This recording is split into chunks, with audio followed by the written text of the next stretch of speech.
Honorable members, I refer with profound sorrow to the passing away of Sri Naveen Chandra Bargovan, Sri Rahul Bajaj, Professor D.P. Chattopadhyay, and Sri Eddapati Venkatrao, former members of this House.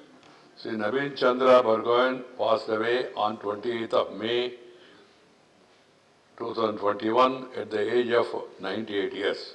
Born in March 1923 at Perakata village in Jorhat district of Assam, Sri Bargovan was educated at the Cotton College, Guwahati and the Aligarh Muslim University. An advocate by profession, Sri Bargovan took keen interest in the activities of education and youth organization and was actively involved in the development of agriculture and the welfare of the backward classes. Sri Bargovan served as the chairman of Jorhat Elementary Education Board and as the principal of Jorhat Law College. He established the Kakojan College in Jorhat district and served as the president of its management committee. Sri Bargovan also practiced law in High Court of Assam.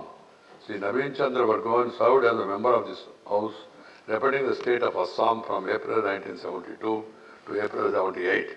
In the passing of Sri Naveen Chandra Bargovan, the country has lost a renewed academician, a dedicated social worker, and a good parliamentarian.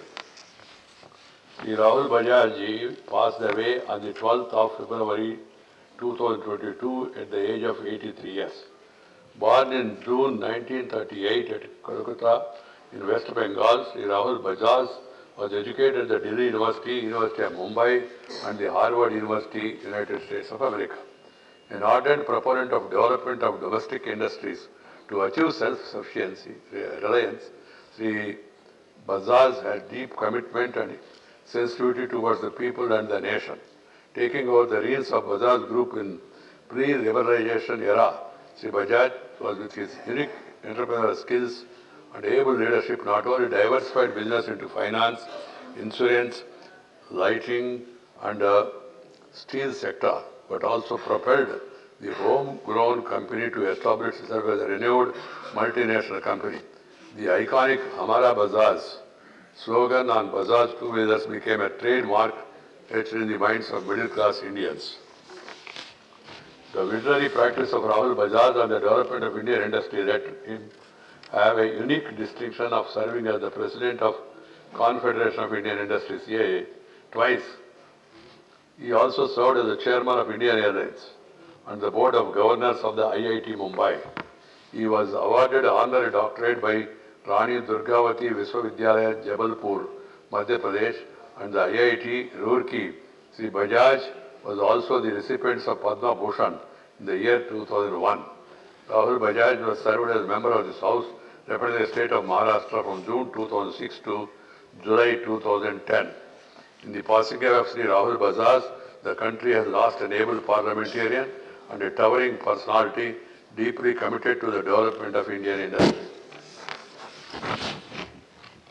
Professor D.P. Chattopadhyay ji passed away on the 13th of February 2022 at the age of 88 years. Born in November 1933 at Barisal, now in Bangladesh, Sri D.P. Chattopadhyay was educated at the Krishnanagar Government College, West Bengal, the University of Kolkata, and London School of Economics and Political Science, United Kingdom. An educationalist, Professor Chattopadhyay ji had a humble beginning, starting his career as a school teacher. He rose to become a lecturer in the BKC College, Kolkata, and served in that capacity from 1956 to 64. Professor Chattopadhyay ji also served as professor of philosophy in the Jadavpur University and as an honorary professor of philosophy in Andhra University, Voltaire, Visakhapatnam. He founded the Indian Council of Philosophical Research at New Delhi and also served as its chairman. A widely read and well-informed personality, Professor Chattopadhyay ji authored and edited several books on culture and philosophy, notable being the project of the history of Indian science, philosophy and culture conceived by him, which crossed 120 volumes. He was also the recipient of Padma Vibhushan in the year 2009. Professor Chattopadhyay ji represented the state of West Bengal in this House for 2 terms, 1962 to 1975. 1969 to 75, and from 1975 to July 1981. He served as a Minister of State holding portfolios of Health and Family Planning, Works and Housing and Commerce, and as the Minister of Commerce, the Indian Council of Ministers from 1971 to 77. Sri Chattopadhyay also served as a member of the West Bengal Legislative Assembly from 1987 to 1990, and also as the Governor of the state of Rajasthan from 1990 to 1991. In the passing of Professor D.P. Chattopadhyay, the country has lost an eminent academician, an acclaimed philosopher, and an able administrator, and a distinguished parliamentarian. Sri Yadapati Venkatrao Garu passed away on the 28th of February 2022 at the age of 102 years. Born in December 1919 at Bodapadu village in Guntur district of Andhra Pradesh, Sri Yadapati Venkatrao Garu was educated at the AC College Guntur and the Law College Chennai. An agriculturist, Sri Venkatrao worked as assiduously for the upliftment of weaker sections of the society and development of agriculture. He served as the director of Karshak Parishad in Andhra Pradesh, 1987, as the chairman of Jada Parishad, Guntur, from 1995 to 98. Sri Venkatrao Garu also served as the founder chairman of Sangam Cooperative Dairy, Guntur. Sri Venkatrao ji started his legislative career as a member of the Andhra Pradesh Legislative Assembly and served that assembly from 1967 to 1983. He also served as the minister holding portfolios of agriculture and law in the government of Andhra Pradesh and as the chairman of Andhra Pradesh Industrial Development Corporation. Sri Yadapati Venkatrao Garu represented the state of Andhra Pradesh in this August House from 1998 to April 2004. He also served as the chairman of the Committee on Papers Laid on the Table from May 2002 to May 2002. 2000 to May 2002.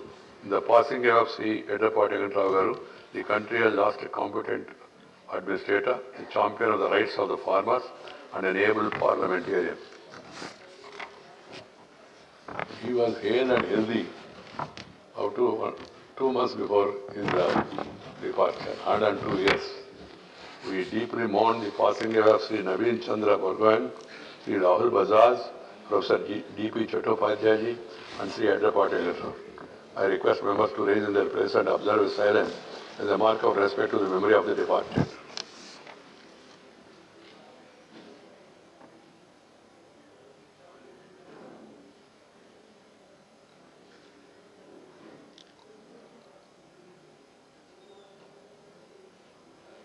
Shanti, Shanti, Shanti. The Secretary General will convey to the members of the bereaved family our sense of profound sorrow and deep sympathy.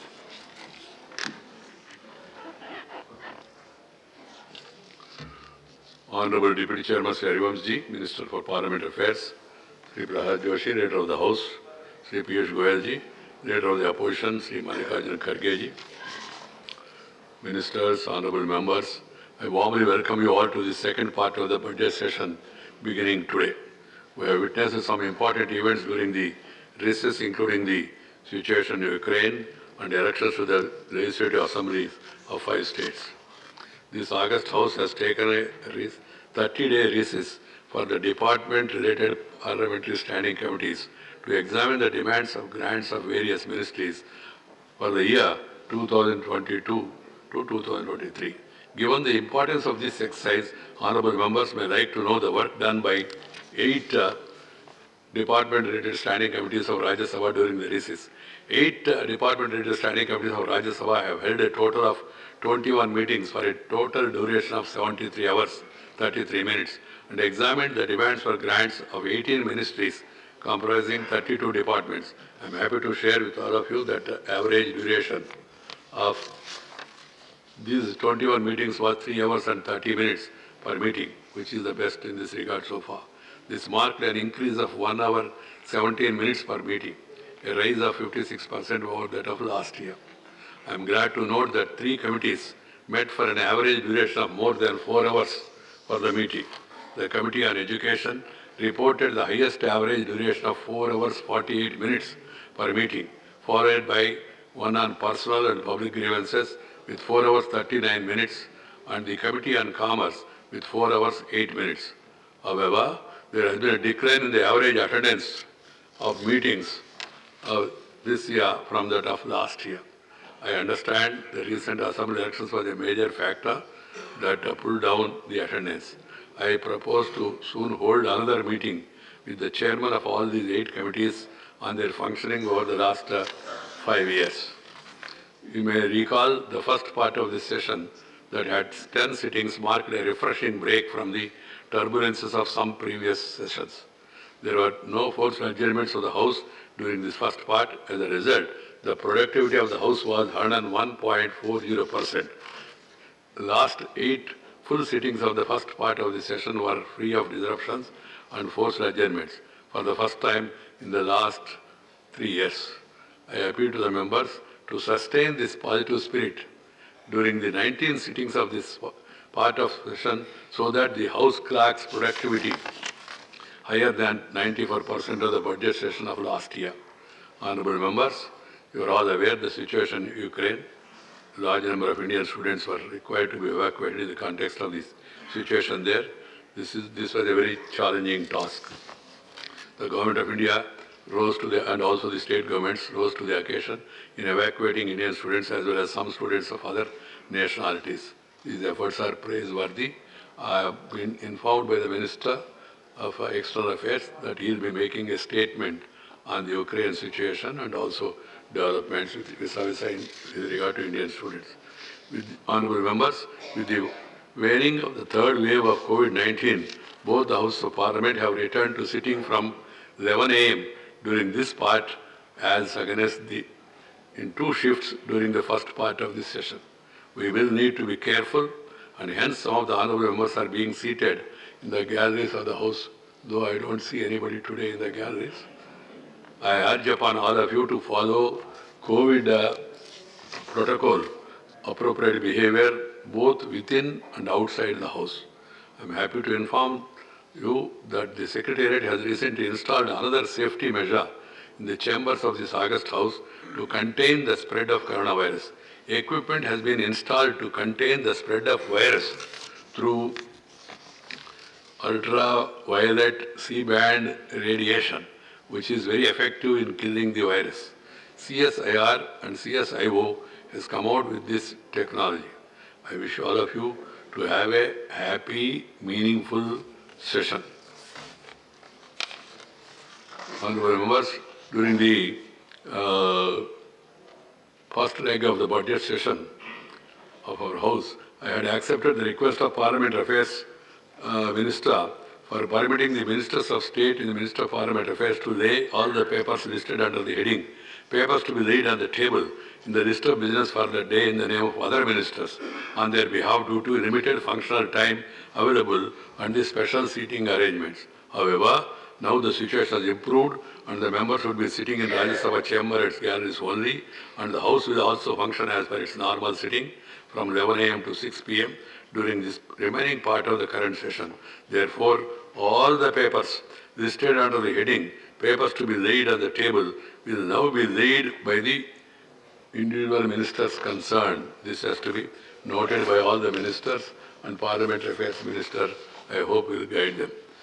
Honourable members, regarding attendance in meetings of the Department Standing Committee, a couple of chairmen met me today and expressed concern over inadequate attendance in the committee that deal with specialized and technical issues. This calls for the need to nominate members on committees based on their background and interest in subject domain. I have flagged these issues at the time of constitution of the committees. Attending meetings should be given priority by the members. Elections are important, I do agree, but attending committees meetings need to be given due priority. Papers to be laid on the table. General Retired V.K. Singh. So, with your permission, I rise to lay papers on the table of the House, as mentioned against my name at serial number 1 in the revised list of business for today.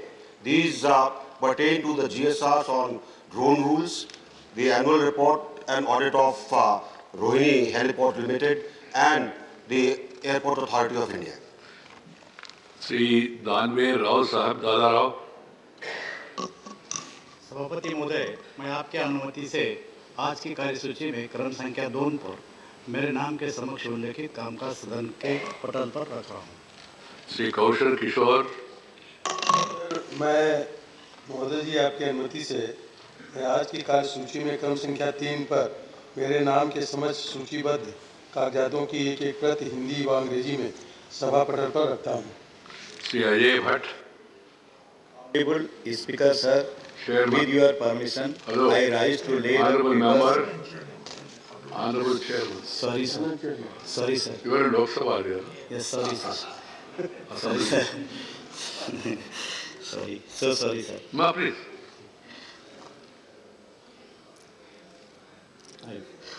I rise to lay the papers on the table of the House mentioned against my name at serial number 4 of today's revised list of business. Sri John Bala,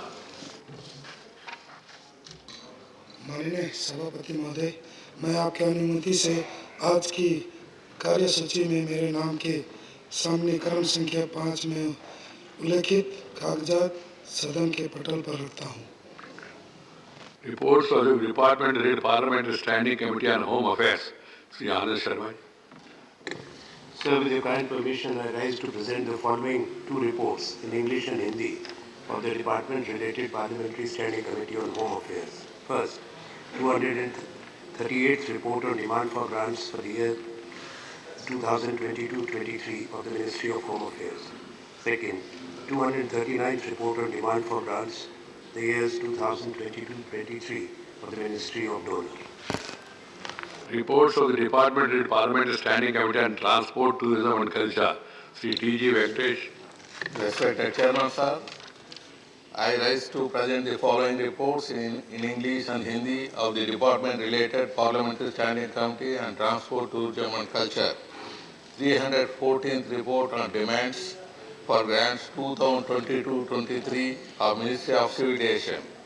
315th report on demand for grants 2022-23 of Ministry of Culture.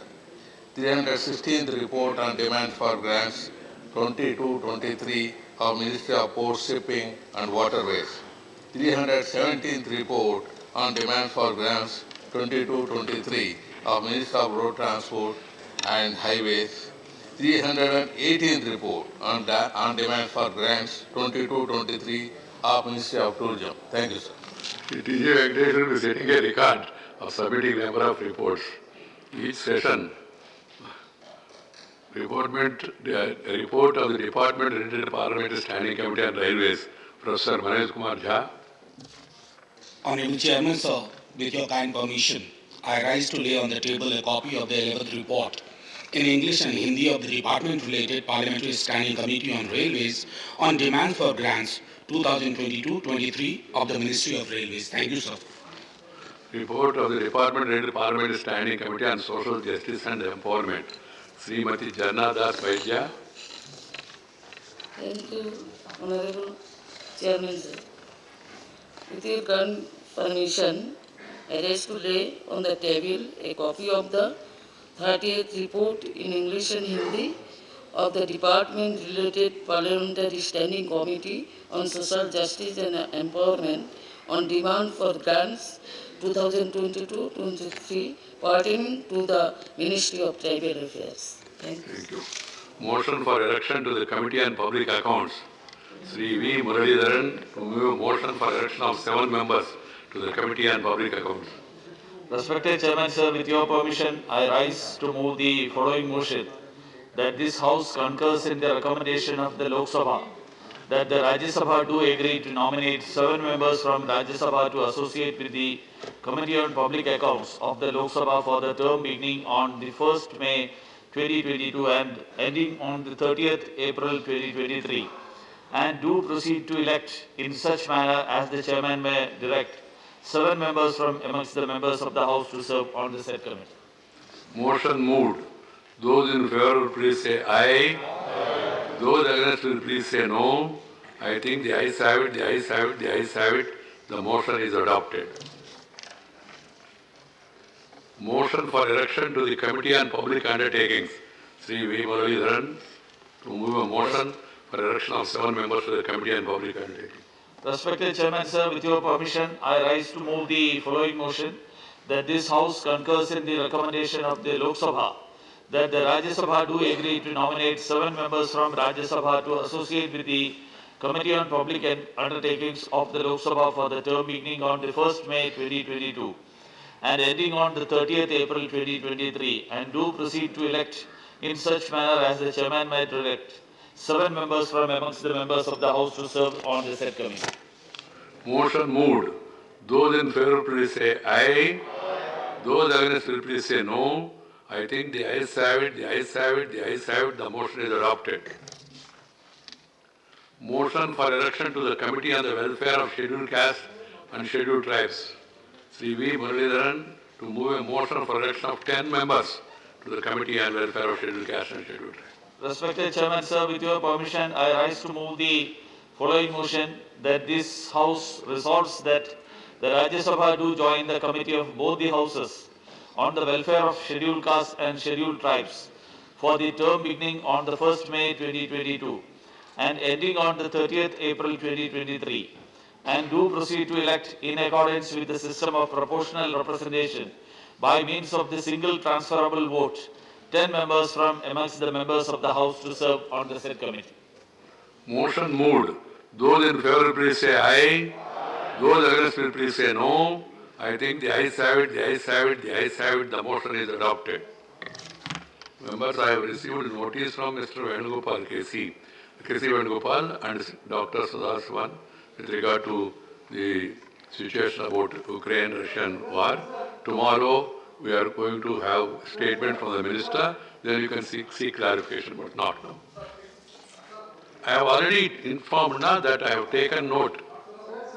No, only whatever notices I have issued, I have to mention. Three matters to be raised with the permission. You write to me, send a request. Yusomji, you have already gained some experience, please. Sri Kanakamadal Ravindra Kumar. Everything is important, that's why the House is sitting.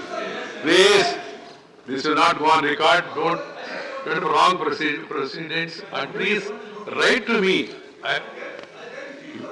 Chairman knows whether notice has come or not. If he has given it, if it is on the way, expedite it, that's all. Kanakamadal Ravindra Kumar. Sir, Honorable Chairman, sir, I am very thankful to you for giving this opportunity to raise an important issue pertaining to thousands and thousands of Indian students pursuing their medical studies in Ukraine, and due to ongoing war between Ukraine and Russia, their future has become a question mark. Sir, many Indian students including the students from Telugu states, went to Ukraine to study medicine. On 24 February 2000. Time. All these facts are known. What is it you want to say? Because there are 3 more members. And we are going to have discussion tomorrow after the minister makes a statement. I allowed you to make a mention. In view of it is pertinent to laud their efforts taken by the central government of India evacuating the students in the country. Sir, evacuated students are mainly pursuing their medicine from Ukraine. Now, sir, though the safety and security of the students have been ensured, their future is at stake now. So the war between Russia and Ukraine is not likely to come in a near future. Therefore, I urge the government to take necessary steps after consulting with the stakeholders and also including National Medical Commission.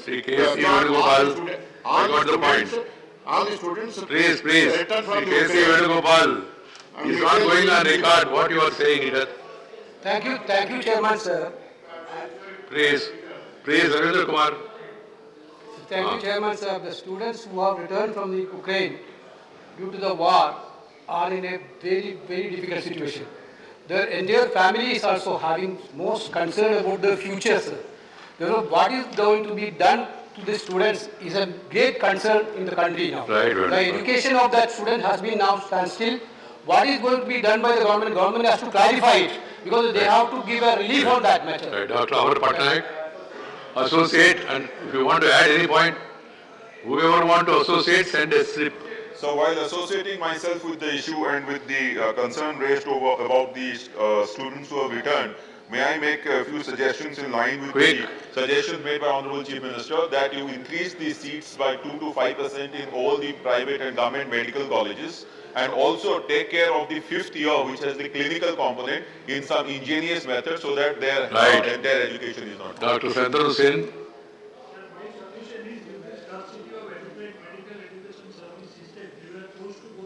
For their medical studies.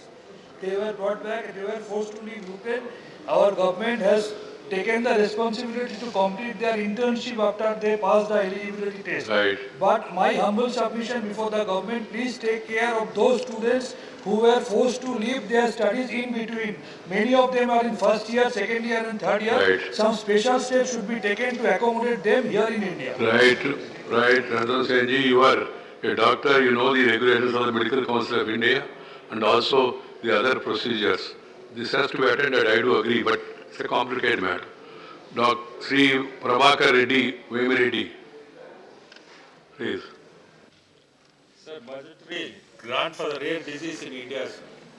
The national policy for rare diseases 2021 was formulated aiming at lowering the high cost of treatment of rare diseases. Although more than 450 rare diseases have been identified in the country, less than 50% are treatable, and the Drugs Controller General of India approved treatment is currently available only for 12 to 15 of them.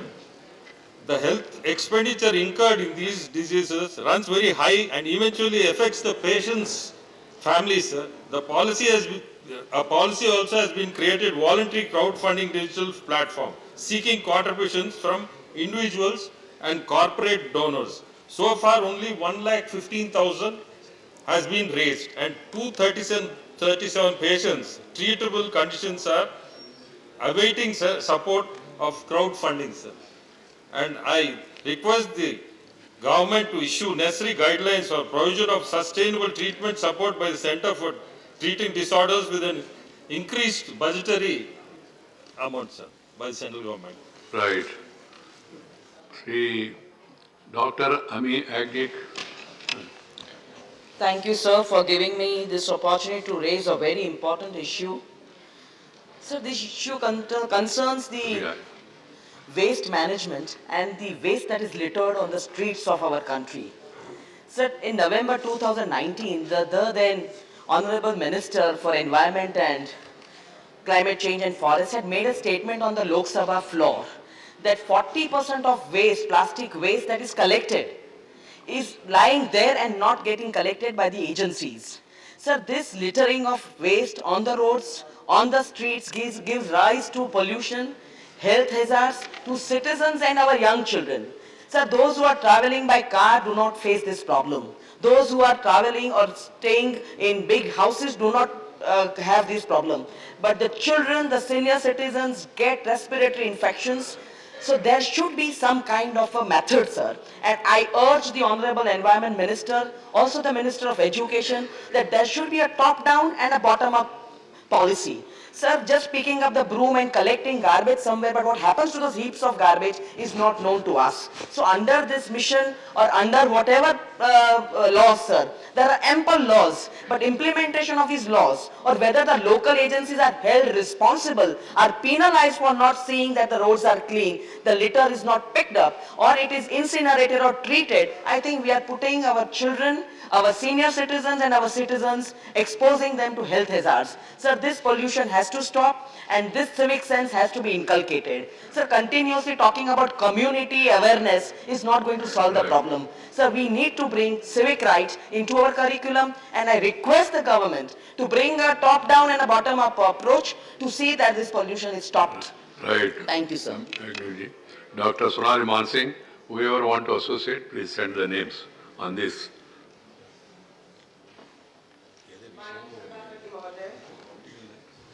Thank you. मैं आपको धन्यवाद देती हूँ, आपने मुझे एक गंभीर सामाजिक मुद्दे पर बोलने का अवसर दिया। महोदय, दिल्ली सरकार की अत्यंत ही निंदनीय नई आबकारी नीति का दुरुपयोग करते हुए राजधानी के कई शराब के स्टोर्स पर एक बोतल की खरीद पर दूसरी बोतल मुफ्त दी गई। जनता की ओर से इसका पूरा विरोध किया गया और कई जगह प्रदर्शन भी हुए, लेकिन दिल्ली सरकार बेफिक्र रही। जब दिल्ली हाईकोर्ट ने संज्ञान लिया तब इस स्कीम को आनन फानन में बंद किया गया।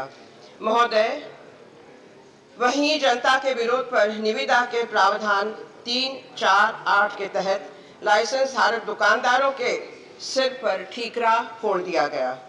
जहां श्री नरेंद्र मोदी जी के नेतृत्व में केंद्र सरकार कोरोना से लोगों का बचाव करने में लगी है, वहीं दिल्ली सरकार कोरोना प्रोटोकॉल ये नहीं जाएगा, उड़ाने में रिकॉर्ड में नहीं जाएगा। What is the issue you wanted to flag? You have flagged it. And what is the suggestion you want to give it? That's all. जी, अतः आपके माध्यम से सरकार से निवेदन है कि इस विषय का संज्ञान लिया जाए, जिससे समाज को पीड़ा देने वाली ऐसी नीतियों पर लगाम लग सके। बहुत बहुत धन्यवाद। Right. In the 0 hour, members are not supposed to make allegation, insinuation or charges against governments or parties. The 0 hour is meant to bring something important to the notice of the House, thereby attracting the attention of the concerned. And that's why it is given priority, even superseding, what you call, preceding, even going to question hour, we have admitted the system. Please keep this in mind. It will be paining for me to cut short somebody in between and then remind them about exceeding their this thing, brief. Please take care of this for others also. Dr. Narendra Jadhav. Thank you, Chairman sir. Excise policy के बारे में आपको मालूम है पूरा देश में सब स्टेट अलग अलग स्टेट्स में क्या हो रहा है, that is becoming main revenue, unfortunately. Thank you, Chairman sir. As per the prison statistics 2018, out of the total 4.66 lakh convictions under trials in Indian prisons, 33.5% were OBCs, 20.7% were scheduled castes, 11.6% were scheduled tribes, and 18.8% were Muslims. Sir, over the last 20 years, as many as 1,888 custodial deaths were reported across the country. Out of these custodial deaths, 1,185 or 63% were those persons who were arrested but yet to be produced before the court. On the other hand, only 26 policemen have been convicted during this period as per NCRB data. This presents, sir, a grim picture of the Indian prisons. Sir, as per the NCRB data 2019, 7 out of 10 people in prisons were under trial prisoners. The reasons why most of the prisoners belonging to OBC, scheduled caste, scheduled tribe and minority communities is because they are too poor to arrange for personal bond or even securities from someone to secure bails, and the lack of competent and adequate legal representation. Not surprisingly, sir, it is the prisoners from these communities who form the major part of the victims of custodial death. With only 26 policemen convicted over the past 20 years, when there are the 1,888 custodial deaths, the question arises, who will punish the law enforcers? Through you, Chairman sir, I urge the government to kindly step in and introduce reforms that fix the liability of police officers, bring them to justice and provide for monetary compensation to the victims' families. Thank you. Thank you, sir. Honorable members, I have to make an announcement on my behalf and on behalf of the honorable members of the House. I have great pleasure in welcoming His Excellency Mr. Wolfgang Sobotka, President of the National Council of Austria, and Her Excellency Ms. Christiana Schadwaz, President of the Federal Council of Austria, and other members of the parliamentary delegation from Austria who are on the visit to India as our honored guests. They arrived in India on Sunday, 13th March 2022 and are now seated in the special box. The delegation visited Agra yesterday and will be visiting Hyderabad before their final departure from India on Thursday, 17th March 2022. We wish them happy and fruitful stay in our country. Through them we convey our greetings and best wishes to the National Council as well as their Federal Council of Austria, the government and the friendly people of the Republic of Austria.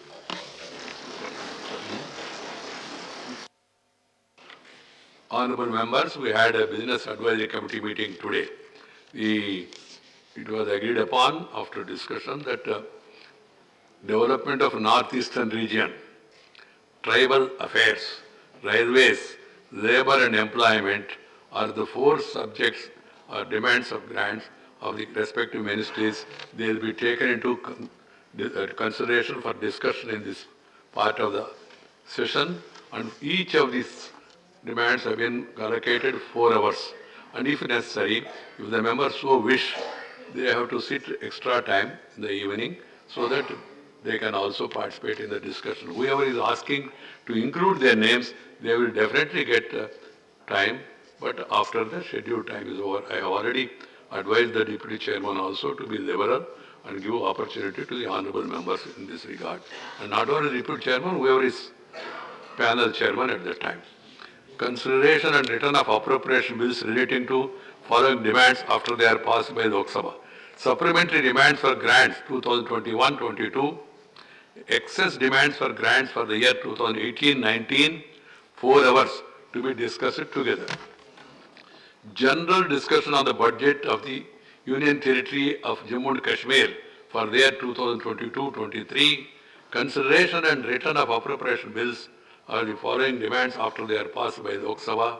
Supplementary demands for grants, Union Territory of Jammu and Kashmir, financial year 2021-22.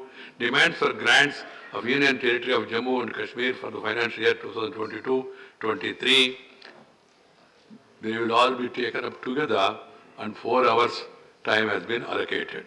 Consideration and passing of the appropriation relating to demands of grant 2022-23 after it is passed by Lok Sabha. Consideration and return of the finance bill 2022 after it passed by Lok Sabha. They will be taken up together and they have been allocated 4 hours time. The committee also recommended that the sitting of the House fixed for Thursday, the 17th March 2022 may be cancelled because of Choti Holi. On request of the members. Special mentions permitted. Dr. Santanu Hussain. One has to read. In 0 hour, no reading, explaining, but here. A notice recently issued by the Undergraduate Medical Education Board of the National Medical Commission has created a lot of confusion amongst the medical fraternity. It is a long-standing practice to take a Hippocratic oath after passing MBBS. But it seems that the said notice says that in the future, instead of taking the Hippocratic oath, they would be taking the Charok oath. The age-old practice of the Hippocratic oath should not be stopped suddenly. Ayurveda doctors should continue taking the Charok oath. At the most, it might be kept optional for doctors of all systems of medicine instead of making it mandatory, as it would hurt the prevailing sentiment. Thank you. Dr. Amar Patnaik. So I rise to make a statement on the demand for reduction of GST on health insurance policy for senior citizens. So India's health system has been put to severe test during the COVID-19 pandemic. As per the Niti Aayog's recent report titled Health Insurance for India's Missing Middle, around 30% of the population, that is 40 crore Indians, are devoid of any health insurance. Under the Ayushman Bharat, PMJY and the various state government schemes, only the bottom 50% of the population is covered. The remaining 20% of the population is covered through social health insurance and private voluntary health insurance, primarily designed for high-income groups. Studies indicate that senior citizens are some of the most underinsured groups with only 15% health cover buyers in the age group of 60 to 80. Presently, a standard 18% GST is applied on insurance premium. As the age of the insured gradually increases, the cost of financial protection from medical risks also increases. At age 75 and above, individuals roughly pay rupees 6,858 as 18% GST as compared to rupees 4,116 between age 61 to 65. The Supreme Court in the Bandhua Mukti Morcha versus Union of India 1997 held that the right to health as a part of citizens' fundamental rights is to be interpreted as social security from disease and assistance in times of sickness. Therefore, to provide relief to our senior citizens, it is necessary to reduce the existing GST rates on health insurance policies from 18% to 5% or exempt senior citizens from any GST on purchase of health insurance. Thank you, sir. Thank you. Dr. V. Sivadasan. Sir, development of Kannur Airport is the matter. The Kannur International Airport is the newest airport in Kerala, and we expect positive intervention from the government of India to expedite its progress. The airport has great potential for growth, and it should be granted the point of call status urgently. At present, foreign carriers have no right to operate from the airport. It has severely affected the development of the airport. Therefore, the Kannur International Airport should be opened up for foreign carriers. Another urgent requirement is the permission for Hajj embarkation. The airport should also be included in the ASEAN open skies policy, which would help foreign carriers from ASEAN countries to operate to Kannur. The tag would help foreign carriers from Malaysia and Singapore to operate to Kannur. The government should consider these matters and make required action so that the Kannur airport can operate at its full potential and contribute to the economic progress of the country. Thank you, sir. Kannur Airport is functional now, international. Yeah, international airport for functional now. Functional, but we are requesting for Hajj embarkation, Hajj embarkation, and second one, point of call status. And the government, another request is government should allow the international carriers the Kannur, for the Kannur International Airport. This is our request. They are not permitted the foreign carriers. Can't sit while sitting.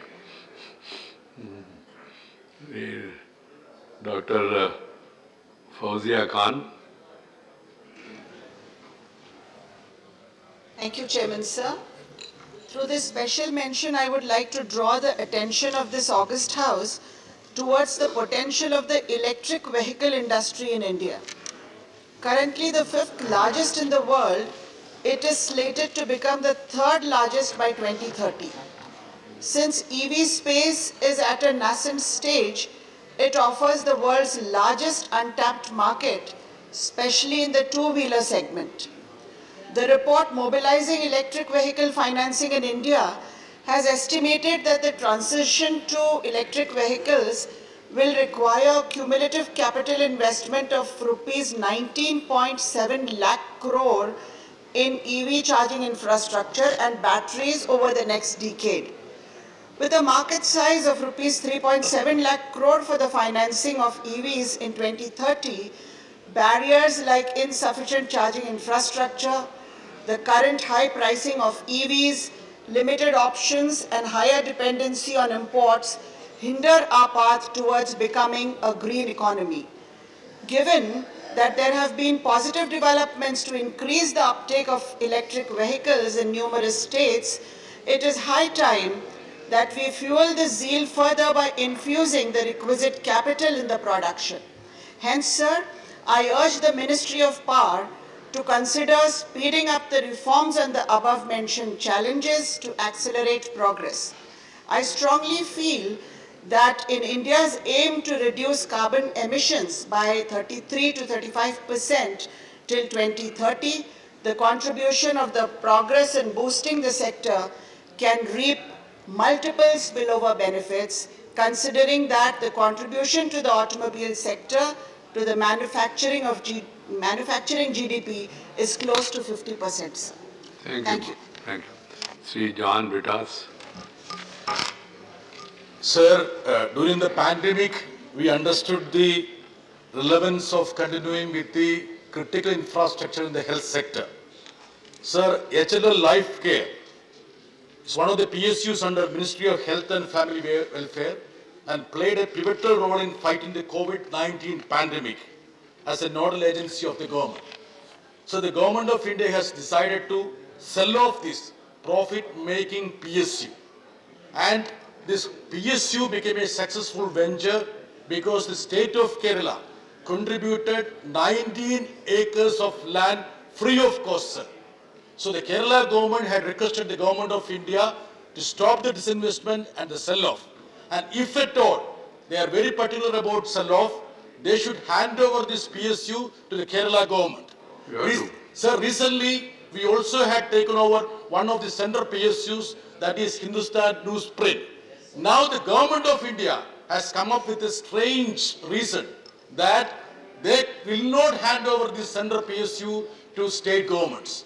I demand that the government withdraw this very strange reasoning and should permit the Kerala government to take over the Hindustan Life Care Unit. Thank you, sir. Thank you. These special mentions, whatever is given in the notice, they should be read. I am repeating again for convenience of the members who are not understood. Sri Vijay Sai Reddy. Issue has been raised by members in due hour. What are the additional points you want to say? Sir, Chairman, sir, at the outset, I applaud the government's initiative to evacuate stranded Indians from war-torn Ukraine, but it is concerning that more than 20,000 of these Indians are students pursuing medical education in Ukraine, and in the light of the ongoing conflict, the fate of their education hangs in balance. Apart from trauma of escaping warlike conditions, these students are facing agony of disruption in their medical care career. The situation in Ukraine continues to remain unsafe with no certainty of normalcy in the near future, and hence Indian students cannot be expected to return to Ukraine to resume their studies. In such an unprecedented circumstances, immediate steps should be taken on humanitarian grounds to accommodate such students within Indian medical universities as an exceptional case. When an ongoing medical college in India is shut down, we have a proper procedure through which the students are appropriately absorbed, disbursed into their other medical schools in India. A special transfer procedure along with similar lines can also be formulated for medical students returning from Ukraine on temporary basis until it becomes safe for them to return to Ukraine. Therefore, I urge the government to be sympathetic to the plight of these students and take necessary measures for protecting their future by enabling seamless continuance of their studies in Indian medical colleges. Thank you, sir. Please send your names. Sri Subhash Chandra Bose. Honorable Chairman, sir, thank you very much, sir. The central government is doing its best to ensure equitable representation. There is one institution that needs urgent reformation. The higher judiciary statistics of representation shows an immediate need to take steps in favor of diversity and minority representation. The data shows that since 1950, there have been only 5 scheduled caste judges, namely Justice K. Ramaswamy, Justice K.J. Barla Krishnan, and B.C. Roy, A. Varadarajan, and Justice B.R. Gowai. And recently, Justice Sivakumar were appointed in the Supreme Court after 2 decades from the scheduled caste. The National Commission for Scheduled Castes, in its 2016 report on reservation in judiciary, the states that as of 2011, there were only 24 judges belongs to SC, ST, against a total of 850 judges in all the 21 high courts. Moreover, 14 out of the 21 courts did not have a single SC or ST judge. This is the humble request, this is my humble request, that the issue is to be immediately corrected via legislature. Thank you. Right. Sri Muhammad Nadimul Haq, medical education. For allowing me. Sir, the Russia-Ukraine conflict has exposed the inefficiency plaguing the Indian medical education system as the sheer number of Indian students pursuing medical education abroad has become apparent. Medical education in India is unaffordable and competitive, forcing aspirants from lower and middle income families to pursue medicines in countries where it is cheaper and less competitive. The fee charged in India on average ranges from 14 lakhs in government colleges to about 60-70 lakhs in private colleges. Additionally, sir, it is alleged that the qualifying marks for NEET are kept low at 19% to expand the pool of students who can afford fees as high as 1.25 to 1.5 crores. This acts as a filter, forcing poorer but meritorious students to seek education abroad, following which they are required to appear for the foreign graduate medical exam to practice medicine in India. Sir, with this thought in mind, I earnestly urge the government to take expeditious measures to revamp the country's medical education infrastructure and make it more responsive to the needs of the common man. Right, thank you. Sri Vinay Viswam, special mention, difficulties faced by workers in the right of design estimate of PSC. Workers of the country are facing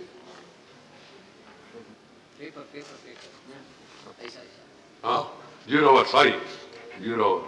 See, whenever I exhaust the names after they complete their submissions, if there is still time available, I started the practice of taking the remaining this thing. In taking the remaining names, there is a problem.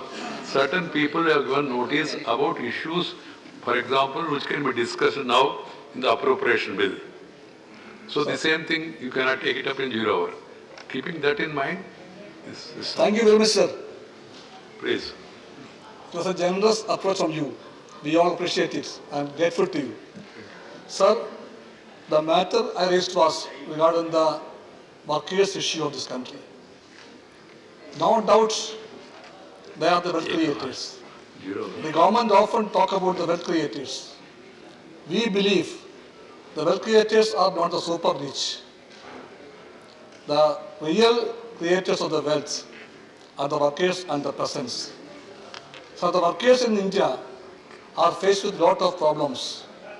Their living conditions are going down. The labor codes affected them very badly. Sir, in this situation, we are facing a situation that the PSUs of the country are put on sale, all of them. Sir, the country always hear the government talking a lot about the Atmanirbhar Bharat. But that government is inviting the FDI to come and conquer India's own industries and establishments. In this situation, the most affected group are the workers. So they are forced to go for a strike on 28th and 29th of March. So this strike is a national strike. It is for the country's future, for the upliftment of the common masses. It is for the cause of Atmanirbhar Bharat. So with this in mind, I know very well that the BMS also have, even though not party to strike, even they also to make point whether it is they also share the views. That's okay. So what? Share the views. So I request the government urgently to intervene and to have a talk with the Indian trade unions and see how these questions can be addressed in a very responsible way. Thank you, sir. Thank you. Dr. Tamidurai. Tamidurai is there? Yes, sir. Just I want to raise an important issue, sir, regarding the interstate water dispute. I already given, sir. See, whereas especially South India, most of the states facing a lot of problem regarding the water sharing. For example, Kaveri issue is a very big issue in Tamil Nadu. We have raising many times in the House that Karnataka government has come forward to construct a Meghadadu dam. Because if they are constructing, it is going to affect Tamil Nadu farmers. And also, there is Supreme Court already given a decision. They must not construct any new dams, anything, without concern of the other states like Kerala, Pondicherry, Tamil Nadu, Karnataka. When that is the case, how can the state government come forward and announce in their budget they are going to construct Meghadat. It is going to affect the farmers, and also because you know very well the water is very scarce in the Kaveri issue. Sometimes floods coming, they are arriving. But when there is no water, at that time they are not sharing at all. Many times Supreme Court also given direction, and also Commission constitute also the insisted, but upper Karnataka government is not fulfilling. Now this kind of raising issue unnecessarily creating problem. Therefore I request the central government to intervene and see solve this problem, not to construct a Meghadat dam which affects the Tamil Nadu farmers and Pondicherry people. Thank you. Please send your names, send name, so that you will get an opportunity to be included in the list. Huh? Honorable member. You don't reply to him. If you want to say something, please say. Okay. Because it will again controversy. I understand. That's why I was also cautiously watching him of what he is going to say. Because we should not further create tension between the states. Parliament, Rajyasabha being a forum of the states, I have to naturally permit members, but within that particular listing of not creating aspirations on the other states or making charges and all. If there is any reference to any other state making a particular charge, it will be deleted from the records. This is for general observation, not only for this issue. Honorable members, the House today will take up discussion on northeastern states.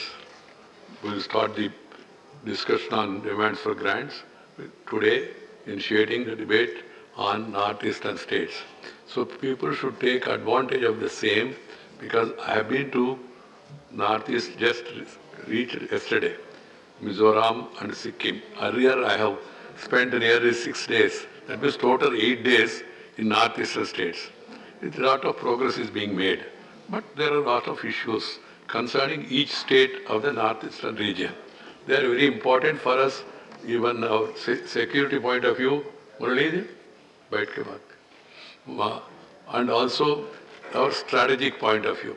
Keeping that in mind, whatever you feel is useful for the development of northeastern region, members from other regions also, because they are also interested about the welfare of the northeast, they are free to take part in the discussion. I have already told the deputy chairman and panel chairman, if necessary, time will be extended beyond 6 o'clock in the evening. In addition to that, the other subjects that have been taken up, which have been read out, they will also be put in the bulletin, and members are requested to study those subjects also and come prepared to the House. And often members complain that they are not given adequate time. When time is given, and if there is no sufficient number of people to participate in the discussion, the chair cannot do anything. Keep that in mind. And the other House, I am not supposed to mention and make a comparison, sometimes is sitting up to 12 o'clock. And we are elders. So please keep this in mind and try to take advantage of this liberal attitude of sitting beyond 6 o'clock and then participating in the discussion.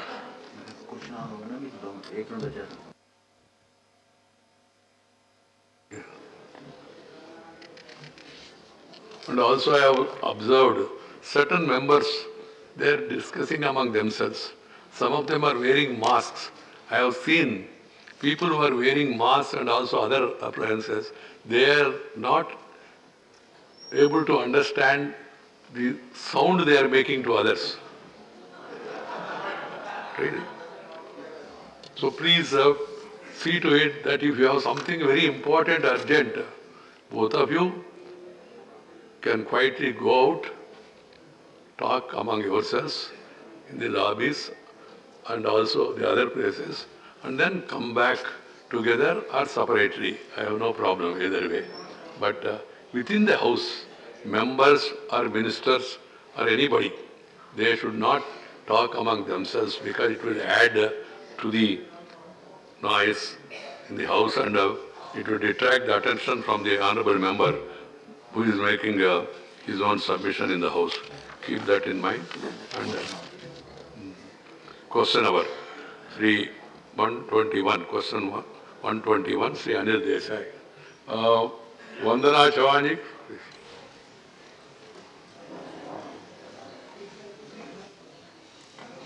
She will be presiding over the question. Huh?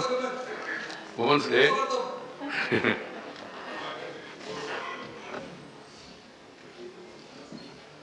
Thank you.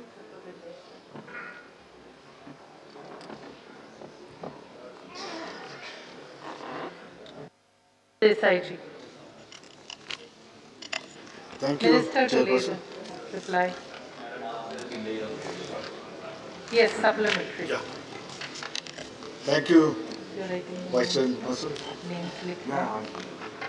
Minister, in his answer which has been given in the written reply, has said that to safeguard the passenger interests and ensure the operational viability of the airlines, the fare caps as a special measure, government notified fare caps on this as a special measure during the COVID pandemic. Madam, now that the effect of Russia and Ukraine war, which has seen the severe impact on the crude prices, and that would make air travel unaffordable to the passengers if airfares are not controlled by the government. And not only domestic airlines but international airlines too, government needs to initiate dialogue and resolve this issue or come to a conclusion where it becomes affordable. Therefore, may I know from the Honourable Minister what steps are being taken by the government in this direction? Thank you. Minister. Madam, through you, I'd like to apprise the Honourable Member that as far as the domestic sector is concerned, as he had mentioned what I had stated in my answer, to protect the interests of the passengers as well as to ensure that there is competition and no predatory pricing, we had instituted this system of airfare caps. As far as the international sector is concerned, that is not something that is in our power to do. However, I am very confident that with the opening up of the international sector, as we have announced on the 27th of March, when the summer schedule comes in of all airlines, there will be enough of a supply of seats, both coming into India and going out of India. And therefore, I think the pricing issue is something that the market will certainly take into account by itself. Second supplementary. Shavaram, during the last 2 years of pandemic, thousands of employees from aviation sector have lost their jobs. Not only aviation sector, but ground handling employees also, the workers who work or come from the downtrodden society. They have also lost their jobs. And because of this, thousands of families, literally they are on road and they are pinning all hopes on the government. May I know from the Honourable Minister, is there any move? First of all, they should be, all those jobs who have been lost, they should be restored. And they are pinning hopes on the government. What exactly steps are being taken by the government to see that airlines, did they have talks with the airlines and made any attempt, or are they contemplating to have this kind of measure which would restore the jobs of the employees who have lost their jobs? Thank you. Madam, the member has rightly pointed out that the civil aviation sector should not be concentrated only necessarily on airlines and airports, but on the whole ecosystem. And the ecosystem, as the member has rightfully pointed out, includes ground handling, includes cargo, includes FTOs, flying training organizations, includes MROs. And as we have been seeing that this is a sector which has been affected very, very deeply on an economic front, globally. It is a sector which has been affected the most in terms of its economic output and in terms of its profitability. Having said that, it is also a sector which has bounced back with equal amount of growth as soon as COVID 1 wave and then COVID 2 wave and now COVID 3 wave have petered out. In the case of COVID 2, we had brought back this sector to 100% capacity on the 18th of October, and I am pleased to report to the House that pre-COVID, our maximum number of passengers in India per day were close to about 4 lakhs. And we reached a level of 3.83 lakh per day in the month of December. So we were very well on our way back to recovery, roughly about 5 or 6% off from pre-COVID levels. But then Omicron came along and we had wave 3. And again, I am pleased to report to the House today that as of yesterday's numbers, after going down to almost about 1,60,000 passengers a day in wave 3, from the pre-COVID level of 4 lakhs and post-COVID 2 level of 3.83 lakhs, we have yesterday reached the number of roughly about 3.8 lakh passengers per day. So we are looking at a resuscitance in the sector, and with that resuscitance, we are extremely hopeful that we will also see a rebound in terms of employment opportunities. Dr. Shantanu Sen.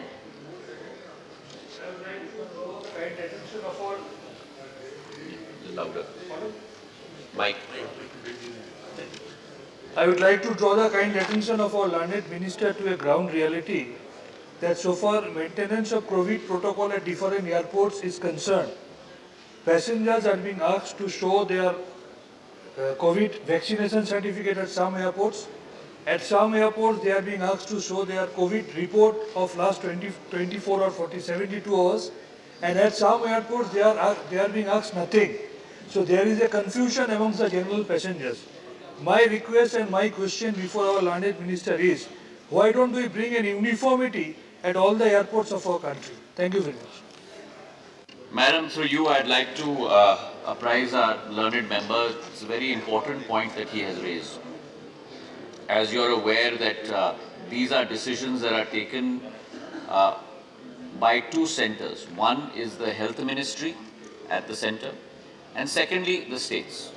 This is also a subject which is on the concurrent list, and therefore a diktat cannot be issued by us, an advisory can be issued, and then each state has its own power to decide what the rules need to be. As far as we are concerned, the Health Ministry at the center issued the advisory again on the 10th of February 2022, saying that either the passenger has two choices. Either you upload a COVID negative report from the past 72 hours onto the Air Suvidha portal, or you upload your double vaccination certificate onto the Air Suvidha portal. And that should suffice, subject of course, again as I emphasized, to the state government protocols, because each state government must have that liberty to ensure what the rules should be for that particular state. Shri G.K. Vasan. That the government of India has minimized or restricted flights due to the benefit of the passengers because of COVID-19. Good that it has given good results today. But now, sir, I would like to draw the attention of the respected Honorable Minister that it is time to reschedule flights again. For example, my state, Tamil Nadu, coming to the point, ma'am. For example, my state, Tamil Nadu, there are around 5 airports. Vasanji, you will have to be brief and only the question. Vasanji, only the question. There is only one flight in the morning and in the evening. Likewise, Madurai, Coimbatore, Thoothukudi, I request the Honorable Minister, rescheduling has to be done for the interest of the passengers after COVID-19 so that the economic position of the country definitely will improve because of the flight service. I request all the members to be very, very precise so as to be able to accommodate maximum questions. Madam, through you, I'd like to apprise the honourable member that certainly there is a great demand for greater connectivity across all major cities in India. I also do see in the near future civil aviation becoming the backbone of transportation. across the country.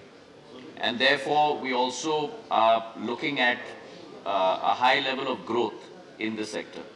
The CAGR, the compounded annual growth rate of this sector pre-COVID, because obviously during COVID it went through the most difficult time in its history, is close to about 10.6% per year. However, as I mentioned, Madam, both the domestic sector, we have brought it back to 100% capacity on the 18th of October.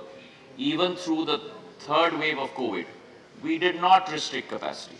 So all airlines were free to operate at 100% capacity. And similarly, on the international sector, by the order issued last week, we have said that by the summer schedule, which starts on the 27th of March, international sector can also operate at 100% capacity. Now, it is for the free market to choose in terms of the routes, and it is our effort to make sure that we take greater connectivity, as you mentioned, Honorable Member, to Tier 2 and Tier 3 cities, which is what we are endeavoring to do. Shri Praful Patel. The Minister is trying to, the Honourable Minister is trying to see that all the flights are revived, and I've read his statements. At the end of the month, there will be no restriction and flights will go back to normal. I have only one important observation to make and maybe seek a response, is that the fuel prices, they have touched around $130. And we saw in 2008-9, when I was also that time in his position, the fuel prices had reached about $140, $145. And that caused a great deal of financial losses and hardship to all the airlines of India. Led to closure also subsequently of some airlines because those losses were very huge. Today the price of fuel around 130 and the rupee at 77 compared to 40, 45 then would have, and 40% of 45% of operating costs being fuel. I think it is time that the Minister, he's trying very hard to reduce tax on ATF, which is levied by the centre and the states. I wish that he takes this issue up very seriously, because if the fuel prices continue for a longer period than what it is today, at these levels, it could cause massive losses to airlines and probably even closure of many an airline. I hope he is aware of it and was taking some concrete positive action in this regard. Honourable Minister, respond. Madam, I'd like to thank the member for bringing up this issue in the House. He's absolutely right that fuel consists of not 45% but close to 37% of the cost structure of an airline. And in a sector which is going through a very high level of hemorrhaging losses, close to about 19,000 crores last year due to COVID, that also becomes the proportion of the revenue structure. And so therefore, at high fuel prices, which, if I may just point out, in 2020, prior to COVID, ATF was close to at about 21,000 rupees per kiloliter, which is today at 93,000 rupees per kiloliter. So fuel price itself has gone up close to 4.5 times. And therefore, this is a very, very key issue for us. I would like to thank the member for giving me the opportunity. But as soon as I took over in the month of July, and I'd also like to point out that the states charge VAT on ATF ranging from close to about 10% to 30% on this levels of fuel. And therefore, I took it upon myself to pursue with the states, to plead with the states, our case. The fact that we bring greater connectivity through airlines, the fact that we bring greater economic growth, and therefore, if you look at the Laffer curve example in economics, if you lower tax rates, you will actually increase buoyancy of revenues. And I'm very glad to report to this House that prior to my taking over, we had 11 states that charged VAT rates on ATF between 1 to 5%, and we had 25 states that charged VAT rates between 15 to 30%. That position today, and through you, Madam, I'd like to thank the Chief Ministers of all those states. We have reversed that equation. 12 states have reduced their level of VAT from 25 to 30% down to 1 to 4%. Past cabinet meetings, issued gazette notifications, and today that equation has reversed. There are 23 states that charge VAT only between 1 to 4%, and only 11 states that charge. Madam, this needs a little bit of your time. I would like to take that liberty from you because it's a very important point. Sure. And only 11 states that charge between 15 to 30%. This also calls about the confederacy of states, and I'd like to thank all the chief ministers of those states, large states like Madhya Pradesh and Gujarat and Uttar Pradesh, hill states like Himachal, Uttarakhand, Haryana, our island states like Andaman and Nicobar. Many states have done that, and I'd like to thank those administration of those states too. Thank you, Madam. Question 122. Mr. John Britas. 22. Madam, if I may just add one more thing, I'm pursuing with the state of Maharashtra. If you could use your good offices and help me, being the former civil aviation minister, I think it would go a long way. Honorable Minister, this is not going on record. It's not going on record. It is not on record. 122. Madam, the minister will certainly, former minister will Kindly certainly. lay the answer on the table. Madam, a statement is laid on the table of the House. Thank you. Supplementary. Madam, today the chair has been very liberal to everybody, and I do expect Madam also to be a little liberal to me, because this is my second maiden question. Question, please. Sir, Question, please. let me congratulate Hardeep Puri Sahab for his contribution to the election victory of the BJP, because he made it a point that the petroleum prices didn't go up during the election time. Honorable member, question. Yes, madam. Sir, Please direct your question. Madam, see, from the answer, it has been revealed that there is a double engine looting that is happening. On the one hand, Kindly ask the question. This is not a speech that you are. Let me formulate, madam. Let me formulate, madam. Only the question. Only the question, please. Okay. In 2021, the government collected 3,72,970 crore in the form of cess and excise duty. I would like to know from the minister, will he stop the practice of bringing in cess and surcharge, which means that he can deny the rightful share of the state governments? And part B of my question is that, since the government had the logic when they increased the tax. Let that come as a second supplementary. No, madam, this is part B. No, there is no part B. There is only one question. Honorable Minister to reply. Madam, in the spirit of liberalism that my distinguished colleague has referred to, let me also, if you will give me just a minute or two to explain to him how this system functions. Madam, the price of petrol at the retail point or the bunk is determined by the international price, the cost of insurance and freight, the exchange rate, refining margins, and a number of factors. This particular issue on how much cess and tax has been collected has to be seen both in the context of the overall context in which we are operating. The period that he has mentioned, 2021, I should say that 2021 means 1st April of 21 to 31st March of 21. That is precisely the period during which there was a complete lockdown in the economy. That financial year starts on 1st April, the lockdown took place from 25th March, which meant that at that point of time, there was virtually no activity. Now, at that point of time, certain taxes were raised, and they were raised for a particular purpose. But the ultimate test of this is, what is the price at which petrol and petroleum products are supplied to the consumer? And I have a very interesting analysis. Honorable Minister, please be brief so that the second question can Well, be I thought, Madam, if you were, I'm very happy to be brief, but let me also share with him some facts. The Fact of the matter is, when the situation so warranted, from 4th November of 21, we brought down the excise on petrol and diesel by 5 rupees and 10 rupees. But I would have thought that the all elected representatives should be rejoicing at the fact that the price paid by the consumer has remained steady during that period. But I don't see that.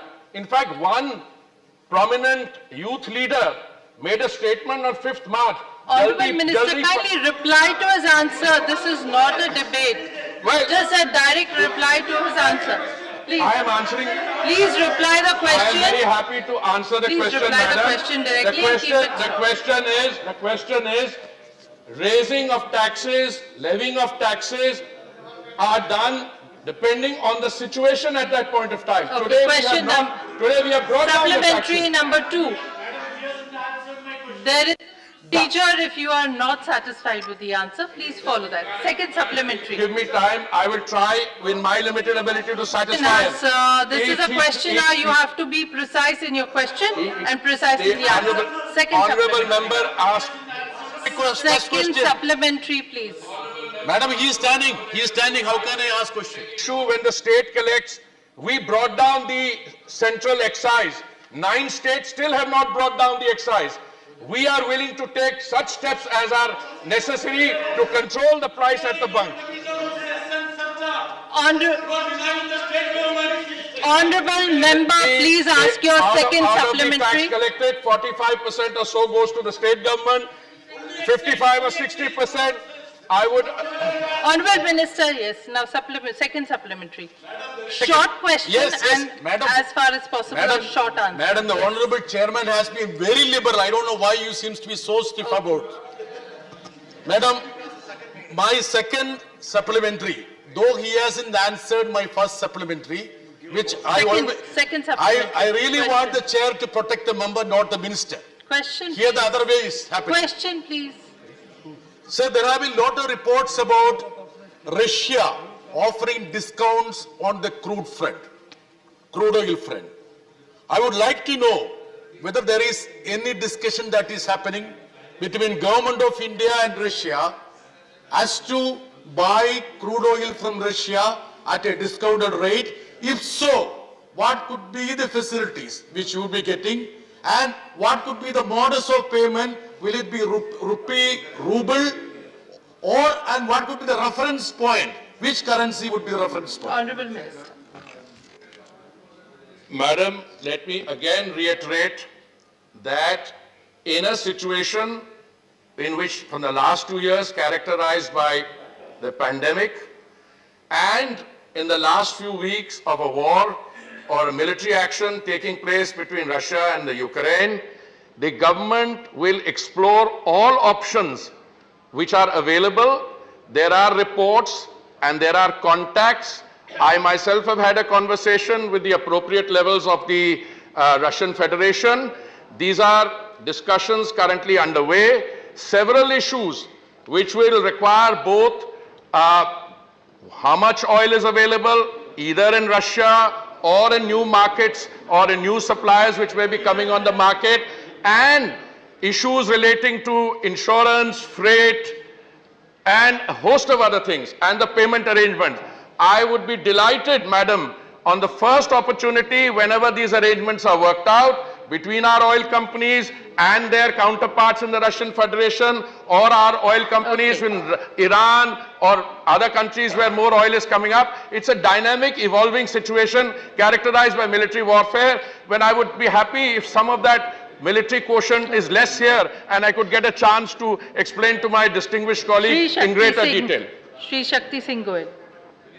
महोदय, मैं आपके माध्यम से ये जानना चाहता हूं कि यहाँ पे जो 3 साल का ब्रेकअप दिया है माननीय मंत्री जी ने, 2021 में compare to 18-19 and 19-20 1.5 lakh crore रुपया ज्यादा आपने वसूल किया है, 1.5 लाख करोड़, और उसके बाद आप 5 रुपया और 10 रुपया कम करने के बाद भी जो अप्रैल सितंबर का जो आपका ब्रेकअप दिखा रहा है, कोई फायदा नहीं है, टैक्स उतना ही आप ले रहे हो।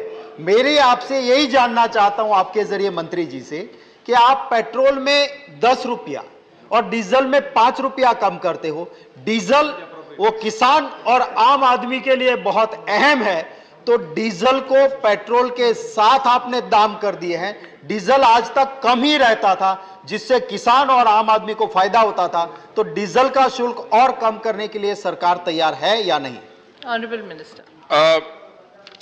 मैडम, मैं ऑनरेबल मेंबर को बताना चाहूंगा कि ये जो पेट्रोल और डीजल के दाम हैं 2010 में, पेट्रोल के जून 2010 में और अप्रैल शायद 2014 में उसके आसपास ये डीरेगुलेट कर दिए गए। डीरेगुलेशन का मतलब ये है कि ये जो दाम है these will be determined bye international prevailing prices. Administered price mechanism खत्म कर दिया गया था। क्यों कर दिया गया था, उसके क्या कारण थे, we can have a detailed discussion on that. आज स्थिति यह है मैडम कि हमने जब देखा कि कंज्यूमर को एकदम रिलीफ पहुंचाने की जरूरत है, तो माननीय प्रधानमंत्री जी ने 4 नवंबर 2021 को ये दाम कम किए और हमने और भी कदम उठाए और हम और भी कदम उठाने के तैयार हैं। His specific question, kindly answer specific question. Honorable Minister. नहीं, देखिए डीजल का दाम और करना है, कम नहीं करना है, these are decision। देखिए tax is one component. Diesel का तो किया है आप भाई, मैं समझाने, पेट्रोल का 5 किया और डीजल का 10 किया। अच्छा, दूसरा मैं बताना चाहूंगा, राज्यों ने नहीं किया। जब मैं वो कहता हूं तो वो जो राज्य है वो लोग, उनको थोड़ी सी ये चीज चुभती है कि 9 स्टेट्स, महाराष्ट्र ने नहीं किया, केरला ने नहीं किया और स्टेट्स ने नहीं किया। देखिए, the taxation is only one aspect of it. At the end of the day, we have to provide relief to the consumer at the point of consumption, and a number of steps have been taken, and prices have not gone up. I would like to share some price data. Kindly give a written reply to the member later, because we cannot have a debate. Madam, this is becoming a debate, sir. It's not, madam. Can I complete? This is crucial data. Short answer, please. I have the comparative data for USA, Canada, Germany, UK, France, Spain, Sri Lanka, and India.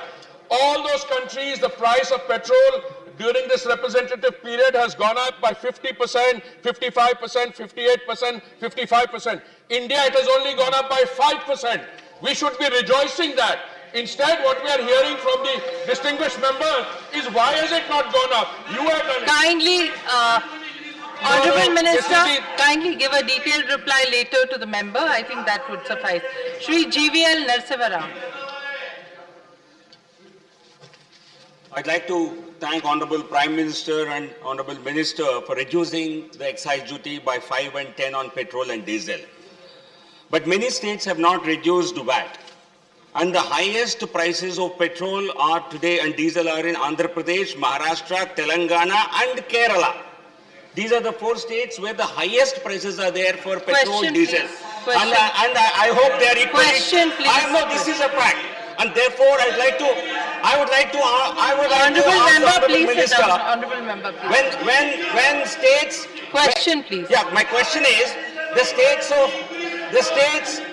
these states have not been sensitive, because Honorable Member's question was that the growing demand for lowering prices, and such a demand exists in Kerala also. And I would like to ask the Honorable Minister whether he would take up this issue with the concerned state governments and request them to reduce VAT so that the people can get relief. Honorable Minister. I would like to assure the Honorable Member that we have not only done that in the past, but I would be happy to continue that effort to use whatever limited margin of persuasion we have with the state governments to request them also to reduce the VAT chargeable by them. In some of the cases, the VAT is exceptionally high, and especially when the price is high.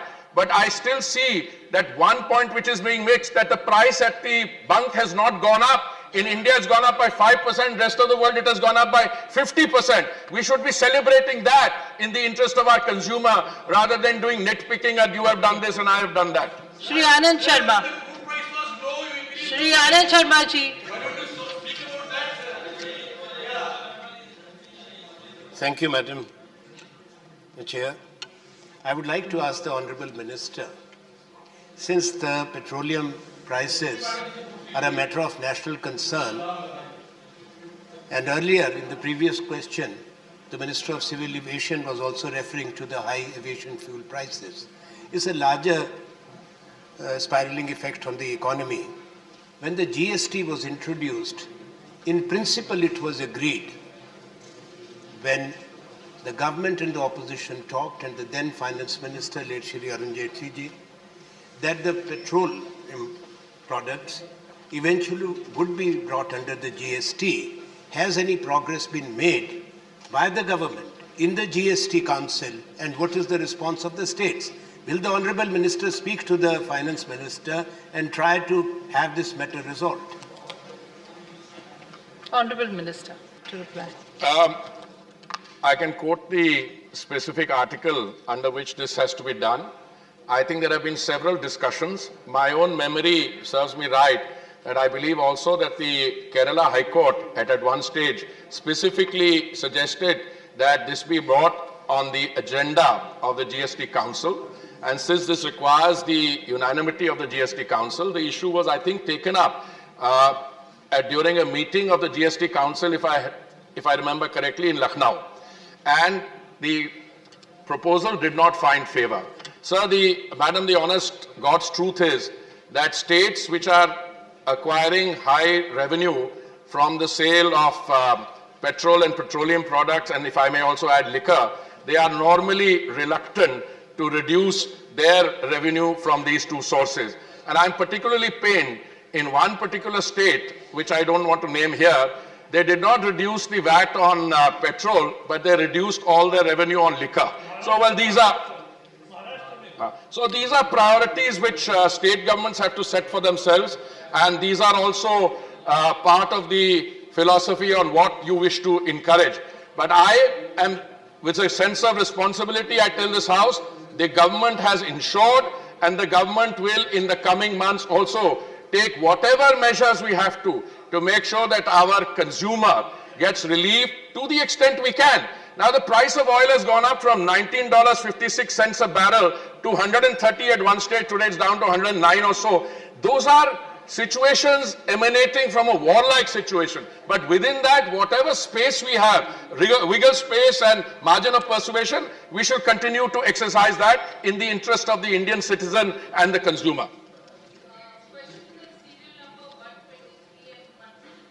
The same nature, and therefore they will be taken up together. Charge. Serial number 123. मेरा है sir. Minister to lay the answer on the table. Madam, statements both in respect of 123 and 125 have been laid on the table of the House. Charge. माननीय उपसभापति महोदय, मैं आपके माध्यम से मंत्री जी से जानना चाहती हूँ। वैसे तो कहते हैं कि पेट्रोल और डीजल स्वतंत्र नियामक है, लेकिन मेरा ये मानना है कि इसमें सरकार अवैध तरीके से कब्जा करके बैठी है। इनकी जब मर्जी होती है तब उसके दाम बढ़ा देते हैं, और जब चुनाव आता है तो दाम को स्थिर रखते हैं। पिछले कांग्रेस की सरकार के समय में 100 रुपए अमेरिकी डॉलर प्रति बैरल की जब कीमत थी, तब कच्चे माल की कीमत थी, तब 73 रुपए के आसपास 1 लीटर डीजल पेट्रोल की कीमत थी। और जब कोरोना काल लॉकडाउन लगा, उस समय अमेरिकी डॉलर शून्य हो गया था, तब भी पेट्रोल के और डीजल की कीमत में कोई कमी नहीं आई। मतलब इनके पेट्रोल और डीजल पे इनका अवैध तरीके से कब्जा किया हुआ है। माननीय उपसभापति महोदय, मेरा प्रश्न ये है कि कोरोना काल के समय ये कहा गया था कि पेट्रोल की कंपनियां धनराशि सरकार को देगी जिससे कोरोना का वैक्सीन लगेगा। तो मैं ये जानना चाहती हूँ कि कोरोना काल में कितना धनराशि पेट्रोल कंपनियों से आया जिससे वैक्सीन लोगों को लगाया गया, जबकि बजट में 35,000 करोड़ की राशि वैक्सीन के लिए निर्धारित किया गया था। ये माननीय मंत्री जी स्पष्ट करें। मैडम, आपके माध्यम से मैं ऑनरेबल मेंबर को बताना चाहूंगा कि सरकार का कोई इस प्रोसेस पे कब्जा नहीं है। अगर कब्जे की बात होती है, जब एडमिनिस्ट्रेड प्राइस मैकेनिज्म था 2010 तक, जून 2010 तक पेट्रोल पे, जब डीरेगुलेशन हुई, Deregulation के बाद the price is determined by the international price of crude, the prevailing insurance and freight rates, refining margins, dealer commission and the exchange rate. इसलिए इसमें सरकार का कोई कब्जे की बात नहीं है. Oil marketing companies in a situation of a deregulated process, they take the decisions. अब कभी ऐसा होता है कि कुछ पीरियड में उनकी जो रिकवरी है इससे वो बढ़ जाती है और कुछ समय होता है, जैसे मुझे लगता है आजकल है, वो अंडर रिकवरी हो जाती है. इसमें ये मार्केटिंग डिसीजन उनको लेने चाहिए.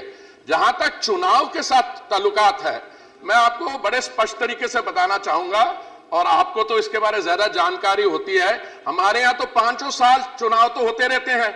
अभी 5 स्टेट्स में हुए चुनाव, आपको उसके बारे में जानकारी है. अभी और 5 स्टेट्स में आने जा रहे हैं, शायद अक्टूबर से वो भी होंगे. तो अगर किसी मार्केटिंग कंपनी ने जो निर्णय मार्केटिंग का लेना वो तो लेंगे. हम क्या कर सकते हैं? हम ये कर सकते हैं कि जब हमें लगे इस पे इन्फ्लेशनरी वो है, हमने दाम कम किया. 4 नवंबर 2021 में हमने अपने कुछ स्ट्रेटेजिक पेट्रोलियम रिजर्व से और देशों के साथ मिलकर कुछ हमने क्वांटिटी भी रिलीज की, शायद नवंबर 2021. हम और भी कदम उठाएंगे, पर इन दो चीजों को जोड़ना बिल्कुल सही नहीं होगा. ऐसे तो चुनाव, जैसे मैंने कहा, अभी 5 चुनाव खत्म हुए, दूसरे चुनाव शुरू हो जाएंगे, पर ऑयल मार्केटिंग कंपनीज को निर्णय लेने पड़े. अगर मान लीजिए, madam, as I said, the price was $19.56 on 25th March 2020, went up to 130, it's down to 109. Oil marketing companies will take that decision. There will be other, they will proceed once they can no longer bear the, if they don't have the margin or the cushion, they will take the appropriate steps. Now, as far as we are concerned, we are doing a number of other steps. One, we are doing more ethanol blending. We have brought it, which was 1.4% in 2014. We brought it to 10%. We are doing other things. अब honourable member ने ये भी पूछा कि vaccine और revenue खर्चा. तो आज मुझे शायद उम्मीद थी कि ऐसा प्रश्न पूछा जाएगा. तो आज हमने शायद 1.8 करोड़ वैक्सीन डोजेज एडमिनिस्टर किए हैं और इसमें 35,000 करोड़ का खर्चा हुआ है. तो उसके दौरान, महामारी के दौरान, सिर्फ वैक्सीन पे खर्चा 35,000 करोड़ ही नहीं, लोगों को 80 करोड़ से अधिक हमारे नागरिकों को दिन का 3 समय का खाना, वो एक स्कीम जो मार्च तक चल रही है, हमारे उज्ज्वला सिलेंडर्स. तो मैं अनेक ऐसी लिस्टें हैं जो महामारी के दौरान हमें करना पड़ा और मुझे लगता है कि माननीय प्रधानमंत्री जी ने यह निर्णय लिए. कोई भी सरकार होती, अगर उनको, if they are sensitive to the requirements of the people, these are steps that you have to do when economic activity comes down. And I am grateful to the Honorable Prime Minister, and so is the nation, as has been witnessed in the events of the last few days. Second supplementary, Chair ji. K.C. Venugopal ji.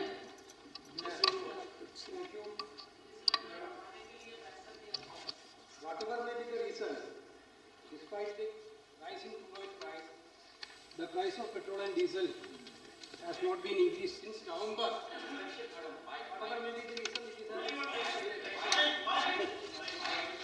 Comparing to the period of January 31, 2021, January 1, 2021 and to July 9, 2021, you have increased 63 times the price of petrol and 61 times the price of diesel. Anyway, since November, we are very much relieved because the government is not increasing the prices even though crude oil prices are high. The country needs an answer from the minister whether the relief is going to continue or not. Madam, decisions regarding increase and those 63 occasions, I would like to remind the honourable member, some were increased and some were decreased. On 5th March, a political leader made a statement that fill up your tanks quickly because petrol prices are going to go up because the election is over. And the consumption went up by 20%. It is a matter of shame that one statement led to hoarding of 20%. I think we should be conscious of that. I'm very happy to name the person. Honorable Minister, kindly avoid any controversy and please be specific. No, Answer to the we question. are talking about please prices. avoid controversy and be specific. It's an amazing situation. Let me, I'm not yielding. Please sit down. I find it amazing. Please give a specific answer. I will give a specific answer. Instead of celebrating that prices have not gone up, my honorable friend is lamenting that they have not gone up. And another one makes a statement and hoarding takes place for 20% after that. So what is it? Should we be controlling prices or should we be making statements to encourage hoarding? Second This is the issue.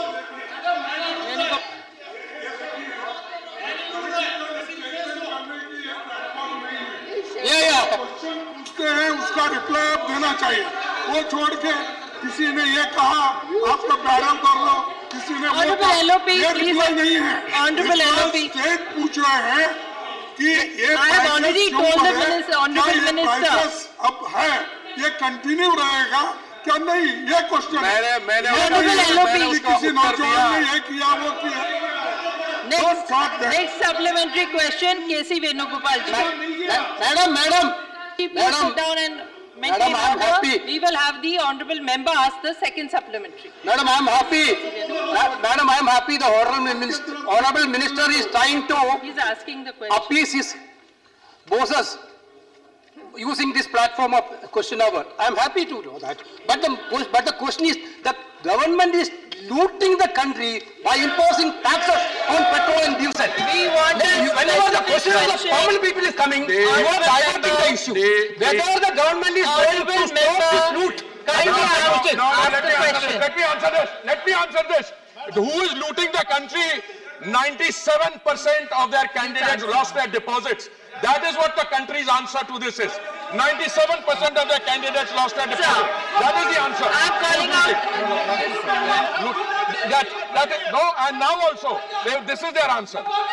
Shri Binoy Vishwamji. I'm calling the next member, Shri Binoy Vishwamji. K.C. Venugopal ji. Honorable member, please no controversial statements here. Shri Binoy Vishwamji. Mr. Britas, Mr. John Britas, kindly don't disturb the house. Shri Binoy Vishwamji, please. Please maintain order. Mr. Vishwamji is asking the question. Please be seated, Mr. Binoy Vishwamji. Nothing is going on record. Binoy Vishwamji. Thank you, madam. Sir, not to have a controversy. Please, Binoy Vishwamji. Sir, the honorable minister. Sir, the minister from his We will foreign check the service. records. Mr. Binoy Vishwamji, only what you say is going on record. Please ask the question. John Pitashi, please say. We will see that. Please, Binoy Vishwamji. Please, let the honorable member ask the question. Yes, Binoy Vishwamji, only what you say is going on record. Please ask the question quickly. Yes, sir, my question is that, sir, those benches are creating problems here, not we Please people. ask the question. Please ask the question. The honorable minister, being from the background of foreign service, is well aware of the country called Venezuela. From that country, we used to import oil. In 2020, we imported from Venezuela 3,71,000 barrels of crude oil. And that country is still there. They still have the resources. Question, I please. asked the government Question, please. why that import was stopped and whether the government has a plan to restart that. Short and crisp answer, please. And crisp, since a reference was made to looting, I would remind you that oil bonds were released, oil bonds were floated. He has not raised that No, the question. previous, let me continue. No, we are only concerned concerned for with Binoy 1,40,000 Vishwamji's crores, question. on which we have had to pay Honorable 3,20,000 crores. we are concerned with And only Binoy Vishwamji's 2G, coal scam, CWC, I don't want to get into who's looting who. But on Venezuela, I would like to, Honorable Minister, please don't create controversy. Come to the answer directly. I Let's am put a answering clear through you, question. madam. Venezuela is a country which was an oil supplier where the oil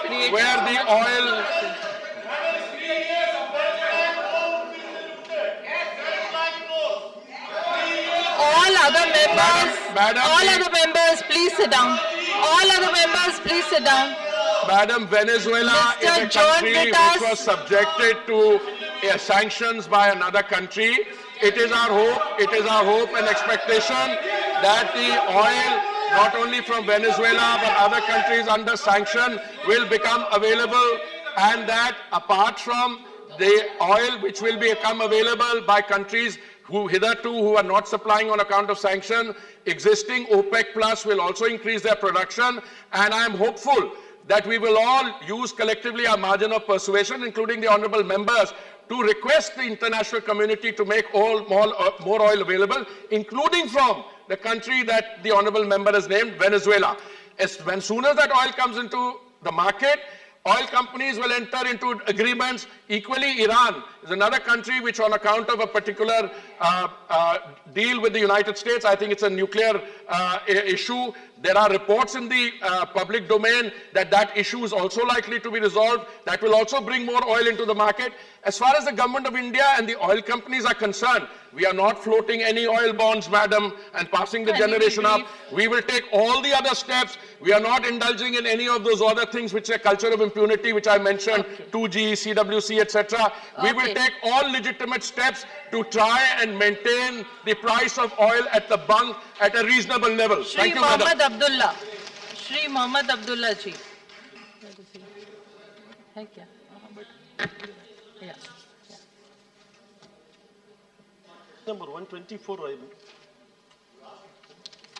You're 123 or 125? 124. No, Ashok, then later. Dr. Ashok Vajpayee ji. माननीय उप सभापति महोदया, आपके माध्यम से मैं माननीय मंत्री जी से जानना चाहूँगा, देश में पेट्रोलियम प्रोडक्ट के मूल्यों में एक रूपता लाने के लिए क्या देश में पेट्रोलियम प्रोडक्टों को जीएसटी की परिधि के अंदर लाने पर सरकार विचार करेगी और इसके लिए प्रयास करेगी, जिससे कि निरंतर जो राज्य सरकारें अपने संसाधनों को बढ़ाने के लिए पेट्रोलियम प्रोडक्ट पर टैक्स अपने मन से लगा लेती हैं. Thank you for the short and crisp question. And I will also try and short, as I said in response to an earlier question, that the issue of taking it before the GST and having GST coverage on this will depend in equal measure on the state governments. And as I said, we tried once on an earlier occasion, and we did not find the response that was required in order to have GST coverage on this. Shri Vijay Sai Reddy. Thank you, madam. Any tax that is levied by the central, madam, Mike. Yes, it's on. Any tax that is levied by the central government is shared with the states, and any cess and surcharge that is levied will not be shared with the states. Can the honourable minister explain to this august house on what parameters these taxes and cess on petroleum products is decided by the central government, and how frequently these the taxes and cess are reviewed and revised by the central government? Thank you. Thank you. I'm very happy my learned friend has asked this question. The precise formula, I think, would lie in the domain of the Honourable Finance Minister and the Finance Ministry bureaucracy, but I can share some facts with him. The total contribution of the petroleum sector to the exchequer for the years 2018-19 down to 2021 and April to September 21-22, the central exchequer and the state exchequer, I'll tell you. In 18-19, 5,75,632 crores, 60% centred, 40% went to the states. Similarly, the figure is 60%, 60%, 68%, then comes out 62%, 38%. It's not as if the taxes are only being levied by the centre. Centre legitimately levies taxes, excise, then uses them for Pradhan Mantri Awas Yojana, COVID, Shauchalaya, Ujjwala number. States also levy taxes, and I said the percentage is as high as 40% in most of the time. The formula which is used I would be very happy to sit with my distinguished colleague and also learn from the Finance Ministry myself what is the precise manner in which central levies and state levies, how the sharing takes place. Thank you. Question 124.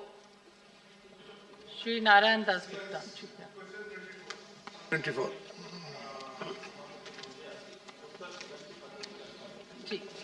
Supplementary. Madam धन्यवाद। मैं जानना चाहूँगा कि एक समस्या देश में कि कई इलाकों में सूखा पड़ता है, कई जगह बहुत बारिश होती है और जो बारिश का पानी है उसमें फ्लड की सिचुएशन बन जाती है। तो क्या इन दोनों को हम बैलेंस से कहीं करने का प्रयास कर रही है सरकार कि जहाँ सूखा पड़ रहा है, जहाँ पानी वेस्ट होता है? एक जो सरकार की प्रधानमंत्री की भी और ये नदियों को जोड़ने का भी एक प्रोजेक्ट चल रहा है, उसकी आज क्या पोजीशन है? और दूसरा, जो बारिश में पानी इतना है और बहुत अधिक मात्रा में हो रहा है और आने वाले समय में और भी होगा, उसकी हार्वेस्टिंग, वाटर हार्वेस्टिंग की, ताकि वाटर लेवल जो है बराबर बढ़े और पानी की समस्या से हमें कहीं न कहीं निदान मिले, उसके विषय में मैं मंत्री से जानना चाहूँगा कि हमारी क्या आज की पोजीशन में स्टेटस है। धन्यवाद। धन्यवाद सभापति महोदया। मुझे लगता है कि पानी पे पूछा गया प्रश्न सदन में पैदा हुई गर्मी को कुछ कम करने में सहायक होगा। माननीय सभापति महोदया, मैं धन्यवाद करना चाहता हूं माननीय सदस्य का कि उन्होंने बहुत महत्वपूर्ण विषय पर प्रकाश डाला है प्रश्न पूछ करके। निश्चित ही सत्य है कि देश में विभिन्न भौगोलिक परिस्थितियों के चलते देश के लगभग 18% हिस्से में हर साल बाढ़ का प्रकोप होता है, लगभग 13-14% हिस्से में हर साल सूखा ऐसा आता है। क्लाइमेट चेंज के इम्पैक्ट्स के कारण से इनकी फ्रीक्वेंसी और इरेटिक और स्कैंटी रेनफॉल्स के कारण से, इस रेनफॉल पैटर्न्स में चेंजेस के कारण से इसमें निश्चित रूप से इजाफा हुआ है। माननीय अटल जी के समय यह सपना देखा गया था कि देश में आइडियली ये हो कि जहां डेफिसिट बेसिन में सरप्लस बेसिन से पानी ट्रांसफर किया जा सके, और उस समय माननीय सर्वोच्च न्यायालय ने भी निर्देश दिया था। उसके आधार पर एक कमेटी बनी थी आदरणीय सुरेश प्रभु जी के नेतृत्व में, जिसने अपनी रिपोर्ट प्रस्तुत की थी, लेकिन दुर्भाग्य से उस समय सरकार परिवर्तन हो जाने के कारण से 10 साल तक उस विषय पे आगे कोई काम नहीं हो पाया। लेकिन उसके पश्चात 2014 में आदरणीय नरेंद्र मोदी जी के प्रधानमंत्री बनने के बाद में फिर उसमें तेज गति से हमने काम करना प्रारंभ किया। 31 ऐसे लिंक हमने आइडेंटिफाई किए हैं जहां सरप्लस बेसिन से डेफिसिट बेसिन में पानी ट्रांसफर करके इन समस्याओं का स्थायी समाधान किया जा सकता है। उनमें से अधिकांश की प्री फिजिबिलिटी रिपोर्ट भी बनी, लगभग जो है 11-12 की उनमें डिटेल प्रोजेक्ट रिपोर्ट भी बन चुकी है। लेकिन उसमें से क्योंकि जल राज्यों का विषय है, राज्यों को आपस में समझौता करना है, मैं अत्यंत प्रसन्नता के साथ में कह सकता हूं और आपके माध्यम से सदन को और देश को इसके बारे में बधाई दे सकता हूं। और यहां इस मंच पर, इस पटल पर खड़े होकर के मैं धन्यवाद देना चाहता हूं उत्तर प्रदेश के माननीय मुख्यमंत्री का और मध्य प्रदेश के मुख्यमंत्री जी का, कि उन दोनों ने केन और बेतवा नदियों को जोड़ने का समझौता करके एक नए युग का सूत्रपात इस देश में किया है। और इस बजट में 4400 करोड़ रुपए की इस परियोजनाओं को बजट में भी जो है स्वीकृति प्रदान की गई है। और मैं ये मानता हूं कि इसके कारण से बुंदेलखंड में जिस तरह से परिवर्तन होगा, उससे प्रेरणा लेकर के अन्य राज्य भी इस दिशा में काम करेंगे। जहां तक माननीय सदस्य ने दूसरा प्रश्न पूछा है कि रेन वाटर हार्वेस्टिंग, माननीय प्रधानमंत्री जी ने 2019 से लगातार इस विषय पर चर्चा की है। हमने जल शक्ति अभियान के माध्यम से, हमने अटल भूजल योजना के माध्यम से और जो है 15वें वित्त आयोग में जो कुल एलोकेशन है उसका 30% एलोकेशन पानी से जुड़े हुए विषयों पर करके, नरेगा में 65% of total allocation natural resource management पर करने के लिए टाइड अप करके इस बारे में इस तरह का वायुमंडल बनाने की कोशिश की। और मैं ये मानता हूं कि आज पूरे देश भर में इसको लेकर के एक नया जो है सोच डेवलप हुई है। लोग रेन वाटर हार्वेस्टिंग पर लोगों ने काम करना शुरू किया है। अनेक प्रदेशों ने भी इसमें बहुत उल्लेखनीय प्रगति की है। सेकंड सप्लीमेंट्री, श्री प्रसन्न आचार्य जी।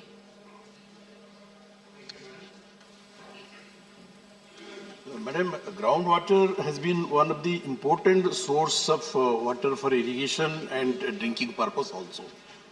But surprisingly, as per the CGWB survey report, it indicates that about 30% of the wells monitored, that has been monitored, have registered a decline in groundwater level in different part of the country. So, secondly, madam, in the mining sector and industries, they are also exploiting groundwater without any restriction. So this is posing a great danger. So I would like to know from the Honourable Minister, what steps are being taken, or has the government taken any step by making regulation or law to put a restriction in excessive use of groundwater in the mining sector, in the industries, and even for other uses? Honourable Minister. उदय, माननीय सदस्य ने प्रश्न किया है। निश्चित रूप से भारत में दुनिया का सबसे ज्यादा भूगर्भ से जल निकालने वाला देश है और हमारी आवश्यकता की आपूर्ति का लगभग 65% हिस्सा हम भूगर्भ के जल से लेते हैं। पेयजल का लगभग 85% हिस्सा भूगर्भ के जल से आता है और उसके कारण से हमारे भूगर्भ जल स्रोतों पर दबाव भी है। 30% ब्लॉक्स की चर्चा माननीय सदस्य ने कही है। मुझे लगता है कि शायद उसके समझने में थोड़ा तकनीकी विषय होने के कारण से कुछ जो है वो फर्क हो सकता है। मैं माननीय सदस्य को आग्रह करूंगा, कभी मुझे अवसर देंगे, मैं इनके साथ बैठ करके और विस्तार से इन्हें एक्सप्लेन करूंगा कि ये जो 30% ओवर एक्सप्लॉइटेड, क्रिटिकल एक्सप्लॉइटेड है, इनके जो है बेंचमार्क्स क्या हैं।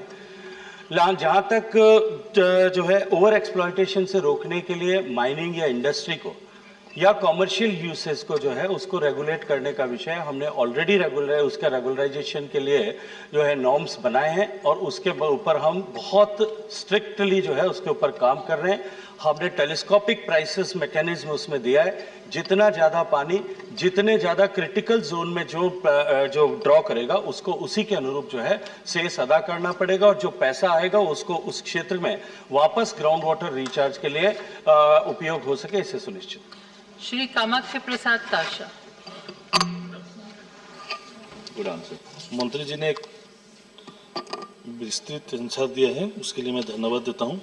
मैं मंत्री जी से जानना चाहता हूं कि मैक्सिमम पार्ट जो है नॉर्थ ईस्ट का और अदर पार्ट्स में आर्सेनिक है। नीचे आर्सेनिक और फ्लोराइड बहुत ज़्यादा पाए जाते हैं, जहां आसाम में कैंसर पेशेंट और किडनी पेशेंट का भी बढ़ोतरी हो रहा है। क्या मंत्री जी बताएं, क्या जो आर्सेनिक एंड फ्लोराइड्स एरिया है असम का बहुत सारे एरिया में ऐसा पाए जाते हैं, इसमें क्या व्यवस्था ली है? जो ड्रिंकिंग वाटर हो या इरिगेशन के लिए भूजल का पानी उसको व्यवहार करने के लिए क्या रेस्ट्रिक्शन है और क्या व्यवस्था लेने के लिए मंत्री जी ने सोचा? Honourable minister. माननीय सभापति महोदय, हालांकि प्रश्न मूल प्रश्न से संबद्ध नहीं है, लेकिन मैं माननीय सदस्य और सदन की जानकारी के लिए निवेदन करना चाहता हूं कि माननीय प्रधानमंत्री जी के नेतृत्व में जल जीवन मिशन पर हम काम कर रहे हैं और जल जीवन मिशन में उचित गुणवत्ता का पानी, समुचित मात्रा में पानी और निरंतर पानी हर घर तक पहुंचे, इस लक्ष्य को लेकर हम आगे बढ़े। हमने राज्यों को national rural drinking water programme के तहत भी क्वालिटी सबमिशन में यह आग्रह किया था और उन्हें 2017 से लगातार एडिशनल फंडिंग देकर के कि जहां इस तरह की परिस्थितियां हैं, चाहे आर्सेनिक है, फ्लोराइड है, हैवी मेटल्स है, आयरन है या और कोई तरह का सैलिनिटी या और कोई तरह का दूषित पानी पीने को मजबूर है, वहां प्राथमिकता से इस पर काम किया जाना चाहिए। अभी जल जीवन मिशन में भी हमारी प्राथमिकता क्वालिटी अफेक्टेड हैबिटेशंस को लेकर के है। हमने राज्यों को कहा है कि जहां स्थायी समाधान यदि वो नहीं कर पा रहे तो देश भर में जहां कहीं भी ऐसी परिस्थिति है वो कम्युनिटी वाटर ट्रीटमेंट प्लांट लगा करके एटलीस्ट पेयजल तक की जितनी मात्रा में पानी जो है वो ग्रामीण जनों को देश भर में उपलब्ध हो सके, इस दिशा में काम करें। मुझे अत्यंत प्रसन्नता है कि लगभग सभी राज्यों ने उसमें तेज गति से काम किया है।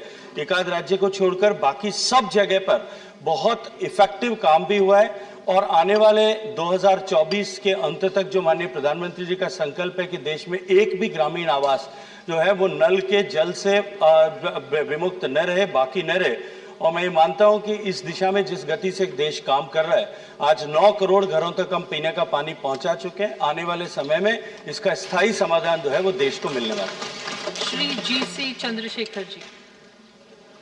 Regarding drinking water to Bangalore city, Bangalore city is having a population of 1.3 crore population today. See, now this is Bangalore city is required about 54 TMC water, but we have only 17 TMC water at present. See, now to store the flooded water to Bay of Bengal, we are constructing Bekadatu project.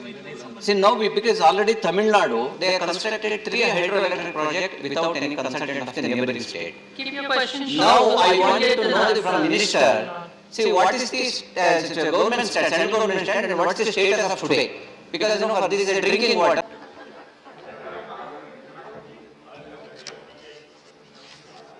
Yeah.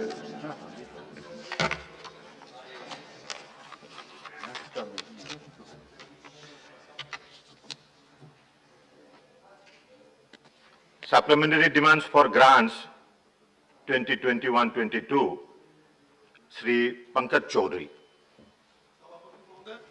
मैं अपने वरिष्ठ सहयोगी श्रीमती निर्मला सीतारमण जी की ओर से मैं अनुपूरक अनुदान की मांगे 21-22 को दर्शाने वाला एक विवरण अंग्रेजी और हिंदी में सभापटल में प्रस्तुत करता हूं। Now, supplementary demands for grants of Union Territory of Jammu and Kashmir 2021-22, Sri Pankaj Chaudhary. महोदय अपनी वरिष्ठ सहयोगी श्रीमती निर्मला सीतारमण जी की ओर से मैं 2021-22 के वर्ष के लिए संघ राज्य क्षेत्र जम्मू और कश्मीर विधानमंडल के साथ के संबंध में अनुपूरक अनुदान मांगों को दर्शाने वाला एक विवरण अंग्रेजी और हिंदी में सभापटल पर रखता हूं।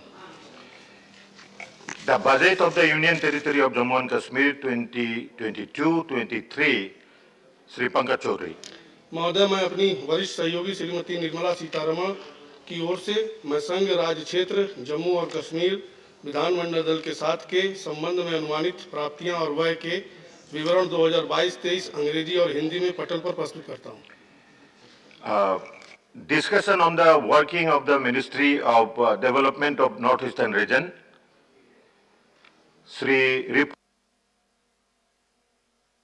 on the working of the Ministry of Development of Northeastern Region. Any member desiring to speak may do so.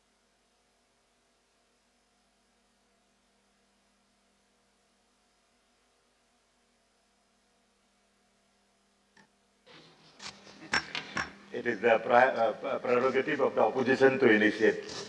So I have given chance to you. Thank you. Thank you, Vice Chairman, sir, for giving me this opportunity to take part, to initiate the discussion today, which is one of the most important and sensitive issue, that is the functioning of the donor ministry. Before initiating the discussion, sir, I want to salute my leader, Srimati Sonia Gandhi, and Sri Rahul Gandhi, for whom today I am in here in this August House. And I also salute the former Prime Minister, Atal Bihari Vajpayee, whose brainchild was this Ministry of Donor. Sir, though since independence, our Congress government has taken series of schemes, series of policy for the all-round development of northeastern states. And many results have also, positive results have also been attained. But despite that, it is 2001, the former Prime Minister Atal Bihari Vajpayee, who established the donor ministry as the nodal authority of the central government to deal with the matters related to the socio-economic development of 8 states of the Northeast region, namely Assam, Arunachal, Meghalaya, Manipur, Mizoram, Nagaland, Tripura, and Sikkim.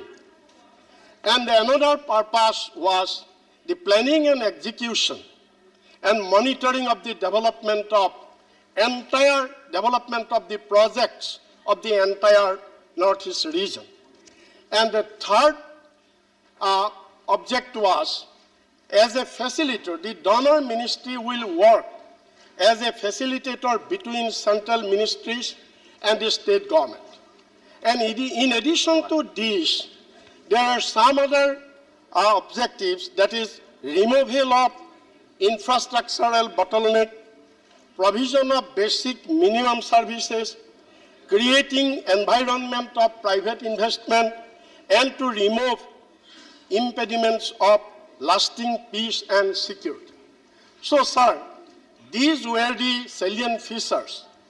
These were the background under what basis the Northeast, for the Northeastern states, the Ministry of Donor was created. The basic purpose was for the accelerated development to remove the regional imbalance of the Northeast region. Sir, but with utter surprise, I want to draw the attention of this august House that this dream of Vajpayee that has not been translated into reality by the BJP government. The donor ministry was created in 2001 and it was started functioning from 2003 and 2004, and 2004 to 2014 continuously Congress-led UPA government was there, and the Congress-led UPA government had did enough to translate into reality the dream of Vajpayee of establishing this donor ministry. For example, but what the BJP has done from 14 to 2022 till this I am proving it statistically. This is not my, sir, this is the website. All these are data of website of the donor ministry. And I am quoting, I am telling everything from the website of the donor ministry, nothing from my side. Sir, this figure will prove, this figure will substantiate how the concept of, how the ideology of, how the dream of Atal Bihari Vajpayee is diluted by the BJP government. For example, sir, in Arunachal Pradesh, all total 126 projects have been taken by the donor ministry till February 2022. And out of these 126 projects, sir, 118 projects were taken by the UPA government. Only 8 projects have been taken by the BJP government. Similarly, so far Assam is concerned, sir, 123 projects all total sanctioned. And out of 123, 114 projects were sanctioned by the UPA government and it is implemented, and only 9 projects during this 2014 to 2022, only 9 projects they have taken for the development of Assam. Similarly, Manipur, out of 85 projects, 64 projects have been taken by the Congress government and 21 projects by the BJP government.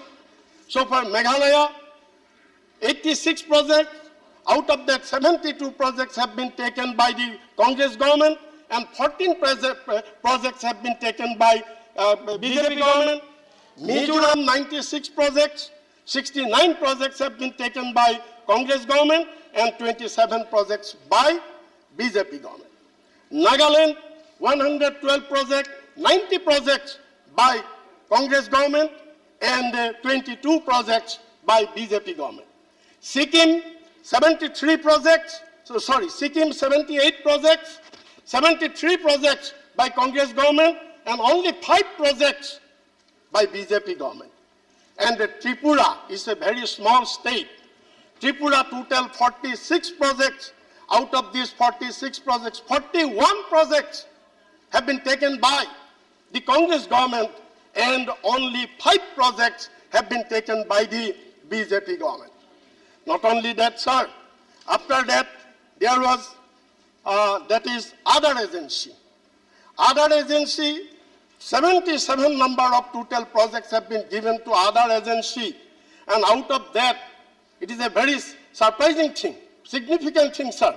19 projects have been given by Congress government and 58 projects by BJP government. Now you see, sir, in all the projects, there is BJP government is just in the double figure. But in other projects, other agency, Congress government never encouraged other agency.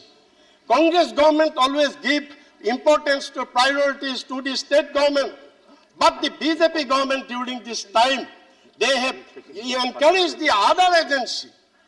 Undermining the state government, they have encouraged the other agency, and other agency they have given 58 number of projects. Now, from this data, it is very clear that how much sincere the BJP government, how much sincere was Bajpayeeji. Bajpayeeji said that for the speedy development of Northeast region, the donor ministry he has established. But the BJP government, how much they are serious for these 8 years they have taken, they have given project for 8 projects, 6 projects, 7 projects to one state. So this is one thing. And second thing, sir, so far these ongoing projects are concerned now. Ongoing projects, you see, sir, Arunachal Pradesh, there are 60 number of ongoing projects, Assam 66, Manipur 92, Meghalaya 55, Mizoram 34, Nagaland 91, Sikkim 23, Tripura 31, and other agency 150. Total 604 projects.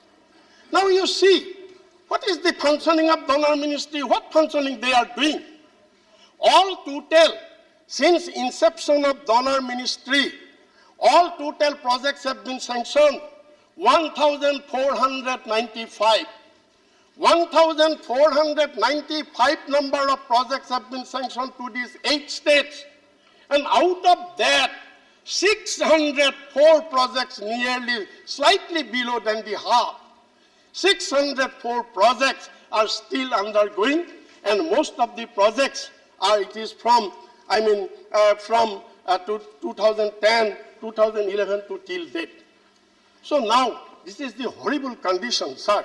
This is the sincerity. This is the sincerity of the BJP government for the all-round development of the northeastern region. Not only that, sir, now I want to come to another point. That is, sir, this BJP government, they are expert in changing of name. They are saying name changer, not game changer. In Congress regime time, there were so many schemes.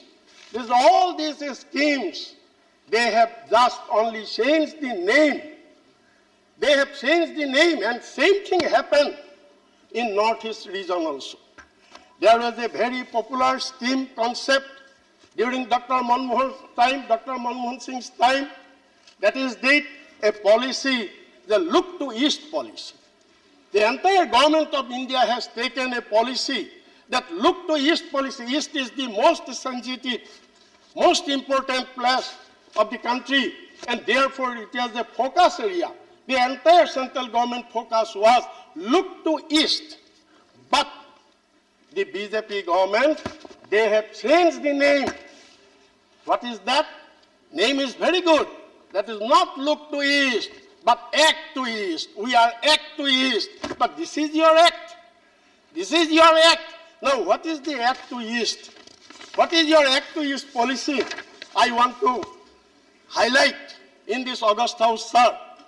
The Congress government, for the industrial development of Northeast region, one industrial policy was taken, Northeast Industrial Investment and Promotion Policy. And it was launched in the year 2007.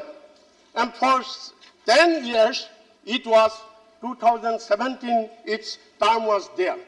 But in 2014, BJP government, after coming to power, immediately abolished this industrial policy. What this industrial policy says? This industrial policy says that 30% capital subsidy on machinery, 30% capital subsidy is given on machinery. So the big industry, big investors, they are encouraged to come and invest to the Northeast region. But the BJP government, after abolishing this policy, they have introduced another policy. What is that? NEIDS, Northeast Industrial Development Scheme. And under this project, sir, under this scheme, that this 30% capital subsidy is abolished, and in lieu of that, only cap of 5 crores of rupees has been given as capital subsidy. Now, who will come, sir? 400 by 4, spending 400 crores of project. Who will come for 5 crores rupees? So now because of that, the big investors, the public companies, they have not come to Northeast region for investment, and this is one of the reasons why the entire development of Northeast region has been slowed down. This is one of the Act to East policy. Now, sir, I am coming to the another point. There was no mega project. During this 8 years' time, not a single mega project has been sanctioned to the northeastern states. Not a single. Whatever the airport, this Hulangi airport in the Arunachal Pradesh, the extension of 3 other airports, all these are the projects of the UPA government. Not a single mega project they have given to the northeastern region. This is one thing. And another thing, the international airport in Guwahati, in the name of Bharat Ratna Gopinath Bordoloi, that airport has also been privatized. There is 2 profit-earning 2 PSU in Assam, Nagaon paper mill, Jagirud paper mill, and Kasar paper mill. That 2 paper mill public sector undertaking has been closed down since 2015, and now till date, the employees have not been paid a single penny as salary. 180 employees have already died for want of medical, for want of fund, for want of money, and 15 numbers of employees have committed suicide. So this is your Act to East policy. This is your Act to East policy. And not only that, sir, in the border areas, the border areas, there is no infrastructure. As a result, what happened, there is no go down in the border areas. Whenever one state to another state, some materials have to be sent, it is to be transported, there is no go down system. It is truck to truck transfer is loading and unloading is done, which is also one of the important hazards, one of the important bottleneck for the development of Northeast. Sir, our Honorable Prime Minister, time without number, whenever he visits Assam, whenever he visits Northeast region, he always says that मैं Northeast region को अष्टलक्ष्मी का मैं देश बनाऊंगा. असम को Northeast region को मैंने अष्टलक्ष्मी का देश बनाऊंगा. Every time he used to say this, but now this is the horrible condition, sir, of the Ashtalakshmi days of Northeast region. Now, sir, it is another important point. This NGO, it is very surprising that the NGO has been given for the development of the entire Northeast region. This NGO, what NGO will do? NGO will do only creating awareness of public or this and that small thing, but what is the big project NGO will do? So all total, during this time 2016 to 2021, the Northeast region development project has been given to 80 numbers of NGOs. 80 numbers of NGOs. Now all these projects are now lying, undone, half done, it is lying there. So this is Maha Ashtalakshmi Desh. Now, sir, why this top priority to be given to the Northeast region? The top priority to the Northeast region to be given only because of that this is the most vulnerable area. This is the most sensitive area in the country for the defense sector, because the entire northeastern region, 8 states, had been surrounded by Tibet, China, Myanmar, Bangladesh, Bhutan, and Nepal. All these foreign countries, they have been surrounded, this northeast region. So from this point of view also, this northeast region should have got top priority for the development.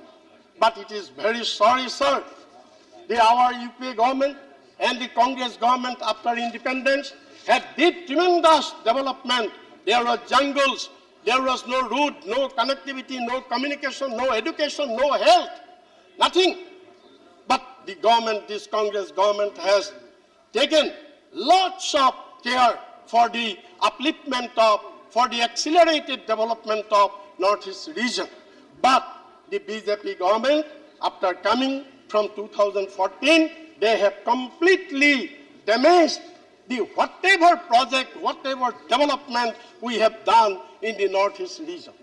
Sir, one thing I want to draw to the notice of this august House, the House must know that there was a perception that the people in the Northeast region are backward. They are tribal. They live in jungles. They live in hills. This is the perception. But these people, though they live in jungle, though they live in hills, but these people have no way less contribution to any part of India in the freedom movement of our country. In the freedom movement of our country, sir, you will be surprised to know that the British, the entire country after taking entire country, British has been able to take Northeast region. That is by the Treaty of Yandabu, 24th February 1826. After taking all the state of this country. So this is Northeast region. They resisted British anytime from the beginning. And when 1826, when Northeast Assam was annexed with the British, after 2 years, the people of Assam revolted against the British. That is the Gundhar Kaur and Dhananjay Bargohai. They have been sentenced to death by British. Sir, in the history, it is that Sepoy Mutiny of 1857 is the beginning of independence struggle, but that is not. But that is not in Assam and in Northeast region before Sepoy Mutiny. That is 1828, the people of the hill people, the people now who we say that backward people, we say that illiterate people, there is no communication. These people have started revolt against British in 1828, long before, much before 1857 of Sepoy Mutiny. Not only that, sir, another important point I want to draw, the contribution in the freedom movement of the northeastern states. Another incident is, sir, 1861, that is in Nagaon district of Assam, there is an area, Phulaguri, where hundreds of farmers revolted against the British and British fired on, and 39 farmers killed on spot, and 2 farmers, Krishnakanta Goswami and Safiyun Nessa, they have been banished to Andaman. After that, 28 January 1894, it is not less than Jallianwala Bagh massacre. It is same thing like Jallianwala Bagh massacre. That is, there was 140 farmers in Pothorughat of Darang district. They revolted against the British, and British fired on them, and 140 farmers died on the spot. This is not his region, sir. This is not his region, sir. This is Assam, sir. So courageous. This Kushal Kaur, Pioli Phukan, Maniram Dewan, the great freedom fighters, they have been hanged by the British for revolting against British. In my area, sir, in 1942, Quit India movement, one young girl, 16 years old girl, Kamaklata Borua, and young boy Mukunda Kakoti, they went to let down, to bring down the Union Jack from the Gopur police station, and the police fired on them, both died on the spot. And on 18 September of Quit India movement, 1942 in Nagaon, one Bhogeshwari Phukamani, one lady, she was killed, and in Bhekiazali, 13 persons have been killed at the same time. So this is Assam. This is not his region. They have fought for the independence of our country, not less than to any part of our country. Now I am coming to other states, sir. Why I am citing this historical example, I will tell you later on in conclusion. Only 3 minutes I will take, sir. So now, let us come to Manipur. I am telling about Assam. All these states, not only that it is Assam has the participation in freedom movement. In Manipur, the Bir Tikendra Jit, he revolted. He was a Raja there. He revolted against the British, and he was sentenced to death. In Tripura, Shanti Bhushan, on the inspiration of Surya Sen, he made a plan to capture the weapon store of British. Chittagong, there was a weapon store of British in Chittagong, and he made a rebel group to capture the weapon store in 1930. So courageous the people of Tripura, so courageous the people of Northeast. In Nagaland, sir, Netaji Subhash Chandra Bosu's this first Azad Hind Fauj administered village in Nagaland, Rajyasabha village. There the first Azad Hind Fauj administered village started to function in Nagaland first. My friend Kenny is here and the people of Nagaland extended fullest cooperation to the Azad Hind Fauj with Netaji Subhash Chandra Bose. So this is now we neglect the people of Nagaland. Now we neglect the people of Manipur, that these people are tribal people. These people are backward people. These people, they do not know anything. These people live in jungle. We underestimate these people. But these people have made supreme sacrifice for the unity, for the integrity, for the freedom of our country. Not only that, sir, in Nagaland, House will be surprised to know one small girl, 16 years girl. Her name is Gaiden Lu. She was a spiritual leader. She revolted, a small girl. She revolted against the British, and the British gave her life imprisonment at the age of 16, and she was at that, it is in 1932. And when in 1937, Pandit Jawaharlal Nehru visited Shillong, he went to see this girl in the Shillong jail, and there Nehru gave her title Rani, and from that she is known as Rani Gaiden. So, sir, I am citing all these major historical events, the contribution of the Northeast region in the freedom movement only because of that despite having such contributions to the freedom movement of our country, to the mainstream of our country, but the government, if this way, give this stepmotherly treatment to the Northeast region, what offense the people of Northeast region has done? What offense we have done that we are getting every time that stepmotherly treatment? This now 8 years, this is now today the functioning of donor ministry. What is this functioning? What is the achievement? What is the achievement? What? Not a single project has been completed. Not a single mega project has been given.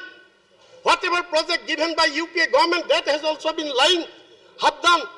There was no office of donor ministry in the Northeast region. Nothing, only on paper. Only on paper everything. So therefore, my humble suggestion to the Honorable Minister of the donor and to the government that you must think very seriously. You must think the importance of Northeast region from strategical point. Mr. Bora, you have to conclude now. Your time is up. Just 1 minute. To think the strategical point of this Northeast region from the defense point of sight. This is number one. And number two, this alienation, the feelings of deprivation, the feelings of injustice, the feelings of stepmotherly treatment to the people of Northeast region, you must address it. You must address it. And therefore, I request the government to take strong, attractive industrial policy. Attractive industrial policy so that big investors will go to Northeast region. They invest and we can make rapid industrialization of the Northeast region. And the moment rapid industrialization start, the unemployment problem and other problem that will be solved, that will be addressed as soon as the earliest possible time. So, sir, with these few words, I once again urge upon the government of India, I urge upon the Minister of Donor to take seriously, to think seriously, and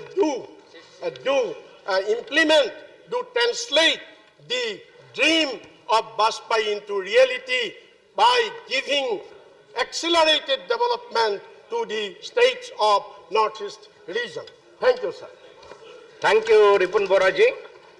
I now call upon Shri Bhuvaneshwar Kalita. Shri Bhuvaneshwar Kalita ji. Thank you, Mr. Vice Chairman, sir, for giving me the opportunity to speak on this very important ministry which will be discussed today. And I request all my friends here to take interest in this so that, and I'm grateful to the chairman who has said that the time, although it is 4 hours, it may be extended. I'm grateful for that. And if we go to the northeastern region has about 3.78% of the population of India. But the happy note that 10% of gross budgetary support is given to northeastern states. And over the years, since the inception when donor ministry was formed and in 2001, the ministry has been looking after the development works over there.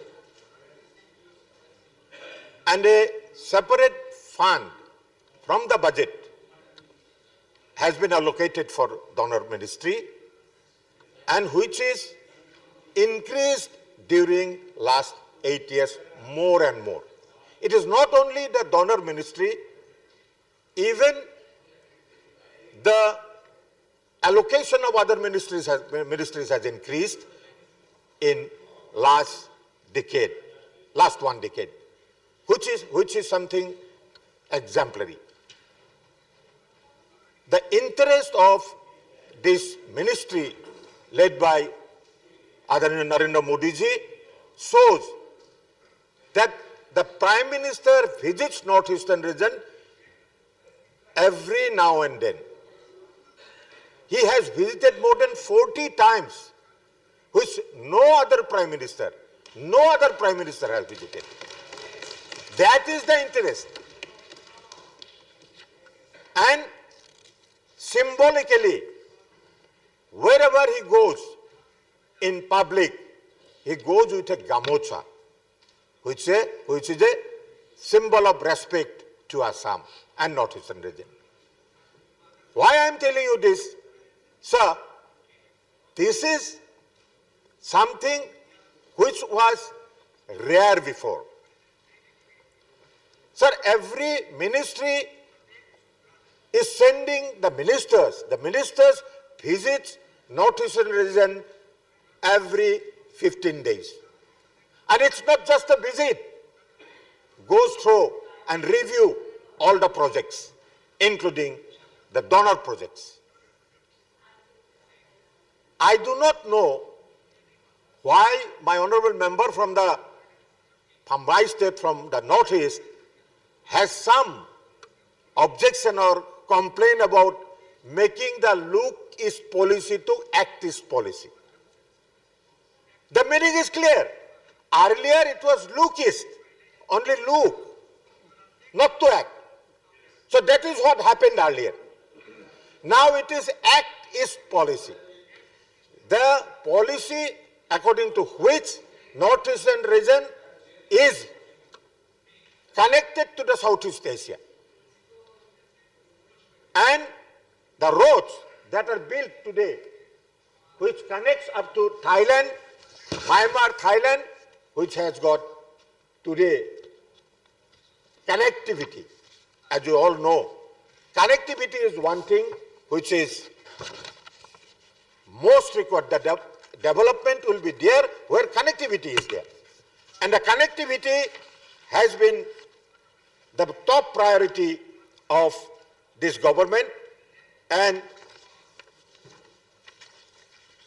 I may There are other infrastructure. I will go to that a little after.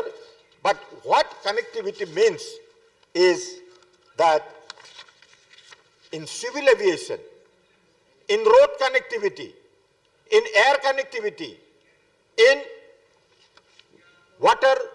waterways connectivity has been given importance, and in last few years you must have seen many new things are coming up. Many new airports are added, and the airports which were closed earlier during Congress rule has been revised and has been renovated and made operative on such as Rupsi Airport. New airports are added to Sikkim. New airports are added to Arunachal Pradesh. Today, it is connected, air connectivity to the northeastern region is complete, we can say. It is not only the state capitals, it is going to some of the district headquarters also. So this is one thing which was not happening earlier, but it is happening now. Because the government is acting on this, not simple announcement or foundation laying. This government led by Adharaniya Modi ji is committed to complete things, not the announcement, complete the construction, make it operative. That is the guiding principle of this government. So, if we go to rail connectivity, today most of the state capitals are connected by rail. One that was left for a long time, the Imphal, the capital of Manipur. It will be very soon connected with passenger train. Already trial run has been made with goods train. We know all about it. So going to Imphal by train was a dream. Going to Arunachal, Itanagar by train was dream. But now those dreams are coming true, and it has become, trains are being run, and it is becoming operative. So rail connectivity, you go from meter gauge to conversion of meter gauge to broad gauge, and then connecting the state capitals, and by that the goods train, passenger trains are well operated now, and the problem that we had once, because of the lack of road connectivity and rail connectivity, and there was time when northeastern region was starving because the essential commodities does not go. It takes months to reach there. Now the northeastern region, all the states get their essential commodities by rail connectivity and of course by road connectivity. As we all know that there was, the northeastern region doesn't have the connectivity in terms of ports. Now with the help of the Myanmar Sitawai port, we are getting the port connectivity. The Brahmaputra has been made waterways, the water connectivity. Today, sending goods and services to northeastern region it's not a problem now. It's a people can send anything and in record time it goes there. So if we go about connectivity, the waterways connectivity, the road connectivity, as you all know, that the highway project, which was started during the Prime Ministership of our respected Atal Bihari Vajpayee ji. The 6-lane highway, the development of highways were started during that time, and now it is almost connected to the project is completed everywhere. So that is the road connectivity. Sir, you know what is PMGSY connecting the villages with the main roads, with the urban areas? The PMGSY connectivity was made and it was started during the Prime Ministership of Adarniya Atal Bihari Vajpayee ji. And now we are proud to say that in Assam and even northeastern region, all other northeastern region is well connected with roads under PMGSY. So why I am telling you, sir, that these are not just announcements. These are the activities. These are the projects which are complemented, which are done. So as we all know that Honorable Member has mentioned about the Bharat Ratna Gopinath Bordoloi International Airport. Sir, who has given Bharat Ratna to Honorable Gopinath Bordoloi? It was the BJP government who gave Bharat Ratna to Gopinath Bordoloi. And the international airport facility was also given during this government. Now, just wait. Now, wait. That his objection is that the flights are not running now. Sir, under Uran scheme, many of the Southeast Asian airports are being connected, and some of the operation has been done already. So this is how the donor ministry and this government is doing what was at one time a dream for the people of Northeastern region. But today, the dream has come to the reality. Sir, if we go to the infrastructure development and the industrialization of the area, so in the beginning I want to just refer to what our friend from the opposition has said. NEIPP and the present, his objection to the present Northeast Industrial Development. So earlier, NEIPP was also during the BJP government earlier. But that was for 10 years, 1997 to 2007. In 2007, this was reviewed and extended for another 10 years. So, during that time, we all know what was happening. Many industry houses came. But what happened? There was more signboard industries than actual industries.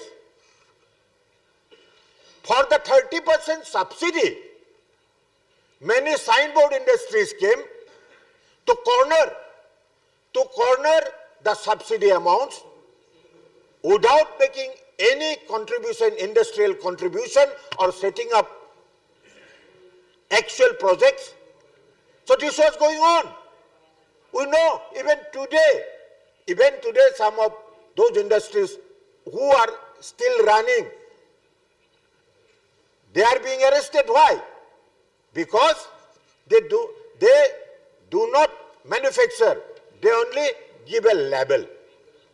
So that is not industrial development.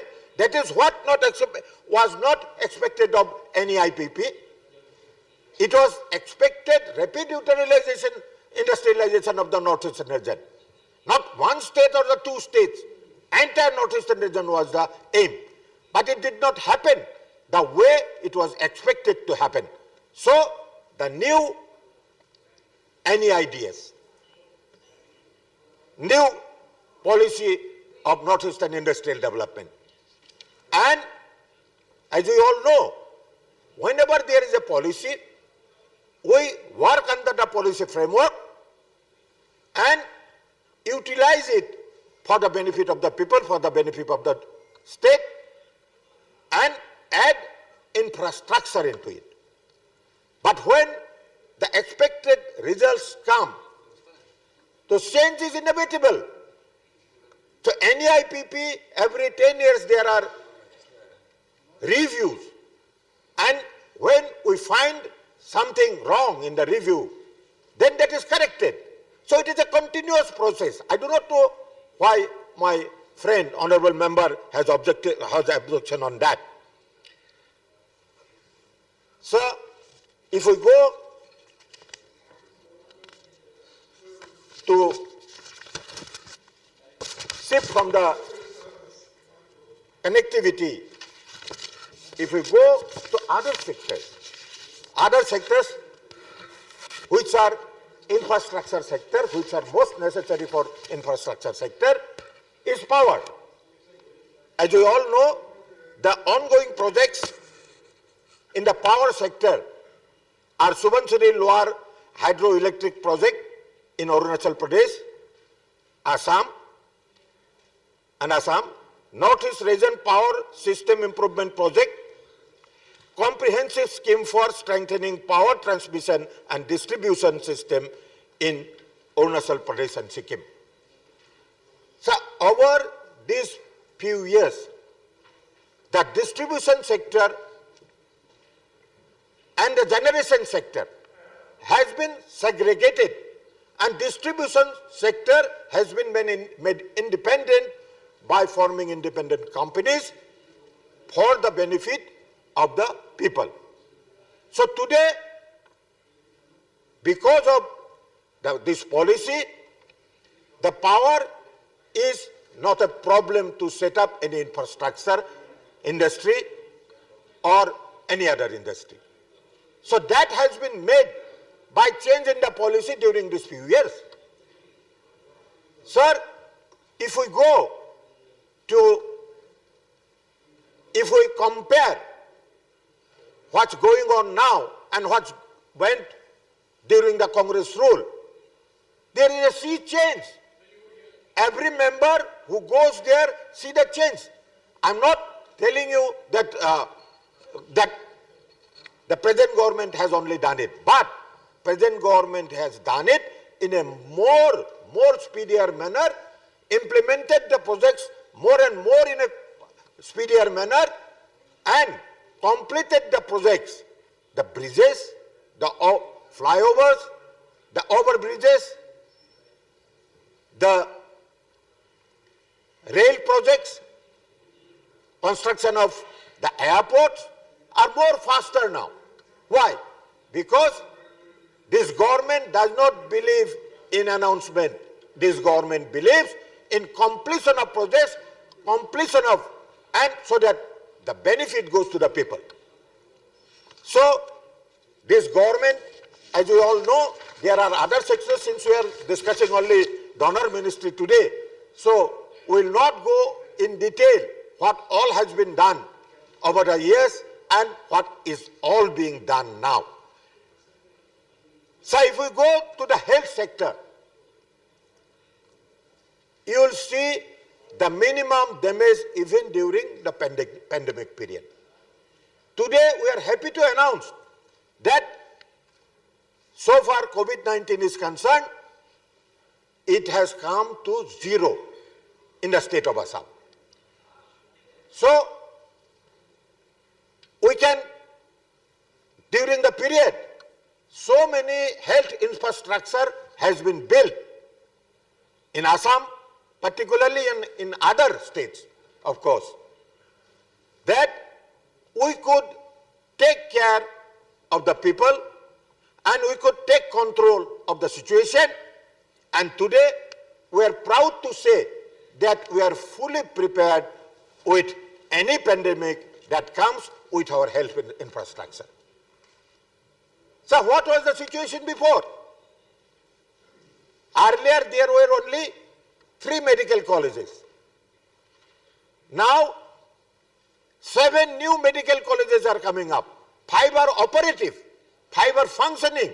They have done a lot of work during the pandemic period to save the people of Assam and to not only give safety, but in the case of immunization also, in the case of vaccination also, the state has completed vaccination of first dose everywhere.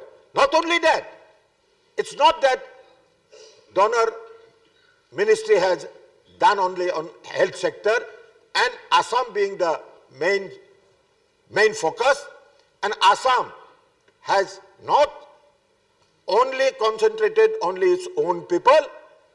The health system of Assam has covered and looked after the other neighboring states also, so that the other neighboring state also can be safe and they can prosper. Sir, so many oxygen plants in Assam has been, at a time during the pandemic period, oxygen plants were given by our government in the center. But Assam completed the oxygen plants in record time, when there was oxygen shortage in other states and there was big issue, the northeastern region did not have the shortage of oxygen, because Assam being the main state, Assam has helped all other states and including its own people. Kalita ji, your time is over. So today, I'll take a few more minutes. Today we are in a position that 20 minutes given by the party is over. Yeah. So I will not go to all sectors because my other speakers are there. They will. There are another 3 speakers from your party. But one thing I must mention here is the sports sector. Today, northeastern region is the sports in the Olympic map of the country, of the world. Today, the sportsmen and women from northeastern region finds place in the Olympics, in the National Olympics, and they win medal in the Olympics, and they brought glory to. Yeah. So that is why northeastern region is being given more importance, because it is giving you medals. And today I am very happy to say that National Sports University at Manipur is being established. Can anybody say a remote state in the northeastern region, in the other corner, leading the country? Sir, sports in one area, my friend Kiran Rijiju is there. The plan to prosper in the Olympic Games was initiated by him. And today, we can very proudly say that northeastern region is in the fast track in the field of Olympic Games, in the field of sports. Sir, I will finish by saying only 2 things which in the beginning I mentioned, is our link with the neighboring state. During this period, what my friend had objection about Act East policy, the Agartala-Akhora lane link between India and Bangladesh is under implementation now, where our connectivity to even neighboring countries will be more smoother. Sir, I mentioned already that the Kalagan multi-modal transit transport project, which will give us access to the port in Myanmar.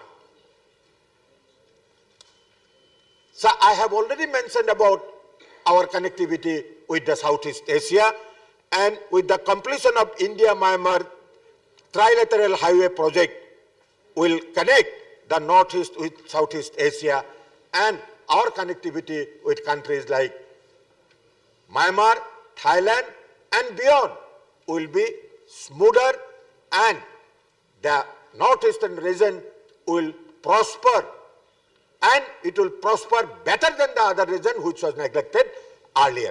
So I see that the donor ministry, after its formation, the most superior has become during last decade, because donor ministry has been given due importance, and through donor ministry the people of the problems of infrastructure of the of Assam and northeastern region is very well looked after. And today we can say that we are in prosperity and development. We are going to become one with the national average, and I hope and I know this, if this government continues for another decades, few more decades, there will be no difference between the backward northeastern region and the forward other region. So with this, I conclude. Thank you very much. Thank you, Kalitaji. The next speaker, Ms. Susmita Dev. Thank you, sir. I would like to thank my party for giving me the opportunity to speak on a very, very important ministry, which is the donor ministry. The workings of the donor ministries have a direct impact on all the states of Northeast. And as I speak today, I come from the state of Assam, and I am proud to say that it is the All India Trinamool Congress who has given a public representative from Northeast an opportunity to come to this house from the Rajyasabha. Earlier, sir, there was a nominated member, Professor B.B. Datta, but I am the first elected member who's come from Assam through the Legislative Assembly of Bengal. Sir, I have heard very carefully what Honorable Member of Parliament Ripun Boraji said.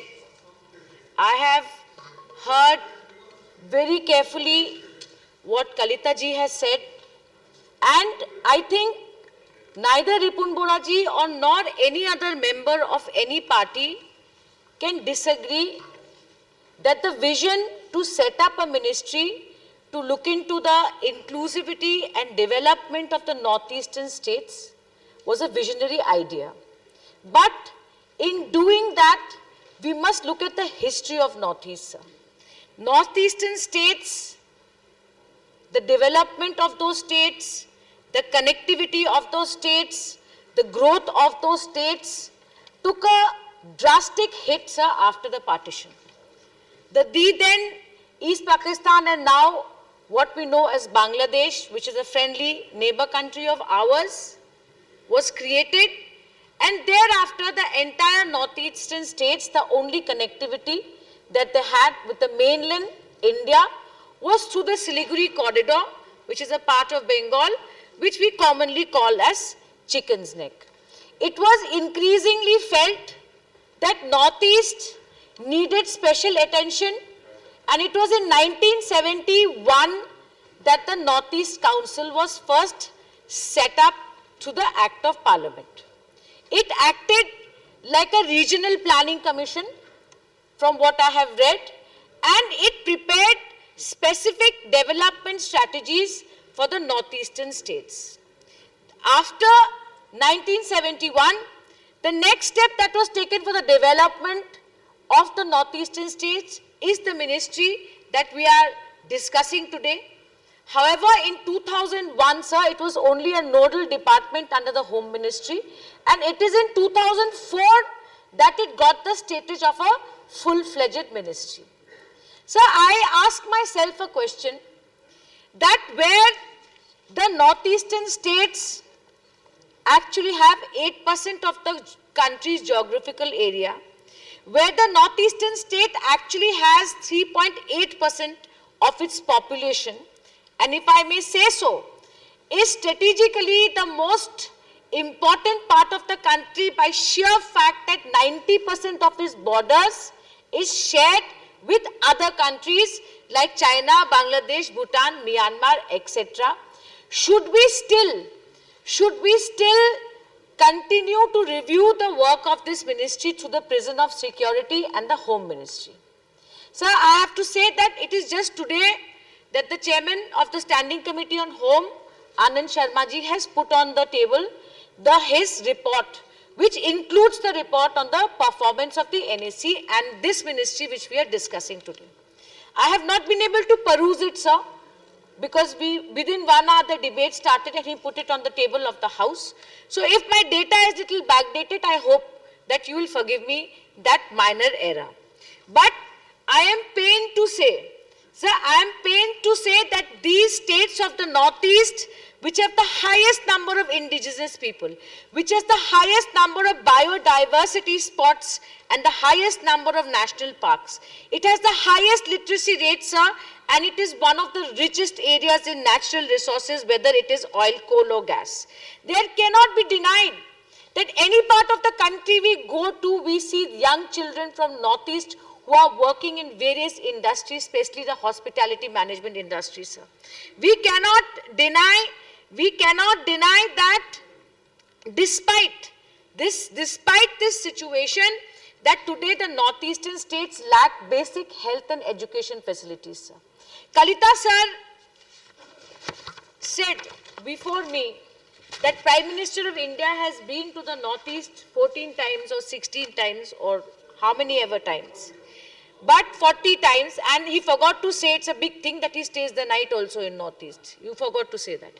Anyway, sir, let me give some data.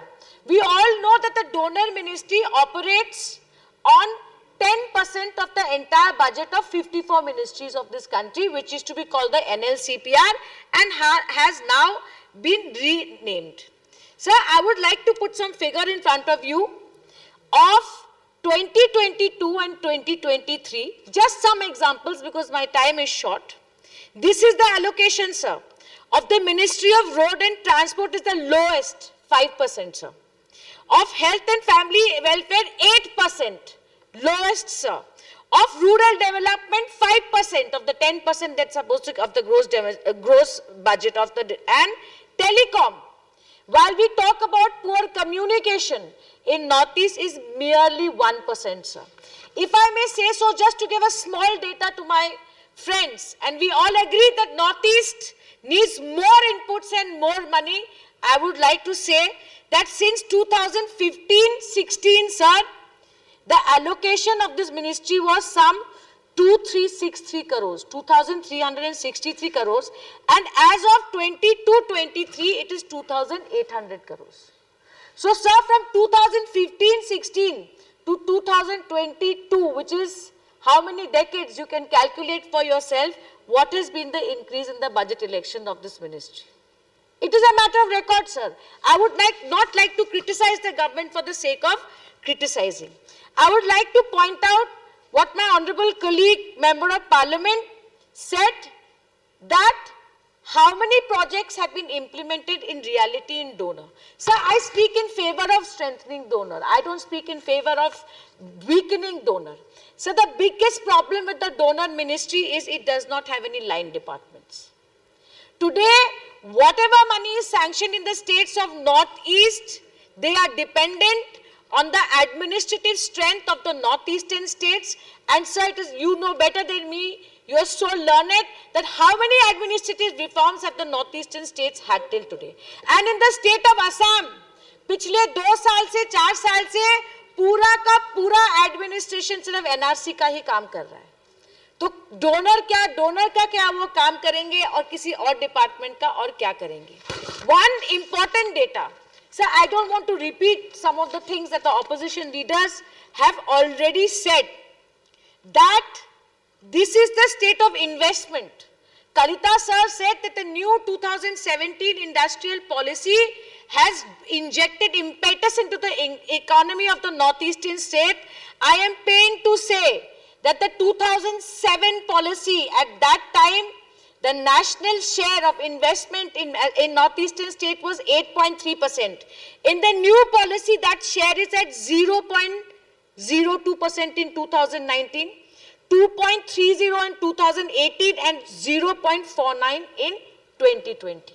So last but not the least, I would like to say that one huge issue in the Northeast is our ecology and our environment. So land is the issue where different tribal people of the northeastern states in various areas have been repeatedly agitating. Land is everything to the identity of the indigenous people. Sir, I am sorry to say, but in the recent May 2020 Bagjan Assam Oil India fire, where the gas well caught fire, official documents have shown that Oil India company expanded operations into ecologically sensitive zones without public hearings. This is their document, sir, that is saying it. Today, I would like to point out that illegal coal mining is one of the largest issues of the northeastern states. And sir, as you know, without coal, no industry can function. I urge upon NEC and the donors ministry that take a policy decision on coal mining for the northeast. क्योंकि sir coal चाहिए और जितना illegal coal borders से जाता है sir, coal का syndicate जो जाता है, उसपे state का नुकसान होता है, पैसा कोई और बनाता है. Today I ask that if you have NETFI, आज NETFI भी एक agency है, it's a non-banking financial institution works under the donor. We appreciate the work of NETFI, but today the Hindustan Paper Corporation, the two industries, one in Barak Valley, which is a Kachar paper mill, and one is the Nagaon paper mill, sir, thousands of crores of assets are going to be sold at peanuts. So do you know the Kachar paper mill is today being liquidated only because 92 lakhs was owed to some trade creditor? Could NETFI have not restructured this debt and saved that industry today, sir? So you need to relook at the functions of NETFI too. You need to relook at the functions of NETFI. And I also request that startups, an extremely important issue which impact the young entrepreneurs of Northeast, I request NETFI that you must have seed money for pre-revenue period. Today, to start any entrepreneurship, sir, you know that there has to be a due diligence of the industry. You have to do enough research to see that will this industry work, will this business work or not.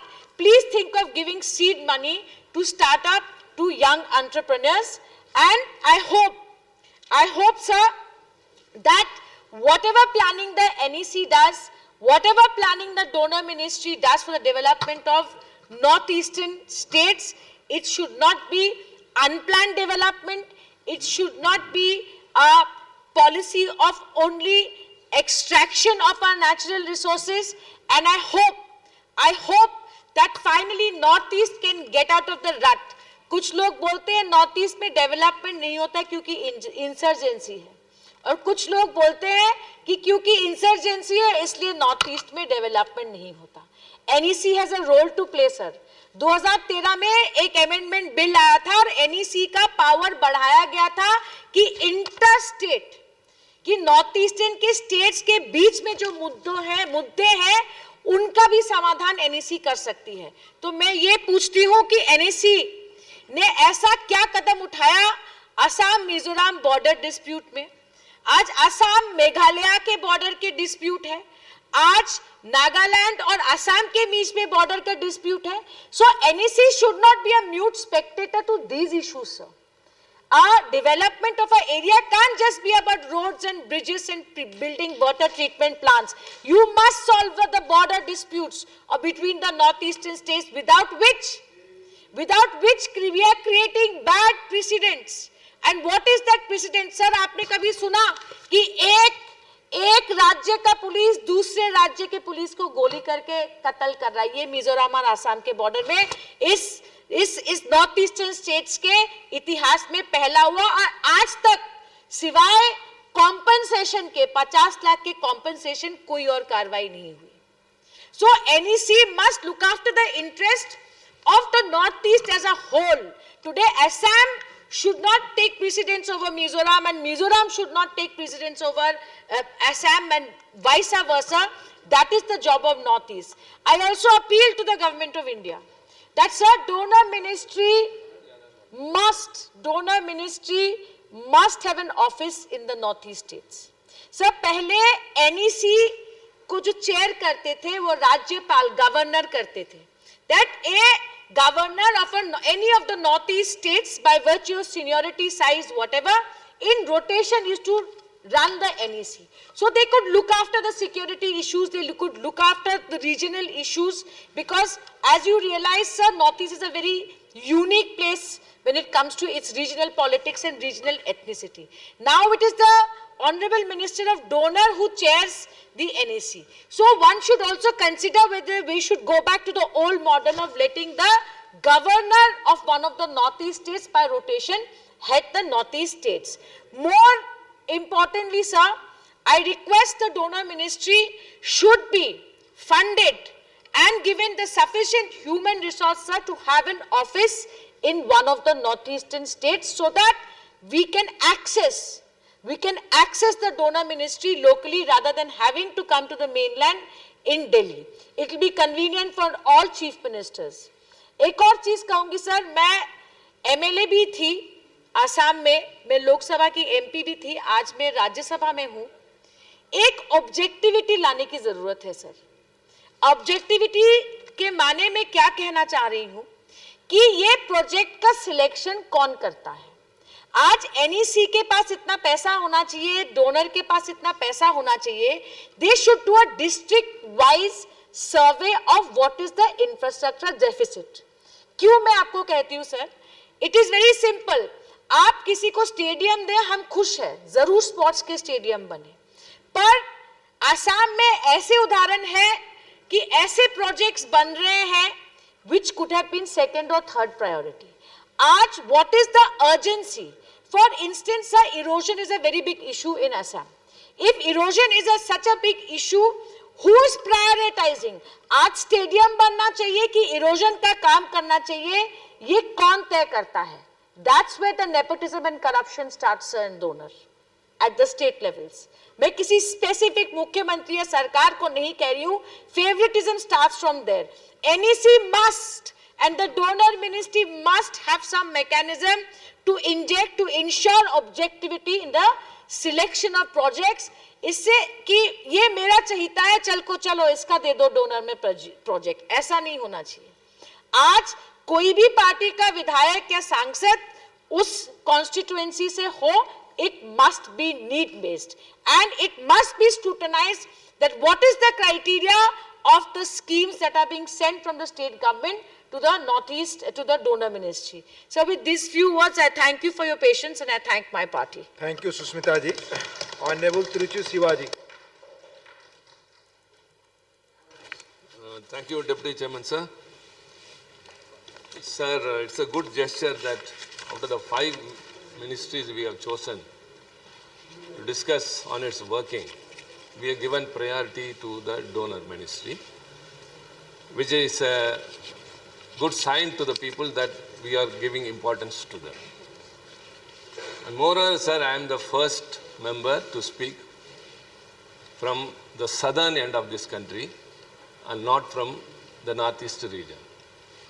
It means that the issue of the certain area of a people should be taken up by only not those people. If it is really a nation which, as we project to outside, I should address the concerns of the people who are in the northeast as well as in the north, and so also they should be concerned about the people in the south. So that is unity in diversity. This is unity, and this unity cannot be brought by way of uniformity as some other people think.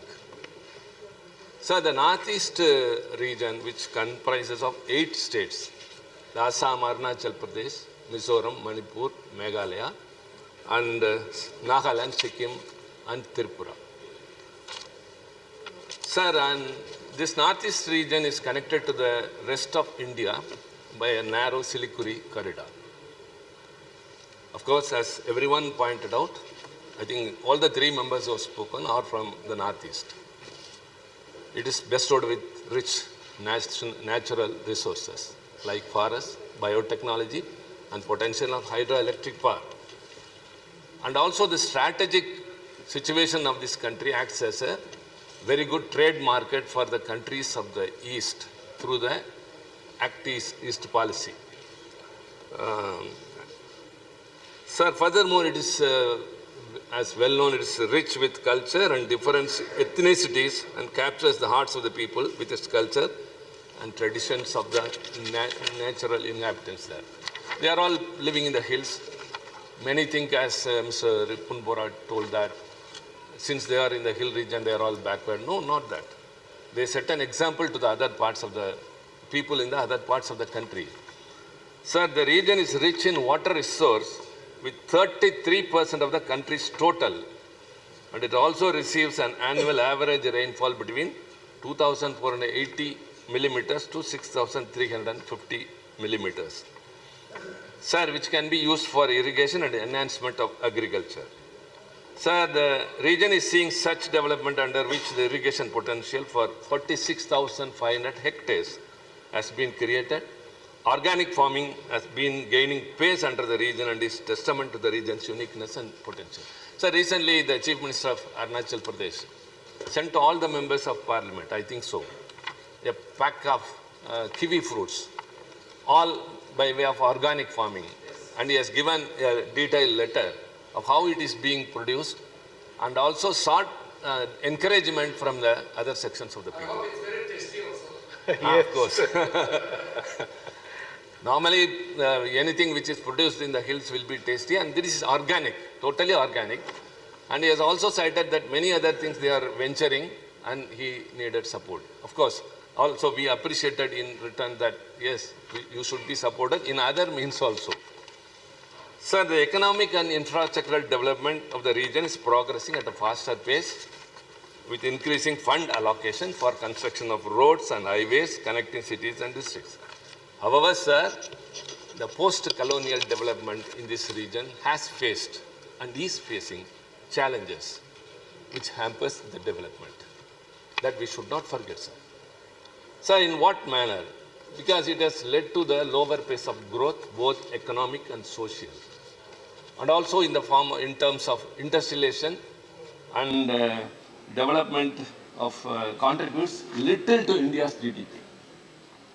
Only because of the challenges which the region is facing. We may sanction more funds, sir, but what happens actually?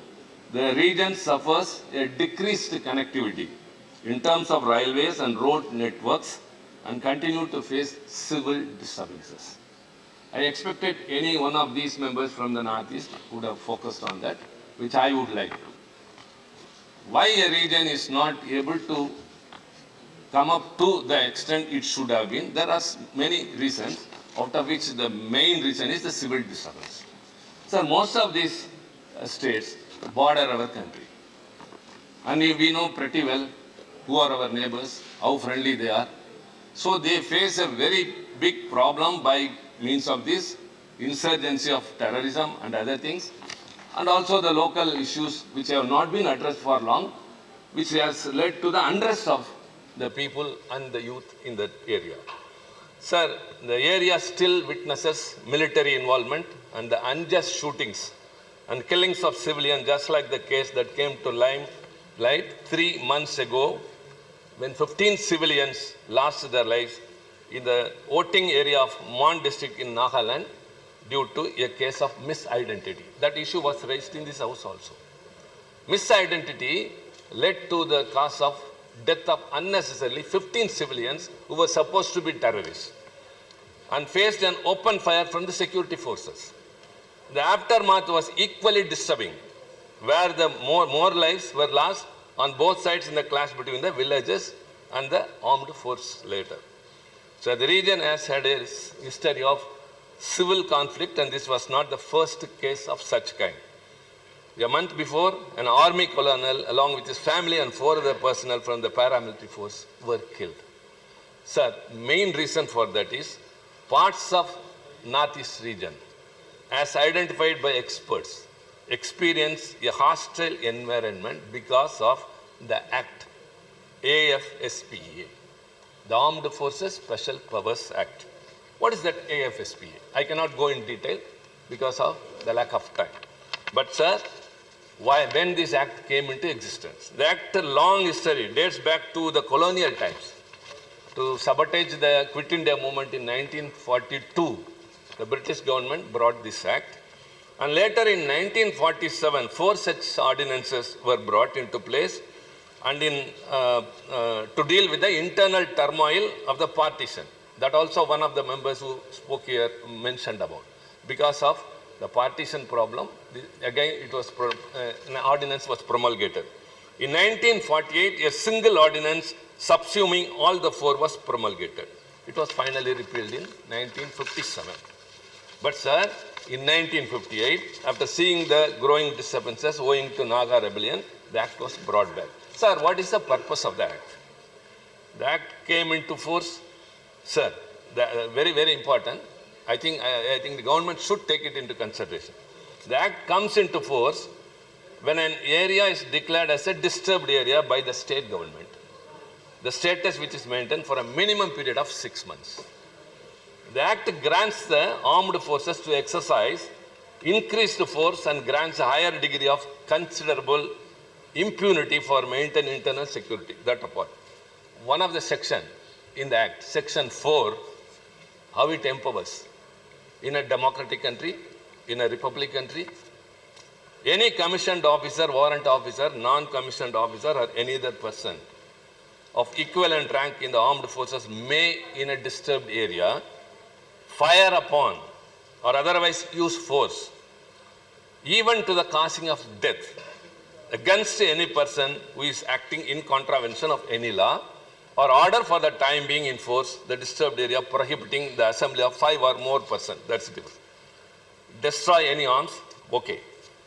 Arrest without warrant any person who has committed to a cognizable offense or against whom a reasonable suspicion exists that he has committed or is about to commit. Either enter and search without warrant, and sir, section 6 of the act, that is very, very important. No prosecution, suit or other legal proceeding shall be instituted except with the previous sanction of the central government against any person in respect of anything done or purported to be done in the exercise of the power conferred by this act. So the unrest that is prevailing, it is not because of the issues only, because of such acts also. When the armed forces are empowered with such an enormous power, there are instances it could be misused. But when they say there could be no prosecution, no suit could be filed, what will happen?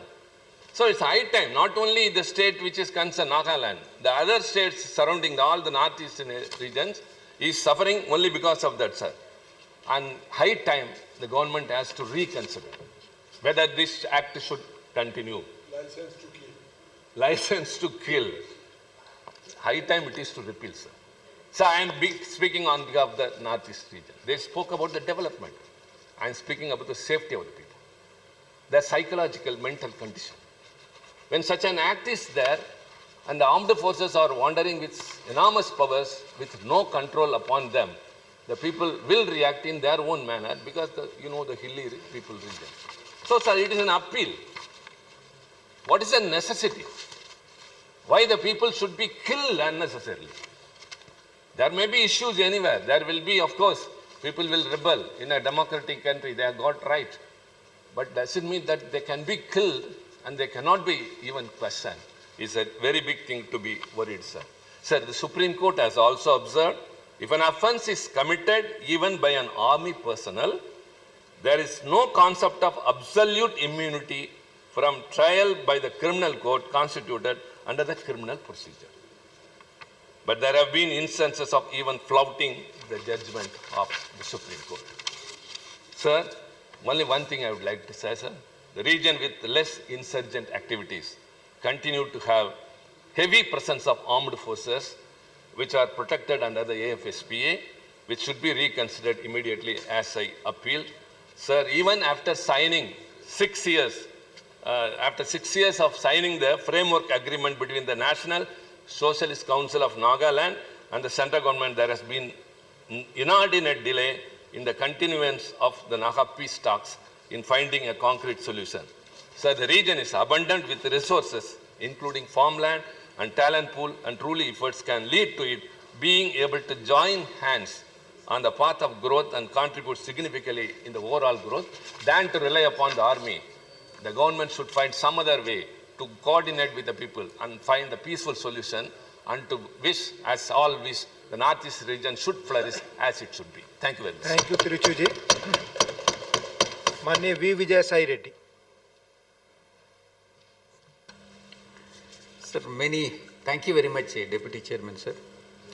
Many honorable members have expressed their views on this subject of Northeast region. And Sushmita Madam has elaborately explained so many things, what had to be done, what is not being done, what has to be done. All these issues have been elaborately explained by her and Ripun Boraji also, and then Shivaji also. ताकत दी। अब सरकारें अपने अपने राज्यों से जनता के प्रतिनिधियों के द्वारा चलती है। सरकार चलाने के लिए उन्हें नई दिल्ली साउथ ब्लॉक की तरफ अपनी लुक साउथ ब्लॉक नहीं करना पड़ता है, वो एक्ट साउथ ब्लॉक एक्ट करता है, लुक अपने आप को करते हैं। यह इस सरकार का डेमोक्रेटिक एम्पावरमेंट उन लोगों के लिए है। इसलिए मैं अंत में कहना चाहता हूं कि नॉर्थ ईस्ट में जो परिस्थितियां हैं, उस परिस्थिति का एक अंत में उदाहरण यह है कि उसका एक गांव कोंगथोंग आज बेस्ट टूरिस्ट विलेज के रूप में भारत सरकार ने यूनाइटेड नेशन ट्रेड और टूरिस्ट ऑर्गेनाइजेशन के सामने प्रस्तुत किया है, जिस गांव में कांग्रेस का एक प्रतिनिधि कभी नहीं पहुंचा, सरकार के कर्मचारी नहीं पहुंचे। उस गांव में हमारे लोग पहुंच रहे हैं, केंद्र सरकार पहुंच रही है। यह आपको बाध्य कर रहा है कि उस गांव की ओर देखें। आज उस वहां का एक एक गांव संवर्धित हो रहा है, सुरक्षित हो रहा है। मैं इतना कहना चाहता हूं कि नॉर्थ ईस्ट और नई दिल्ली के बीच की दूरी समाप्त करने का बड़ा काम यशस्वी प्रधानमंत्री नरेंद्र मोदी जी ने किया है। इसके लिए उनका मैं अभिनंदन करता हूं और विपक्ष को कहता हूं कि नॉर्थ ईस्ट के विकास के मामले में कम से कम राजनीति ना करें। धन्यवाद। धन्यवाद। द नेक्स्ट स्पीकर इज के Ravindra Kumar.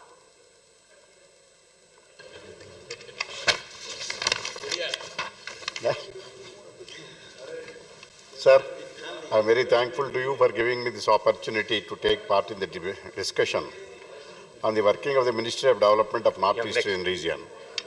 Firstly, I must appreciate and congratulate the Honorable Minister, Cabinet Minister, Mr. Kishan Reddy ji. He is also from Telugu man and youngster and energetic man. I hope that under his guidance, the Northeastern leadership will be developed further. Sir, the Northeastern region comprises of 8 states, namely Arunachal Pradesh and so.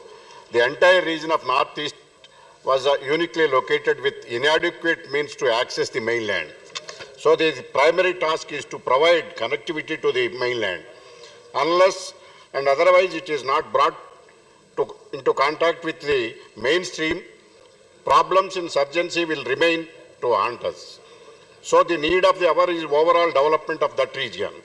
So the Union government has put in place many schemes for its development, but with regard to the creation of employment, a report of the parliamentary committee was presented to this house today morning. I had a chance to go through the report that is 239 report of the department related to Parliamentary Standing Committee on Home Affairs. In the report it has been stated that out of 5 special economic zones, 4 special economic zones have been notified. Notification for 1 special economic zone has yet to be notified, though approval was granted last year. What is the status of these 4 economic zones? Whether they have been operationalized, whether the local population was given employment in those special economic zones. If the employment is not given to the local people, locally they are bound to migrate other places in search of livelihood. This trend will give feeling to disconnect among the locals. Sir, killings of civilians by security forces. This incident that happened on 5th December 2021 is still alive in everybody's mind. On that fateful day, the security forces had killed 13 innocent civilians due to mistaken of identity or otherwise. In order to avoid such inhuman incident, the development of northeastern region is happened without any delay. Railway network. Though the government is taking various measures for its development, the main focus is to be given for connectivity. In this regard, a program to connect all states' capital in northeastern region. Though the railway network is underway, I urge the Minister of the Development of Northeast region to take steps to coordinate the measures and complete the project at the earliest instance. Sports infrastructure also has to be developed. Organic farming, Sikkim is one of the northeastern states. It has received unique distinction of 100% organic farming state. It has become proud of our country. The trend has to be promoted in the entire northeastern region. Sir, with regard to the Andhra Pradesh is concerned after the bifurcation by virtue of the AP Reorganization Act, the Andhra Pradesh also became a backward state in the country on par with the northeastern states. At the time of the bifurcation, the then Honorable Prime Minister has promised a special category status on the floor of this House under the, the AP Reorganization Act also drafted at that time. My Honorable Senior colleague Mr. Jairam Ramesh was one among them in the senior member. But in his presence, the special category status announced, though it was not mentioned in the enactment. The special category status has to be given to the state of Andhra Pradesh on par with the northeastern states. Though the present government, Rajyasabha government, came to the power on the false promises that they will get the special status by fighting with the BJP government. After assuming the power, they have forgotten everything, they have abandoned everything, they have mortgaged the special status and for the reasons best known to them. Since our ruling government in the state of AP has forgotten everything, the central government has to undertake and implement the promise made by the then Prime Minister Sri Manmohan Singh ji and grant special status along with the northeastern states. I request the central government to consider the demand of the AP special status, since the AP government is ruining the entire state of AP and running the government with reverse mode. Thank you, sir. Thank you very much. The next speaker is Praful Patel. Thank you, Mr. Vice Chairman. We are discussing a very important part of our country, the Northeast, also very beautiful, also very culturally diverse, and a place which is home to so many different tribes, different languages, different cultures. And I think as Indians, we are very proud that Northeast is very much an integral part of our great nation. Having said this, I've been hearing all the speeches of various people. I mean, of course, there's been a lot of politics also involved. But that apart, the real issues which confront the Northeast should be addressed by the government. And I'm saying this, all governments in the past and including the present government have always had a special emphasis for the Northeast. And that is rightly so. It is also, I would say, one of the most, I would say from a security point of view, a very sensitive part of our country.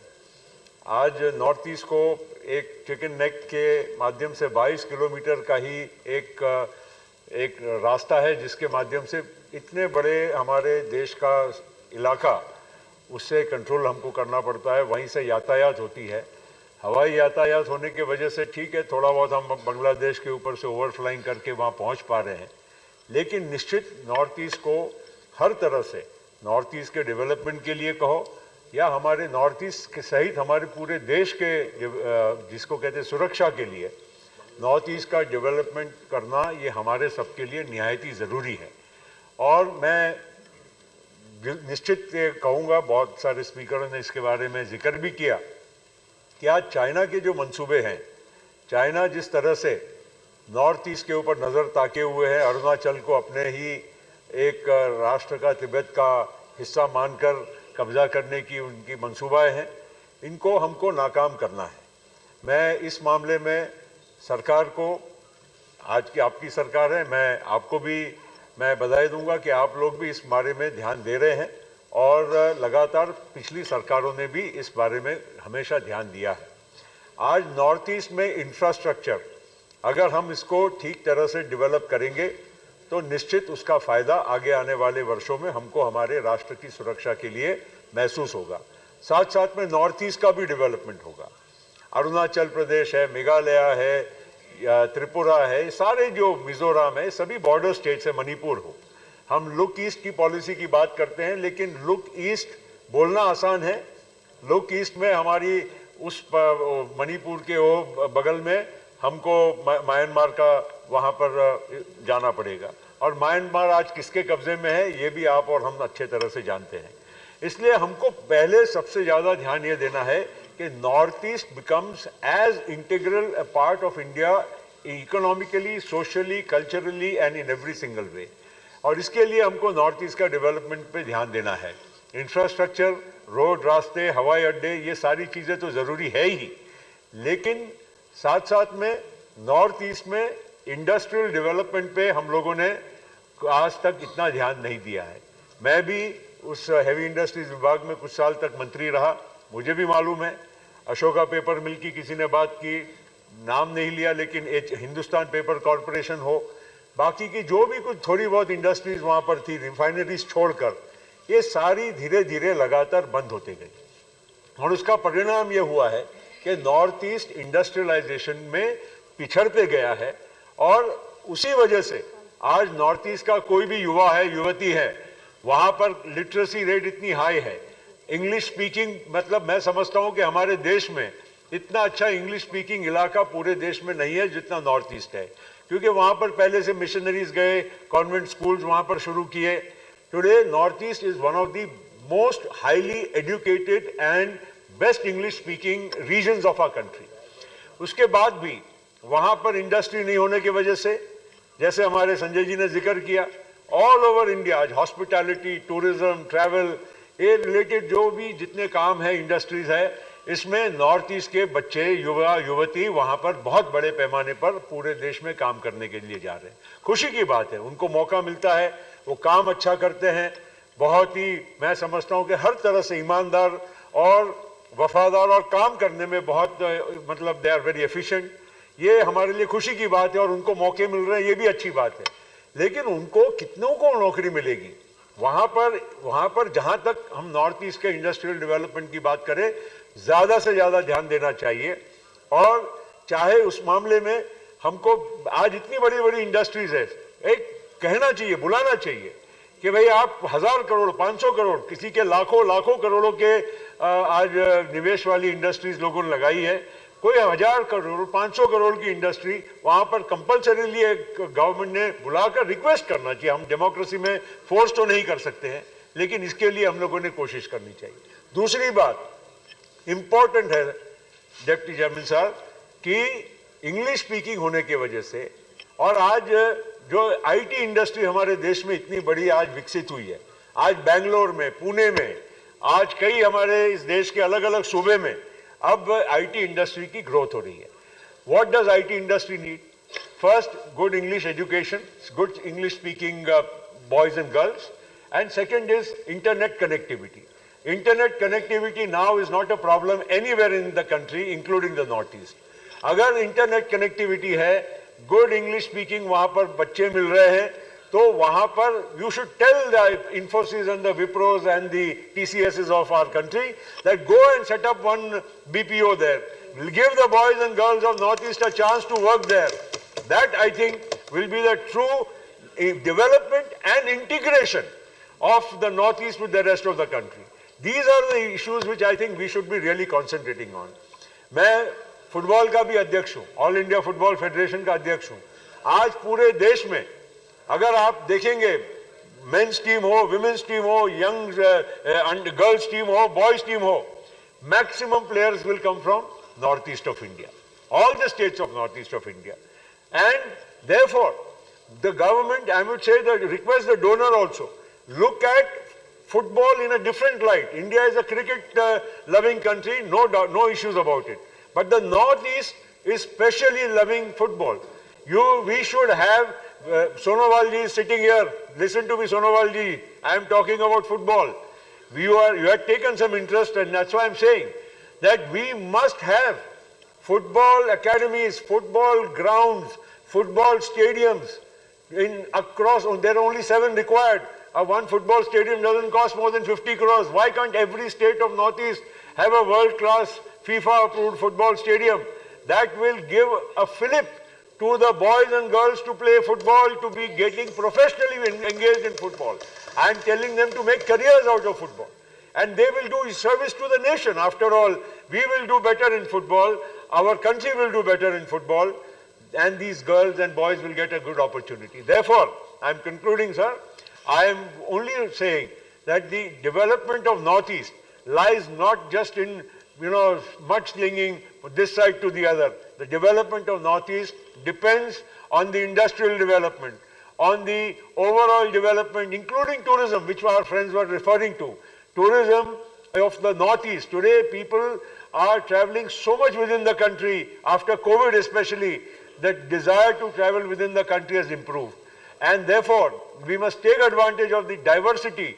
Every kind of tourism is possible in the Northeast, and I would urge the Government of India to take special steps to encourage tourism and to integrate. That is also a great integrator of the nation. More people travel between each other, they will integrate the nation, and the Northeast will be a part of our beautiful country. You are contributing well. I would have, due to paucity of time, I should have given some more time to you. Due to paucity of time, you contributed a lot.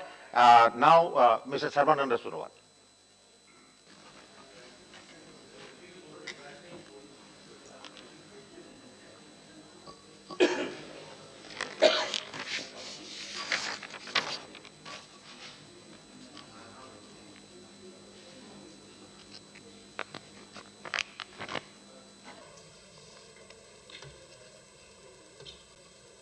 माननीय सभापति महोदय, आज मैं विशेष रूप से इस सदन की माननीय सभापति महोदय को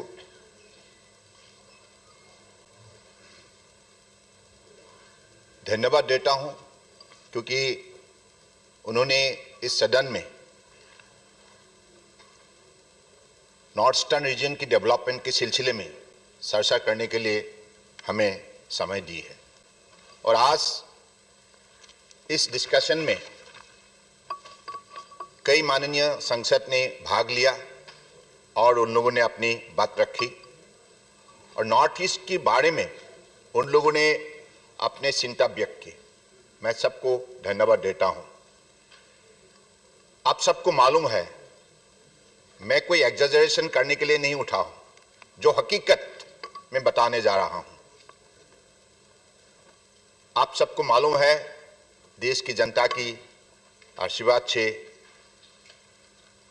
हमें 5 साल का असम के चीफ मिनिस्टर के पद में हमारे परम आदरणीय प्रधानमंत्री नरेंद्र मोदी जी की आशीर्वाद से, सहयोग से, पार्टी के सहयोग से और असम की जनता के सहयोग से मुझे 5 साल आप सबकी शुभकामनाओं से मुझे 5 साल काम करने का मौका मिला। इन दिनों में मैंने देखा, सुनिए प्लीज प्लीज प्लीज, आप लोग, ऐसा है कि इसके पहले 2014 में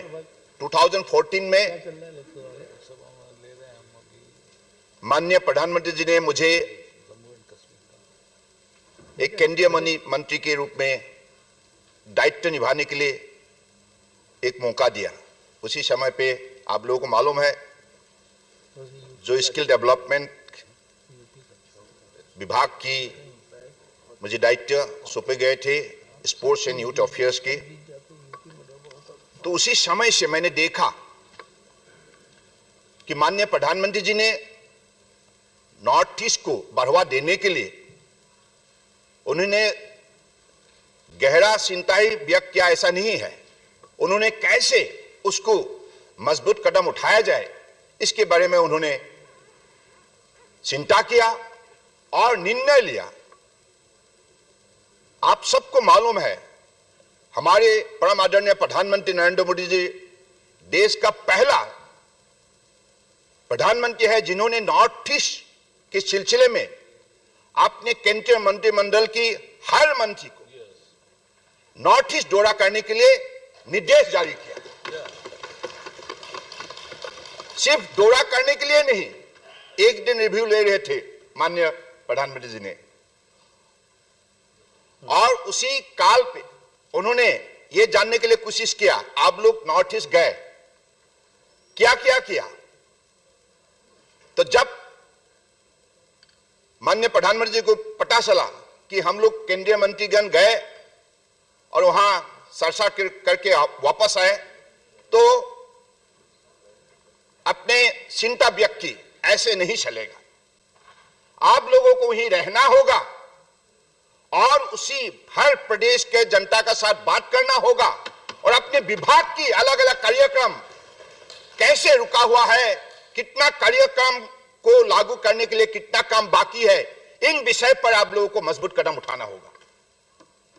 तो मुझे लगता है कि ऐसे इतना डिवोटेड, डेडिकेटेड चिंता और इनिशिएटिव एक व्यक्ति का हृदय में जब भक्ति भावना होता है, एक समाज के लिए जो उनकी हृदय में निष्ठा होती है, तब जाके ऐसा निर्णय ले सकते हैं। तो उसके साथ साथ केंद्रीय सरकार की हर विभाग की वरिष्ठ अधिकारीगणों को कहा गया है, आप भी जाइए, सारे विषय को समझिए और नॉर्थ ईस्ट के विकास का गति बढ़ाइए। तो इसलिए नॉर्थ ईस्ट ने पिछले 7 साल के अंदर जो परिवर्तन का सेहरा देखा, जो परिवर्तन का माहौल उन्होंने देखा, और हर प्रदेश को इस परिवर्तन की वजह से जो उनको नई रोशनी दिखाई दी, नई उमंग लोगों का मन में पैदा हुई, और पिछले दिनों में जो काम हुआ है, विशेष रूप से मोदी जी हमेशा मानते हैं कि transformation is possible through transportation. इसलिए पहला कंडीशन है कनेक्टिविटी एंड कम्युनिकेशन। इसलिए उन्होंने हर प्रदेश में कनेक्टिविटी बढ़ाने का, कम्युनिकेशन बढ़ाने का काम किया, और इसके वजह से आज नॉर्थ ईस्ट का किसी भी प्रांत पर आप आराम से जा सकते हैं। जैसे प्रफुल्ल पटेल जी ने आपने जिक्र किया, उल्लेख किया है, टूरिज्म, फुटबॉल इत्यादि इत्यादि। हाँ, मैं मानता हूं, लेकिन आज टूरिज्म सेक्टर जबरदस्त बढ़ रहा है। आप किसी को भी पूछिए, आप भी आइए, मैं मिजोरम होके आया, that hill state, beautifully develop hill state, उनकी कनेक्टिविटी, और किसी ने भी ये जीवन में सोचा नहीं था, one of the tallest capital in the country that is Aizawl, वहां तक रेलवे लाइन का व्यवस्था हो सकता है। ये मोदी जी ने संभव किया है। मैं तो देखकर, मैं भी खुद बहुत दिन का बाद गए तो मैं भी सोच रहा था, माय गॉड, इतना हाई एल्टीट्यूड में रेलवे लाइन बन रहा है, वहां टनल का खुदाई हो रहा है। तो ये कमिटमेंट है, देश के लिए कमिटमेंट, जनता के लिए कमिटमेंट, और हृदय में जो बसे हुए भक्ति भावना का नमूना। तो इसलिए मैं आज आप सबको बताना चाहता हूं, इंडस्ट्रियल सेक्टर के सिलसिले में आप लोगों ने बताया, जब मैं चीफ मिनिस्टर रहे 2018 में, हमारे देश के अलग अलग बड़े बड़े स्टेट में जो इन्वेस्टमेंट समिट होते हैं, तो नॉर्थ ईस्ट में इन्वेस्टमेंट समिट कभी नहीं हुई। और हम लोगों का यही मानना था, यहां लोगों की अलग अलग प्रांत में जो लोगों का सोच है, परसेप्शन है, यहां हमेशा खून खराबा होता है, किडनैपिंग होता है, बॉम्ब ब्लास्ट होता है, कोई इन्वेस्टमेंट के लिए तैयार नहीं है। तो इसलिए मन में वो साहस थे नहीं। जब एक दिन मैं आया तो माननीय प्रधानमंत्री जी को मैंने कहा, आपके गुजरात में, यूपी में, महाराष्ट्र में, अलग अलग मध्य प्रदेश में अलग अलग समय पे इन्वेस्टर समिट हो रहा है, तो हम भी करना चाहते हैं। मोदी जी ने कहा आगे बढ़ो। तो दिल में घबराहट थे, मैं बुलाऊं अगर कोई बिजनेसमैन नहीं आएगा तो मोदी जी ने कहा नहीं, ऐसा नहीं है, you go forward, we are with you. तो हम लोगों ने 2018 में 3rd and 4th फरवरी advantage Assam global investor summit, 2 दिन का हम लोगों ने ये समिट आयोजन किया था।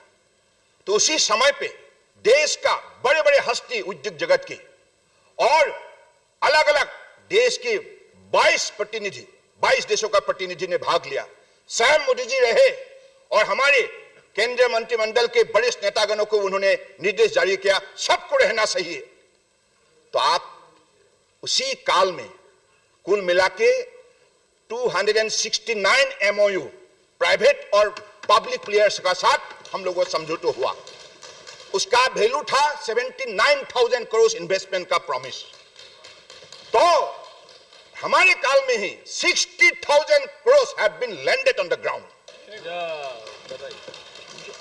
नुमलीगढ़ रिफाइनरी पहले उनका उत्पादन शक्ति थे 3 मिलियन टन पर एनम, और मोदी जी ने उसको बढ़ा के by investing more than 29,000 crore उन्होंने फ्रॉम 3 मिलियन टू 9 मिलियन तक करा दिया। ऐसे ही बंगाईगांव रिफाइनरी का पहले उत्पादन शक्ति थे 2.5 मिलियन टन, और इसी को बढ़ाकर 10,000 करोड़ इन्वेस्ट करके उसको 2.5 मिलियन टन से 5 मिलियन टन तक उन्होंने उसको एनहांस करने का कदम उठाया। तो इसी हिसाब से आप ब्रह्मपुत्र में आप देखिए, पहले पुल बनाने के सिलसिले में 20 साल 16 साल लगते थे, एक एक पुल। अधिकतर पुल पहले यूपीए गवर्नमेंट ने शुरू किया था, उसका पहले इतिहास बन गए, लोग तो भूल गए। ये पुल में कभी हम लोग को आने जाने का मौका मिलेगा नहीं। लेकिन मोदी जी ने हर विषय को अधिक गंभीर रूप से लिया और उन्होंने अपने विभाग की अलग अलग अधिकारियों को और केंद्रीय मंत्रिमंडल की हमारे विभाग की मंत्रियों को उन्होंने आदेश जारी किया, और बाद में हमारे देश की सबसे लंबे जो पुल, रेल काम, रोड, बोगीबिल ब्रिज मोदी जी की मेहनत के वजह से, उनकी सहयोग और आशीर्वाद की वजह से कंप्लीट हुआ हमारे कार्यकाल में। और साथ साथ में ढाला सदिया, जिसका कनेक्टिविटी के वजह से अरुणाचल प्रदेश, असम, नागालैंड सभी प्रदेशों का बहुत लाभ होता है। तो 7.5 किलोमीटर के लंबे ये पुल भी मोदी जी की मेहनत के वजह से कंप्लीट हुआ। और साथ साथ में ब्रह्मपुत्र के ऊपर नया 5 पुल बनाने का काम शुरू हुआ है। और साथ साथ में AIIMS, Indian Institute of Agriculture Research, National Institute of Design, greenfield airport Arunachal Pradesh, सारे आप 8 प्रदेश में देखिए कनेक्टिविटी और कम्युनिकेशन के सिलसिले में क्या परिवर्तन लाया है पिछले 7 साल के अंदर। मैं इस विषय पर अगर आपको विवरण देने लगूं तो मुझे 3-4 घंटा लगेगी। एक दिन एक सभा की मैं अनुभव बता रहा हूं। गुवाहाटी में एक सभा हुआ था, मैं भी मंच पे बैठा हुआ था, परम आदरणीय प्रधानमंत्री का दाहिने में। तो एक हमारे सज्जन भाषण दे रहे थे, तो दूर में एक पेड़ देखा, पेड़ फूलों से भरा हुआ था। मोदी जी ने सवाल किया, ये पेड़ का नाम क्या है? मैंने देखा ये कृष्णचूड़ा है। अच्छा, ऐसे ही फूल होता है? हाँ, ऐसे होता है। तुम एक काम करो, सारा आसाम में ऐसा पेड़ लगाने का काम करो। अगर 2 महीना फूल होता है तो टूरिज्म का पोटेंशियलिटी बढ़ेगा। देश और दुनिया की टूरिस्ट इस नजरिए को देखने के लिए आएगा। तो मोदी जी की दिए हुए शक्ति और उनकी जगाए हुए अनुभव से मैं बोलने से ठीक नहीं होगा, हमने असम के जनता और देश की जनता की सहयोग की वजह से कुल मिलाकर फल फूल औषधि, क्योंकि मोदी जी हमेशा कहा करते हैं, पार्लियामेंट में उनके मेडियन भाषण में भी ये बोले थे कि नॉर्थ ईस्ट में जो जैविक शक्ति, प्रकृतियों में शक्ति, संपदा और शक्ति बसा हुआ है, इनको सुरक्षित करना होगा और देश की एक जैविक केंद्र बिंदु के हिसाब से प्रतिष्ठा करना होगा। तो उसी नीति के आधारित हम लोगों ने तय किया फल फूल औषधि, यानी कि फल ट्रेडिशनल जो फ्रूट होता है, फूल और औषधि, ऐसे ही कुल मिला के हमने लक्ष्य तय किया। इंटरनेशनल जो वर्ल्ड एनवायरनमेंट डे में हम लोगों ने प्रतिज्ञा ली कि कुल मिला के असम की जनता के सहयोग से हम 10 करोड़, 1 करोड़ 2 करोड़ नहीं, 1 लाख 2 लाख नहीं, 10 करोड़ पेड़ लगाने का हमने निर्णय किया और हमारे कार्यकाल में 9 करोड़ 50 लाख हमने पेड़ लगाया। ये मोदी जी का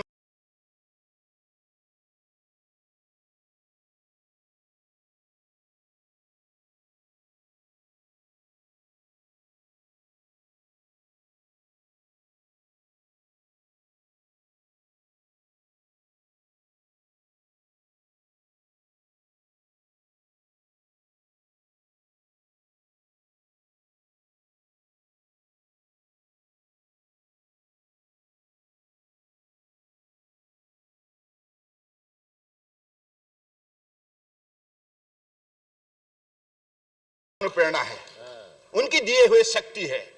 यही है हमारे प्रधानमंत्री नरेंद्र मोदी जी। उनकी असली पहचान यही है जो प्रकृति से जुड़ा हुआ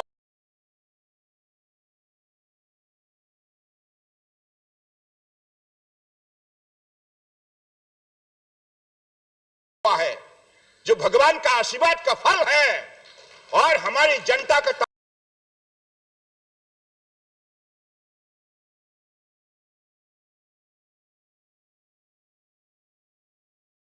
तपस्या का फल है। तो इसलिए नॉर्थ ईस्ट को उन्होंने अपने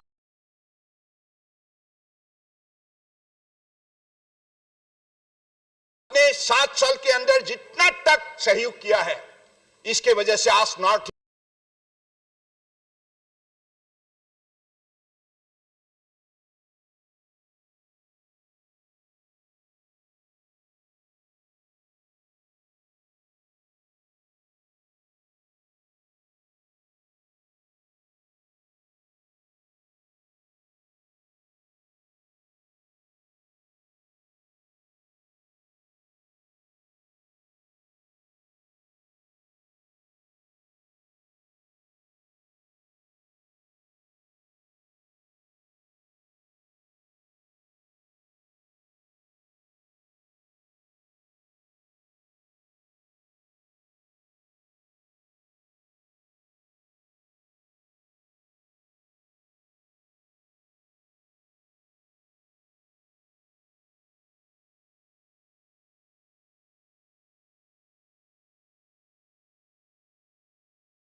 हमारे अब जो विद्यार्थी है, ये विद्यार्थी को पहले मेडिकल इंस्टीट्यूशन के सिलसिले में कभी उनको चिंतित होते थे। तो पिछली यूपीए हो अगली पिछले दिनों के बाद मैं बोल रहा हूं, 7 साल के अंदर असम के अंदर सिर्फ डिब्रूगढ़, गुवाहाटी, सिलचर, बरपेटा, तेजपुर यही सीमित थे मेडिकल कॉलेज। और मोदी जी ने नॉर्थ ईस्टर्नर को, सारे नॉर्थ ईस्ट को इस विषय पर फैसिलिटेट करने के लिए, हमारे स्टूडेंट को शक्ति देने के लिए 8 मेडिकल नया कॉलेज प्रतिष्ठा करने के लिए उन्होंने सहयोग किया। 8 only in Assam and with aims at Guwahati. और क्या सही है, और आयुर्वेदिक कॉलेज हो, हमारे अलग अलग प्रदेश में सारे 1000 health and wellness centre, Ayurvedic colleges, 50 bedded hospital, 30 bedded hospital, 10 bedded hospital, herbal centre. और आज इस सदन को इस बात को जानकर खुशी होंगे, इतना साल तक आप लोगों ने जो कर नहीं पाया,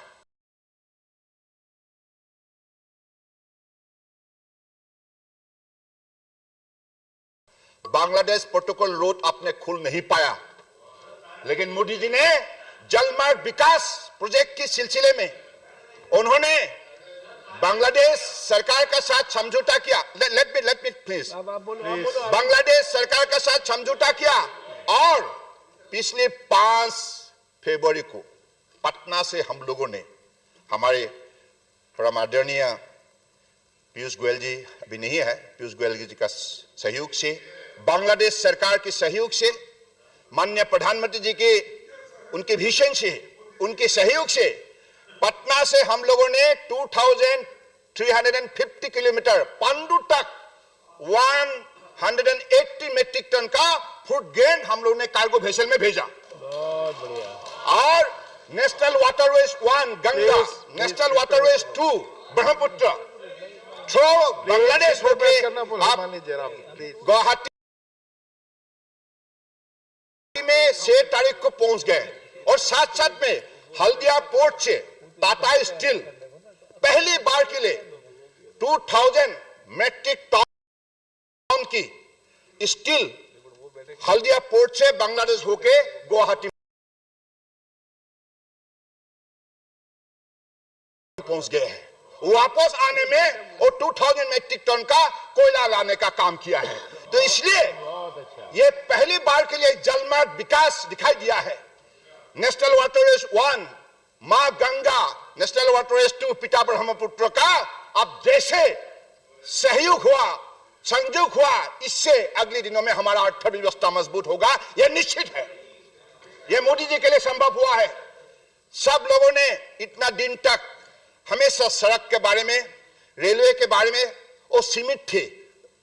अपने गुड्स को यहां से वहां तक ट्रांसपोर्ट करने के लिए विद इन द नेशन हमारे बिजनेस को अपने एक्सचेंज के सिलसिले में वो सीमित थे। लेकिन अब इनलैंड वाटरवेज डेवलप होने के नाते, उनको ऑपरेशनल होने के नाते, ये हमारा सारे नॉर्थ ईस्ट और पड़ोसी देश म्यांमार, भूटान, नेपाल, बांग्लादेश सारे इलाका में जो अभी परिवर्तन लाएगा और इससे सब लोगों को विन विन सिचुएशन होगा और हमारे किसानों को विशेष रूप से मनोबल मिलेगा, हमारे युवाओं को इसमें रोजगार मिलेगा। So this is the unique I think achievement on the part of the Honorable Prime Minister Narendra Modi's government and this government.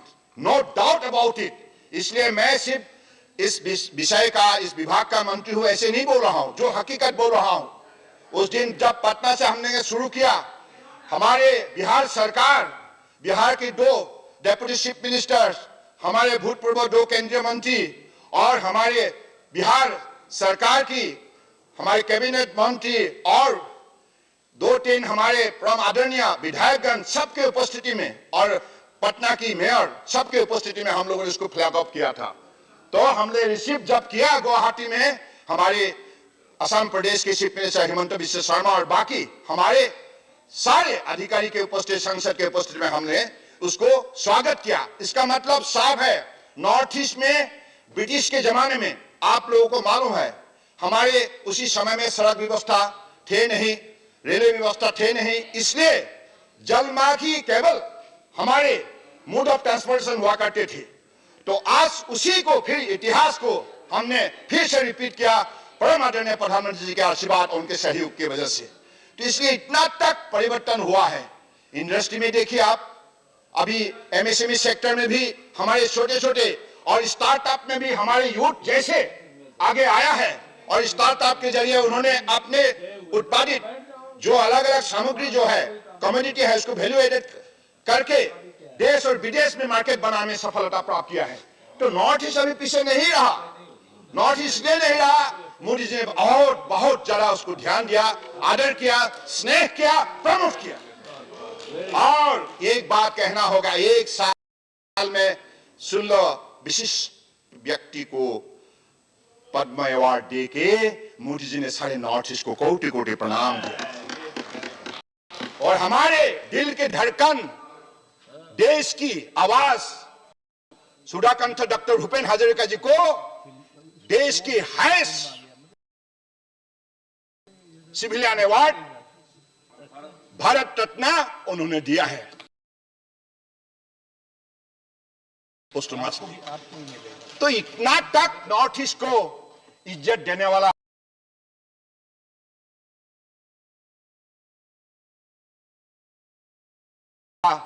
हमारे देश की प्रधानमंत्री नरेंद्र मोदी जी। तो कितना बोलूं, बोलते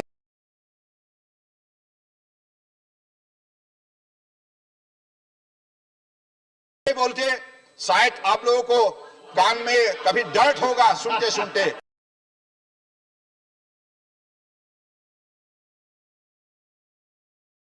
आप धीरज रखिए, बोलना होगा, सुनना भी होगा, सुनने के लिए सहन शक्ति बढ़ाइए और इसके लिए योगा कीजिए। योगा का बिना सहन शक्ति बढ़ता नहीं। तन मन आत्माओं को जोड़िए। तो मुझे लगता है कि हमारे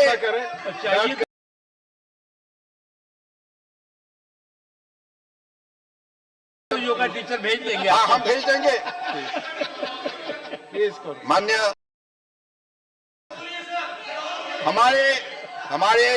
हमारे असम के अंदर, नॉर्थ ईस्ट के अंदर पिछले 7 साल में जो शांति वापस आया है, शांति, अभी शांति होने के नाते प्रगति संभव हुआ है। और इस शांति व्यवस्था को खड़ा करने के लिए, संभव करने के लिए माननीय प्रधानमंत्री नरेंद्र मोदी जी ने और हमारे देश के गृह मंत्री अमित शाह जी ने बहुत मजबूत कदम उठाए और नॉर्थ ईस्ट के लोगों को साथ लिया, विश्वास में लिया। इसकी वजह से आज सारा नॉर्थ ईस्ट शांति बसा हुआ है, कोई खून खराबी नहीं। इसके वजह से आज इन्वेस्टर का साहस दुगुना हो गया है। सब नॉर्थ ईस्ट में जाके इन्वेस्ट करने के लिए आज मनोबल बढ़ाया है। तो ये शांति व्यवस्था, सुरक्षा और प्रगति, विकास, ये तीनों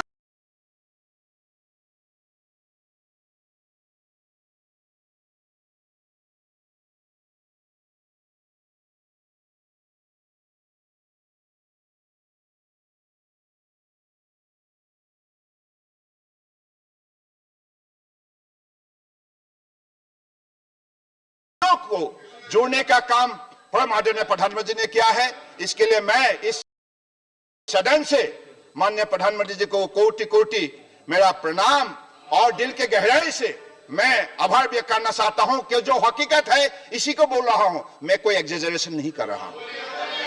तो इसलिए मैं चाहता हूं आज आप देखिए, सबका साथ, सबका विकास, सबका विश्वास, सबका प्रयास।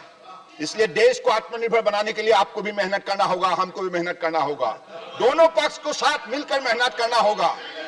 तो इसलिए एक भारत श्रेष्ठ भारत, इसी नीति का आधारित आप सब शामिल हो जाइए। इसी शब्दों से मैं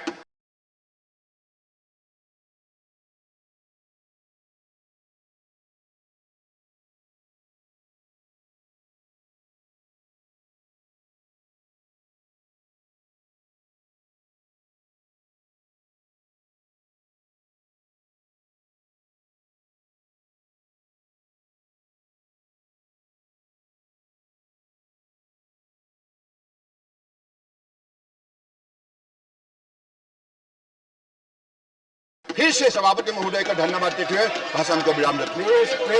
प्लीज डॉक्टर शांतनु सेन जी, आपकी पार्टी का समय खत्म हो गया, लेकिन आप बोलना चाहते थे 3-4 minute. Please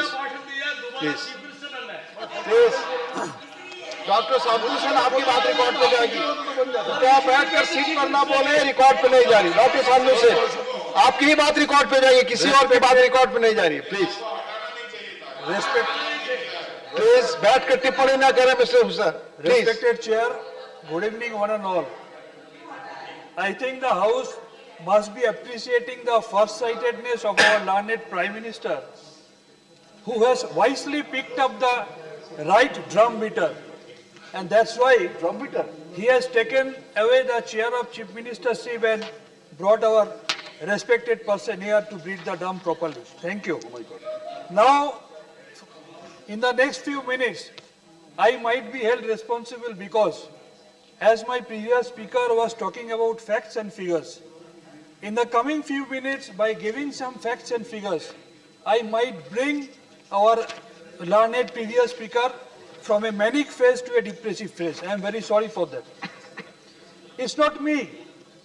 It's a Niti Aayog's Sustainable Development Goals, that is SDG. Just see what it is telling.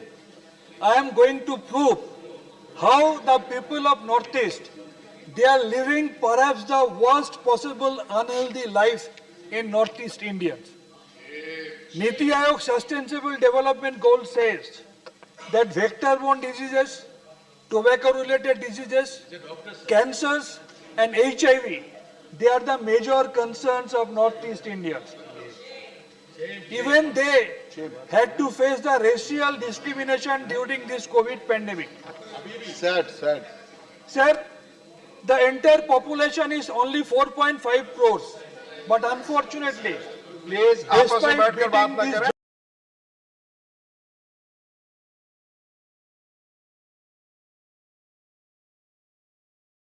jump so माननीय loudly, member को सुने, please. they couldn't give proper health to these people. Sad. Sir, Very so sad. far the cancer is concerned, it's not me, it's WHO which is telling that Meghalaya, Nagaland and Mizoram, collectively they rank first. So far the cancer cases are concerned in the world, not only in India. Sad. Where Sir, is Modi ji? Where is ICMR Modi ji now? and National Center for Disease Informatics and Research, that is NCDIR, Bengaluru, it says that new cases of cancer in Northeast Indians is going to be 57,131 by 2025, which was 50,317 in 2020. Quite alarming. Highest incident rate in male cancer patients, 269 per lakh of population in Aizawl of Mizoram, and in female, 220 per lakh of population in Papumpere in Arunachal Pradesh. Tobacco-related cancer, male percentage 49.3%, female 22.8%, halfway in between manic and depressive phase. Tobacco usage in India, the माननीय percentage सांसद is Sen ji just 1 Just 2 minute. minutes. One please 1 minute. माननीय सदस्यगण 6 बज चुके हैं और जैसा माननीय चेयरमैन ने कहा था, जिन के नाम आए, बल्कि जिनकी पार्टियों के समय नहीं थे उनके भी नाम आए, सबको एकोमोडेट किया, सबने अधिक बोला, तो हम देर तक बैठेंगे, इस डिबेट को पूरा करेंगे. Please. Thank you. So far the tobacco usage is concerned, in India, the percentage of tobacco use is less than 20%, but in Northeast India, it's more than 55%. Global Adult Tobacco Survey says is very alarming in Northeast India, especially in Tripura, where the tobacco usage is more than 65%. Sir, non-communicable disease like diabetes and hypertension, in entire India the percentage is only 11.63, but in Northeast India the percentage is more than 26.5%. Sad, very sad. So far the HIV is concerned, worst affected HIV affected state is Nagaland. That is in our Northeast India, sir. Now, you are developing so much, seeking treatment outside. Percentage, Sikkim, 95.3%. 95.3% of the patients of Sikkim, they seek treatment outside Sikkim. And in Nagaland, it's 58.1%. And I am glad to let you know that West Bengal is standing by the side of these affected states of Northeast India. And there is our mother, Mamata Banerjee, health free for all the people coming from all the states of Northeast India. My humble suggestions, number 1, more funds should be allocated. Number 2, more infrastructure needed. Number 3, more human resources needed. Number 4, not only in Guwahati, more number of aims need to be established. And number 5, keeping the ego apart, try to adopt the unique health model of West Bengal, free health for all. Keep your ego aside and follow the health model of West Bengal for the Northeastern countries. Thank you very much. Thank you. माननीय Shri Amar Patnaik ji.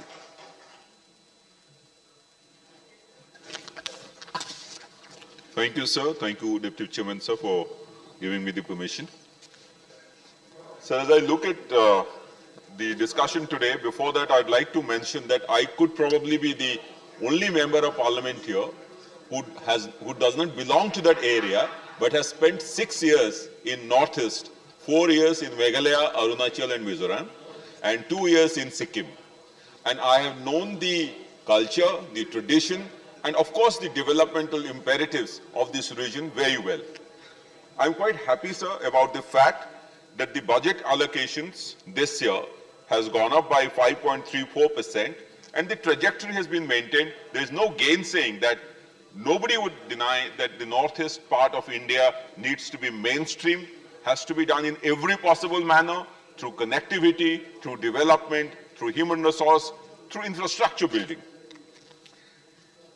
So, but my question is whether this allocation is adequate. Let's see what's happening in the northeast. I refer to the National Multidimensional Poverty Index, which came out of Niti Aayog recently. The National Multidimensional Poverty Index, it covers almost all aspects for an inclusive development, for development of health, hygiene, for development of child and adolescent mortality, for maternal health, schooling, school attendance, almost all aspects. Now, if you look at all these aspects, at least 4 northeastern states, including Assam, figure amongst the top 10 poor states of India.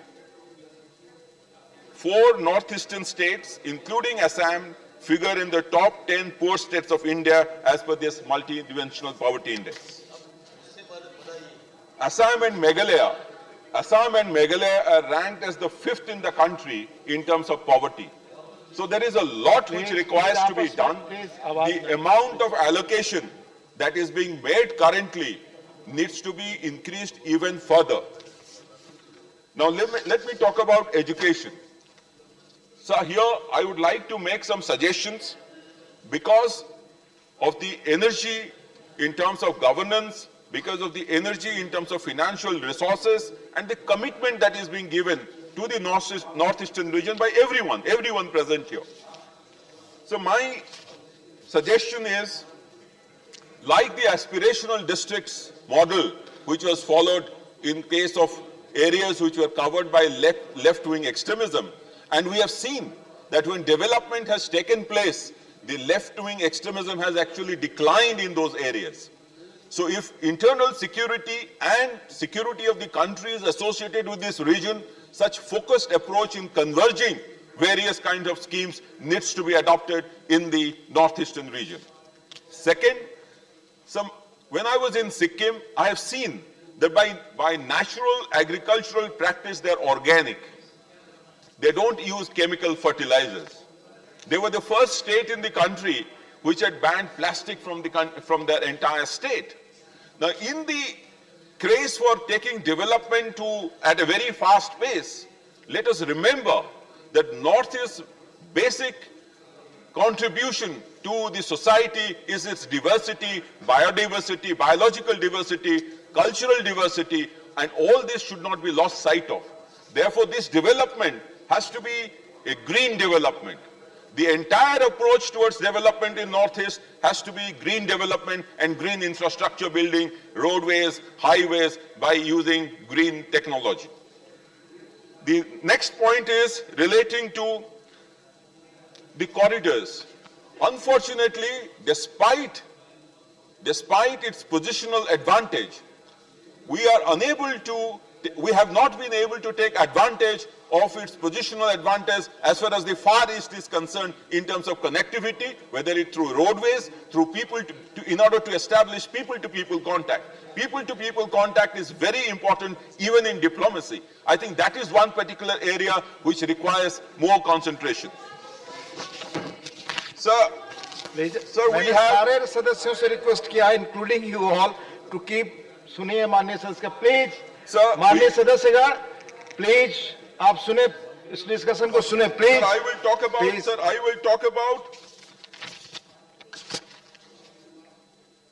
the health sector.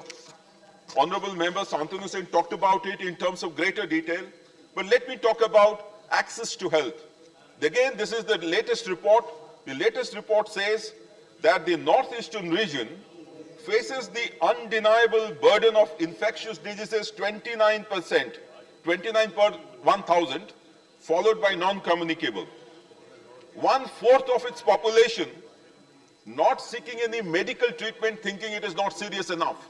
So Northeast actually faces a different kind of a problem. It actually requires awareness on health fronts and then access to quality health care. So just providing infrastructure will probably not solve the problem for many of the areas, for the people of Northeast. Rakesh ji, my friend, was talking about his interaction there. I can tell you, sir, I have traveled to Arunachal in 1990s and I have traveled there in 2010 to see that the development has indeed taken place. People are getting benefits, but the integration of the people of Northeast with the mainland population of India is yet to take place to the fullest extent. Don't we hear of people, students who come here to Delhi being called names in Delhi itself? So it requires a change in the mindset of people. And therefore, culturally, we have to do much more to integrate the Northeast into the national mainstream. So lastly, I would like to say that the Northeast Council, in its latest report, has indicated certain critical areas, and they are road connectivity, rail connectivity, air connectivity, cyber and telecom connectivity, inland waterways, and power. But today, when I looked at the Departmental Standing Committee of Home Affairs report on the donor ministry, I was a little surprised that there has been a reduction of 40% in 2022-23 budgetary allocations for northeastern road projects. I feel, I'll repeat this, there is a 40% decline in 2022-23 budget estimates, that is the current budget estimates, compared to the last year. When we are recognizing the fact that infrastructure is important, road infrastructure is important, why this decline? Isn't it creating a situation where we are probably making a lip service to the Northeast? That's the last thing they want. I would also like to say that the Northeastern Handicrafts and Handloom Development Corporation Limited. Handloom and handicrafts are one of the mainstays of their economy, of their rural economy. But what we find here is that in the 2022-23 budget estimates, which is the current year's budget estimates, the allocation is only 9.67 crores compared to 15.33 crores of the last year. So the entire our action should actually follow our words. We should only not live by words, we have to live by action. And if we want that the micro, medium, small sector to grow in the Northeast, which would be the source of employment for those people, I would request the government to consider increasing allocations under the Northeastern Handicrafts and Handloom Development Corporation from the current level of 9.67 crores to at least a reasonable level where people can actually, this entire thing can actually develop in clusters in different areas of the Northeast region. The last point, sir, is the 15th Finance Commission report.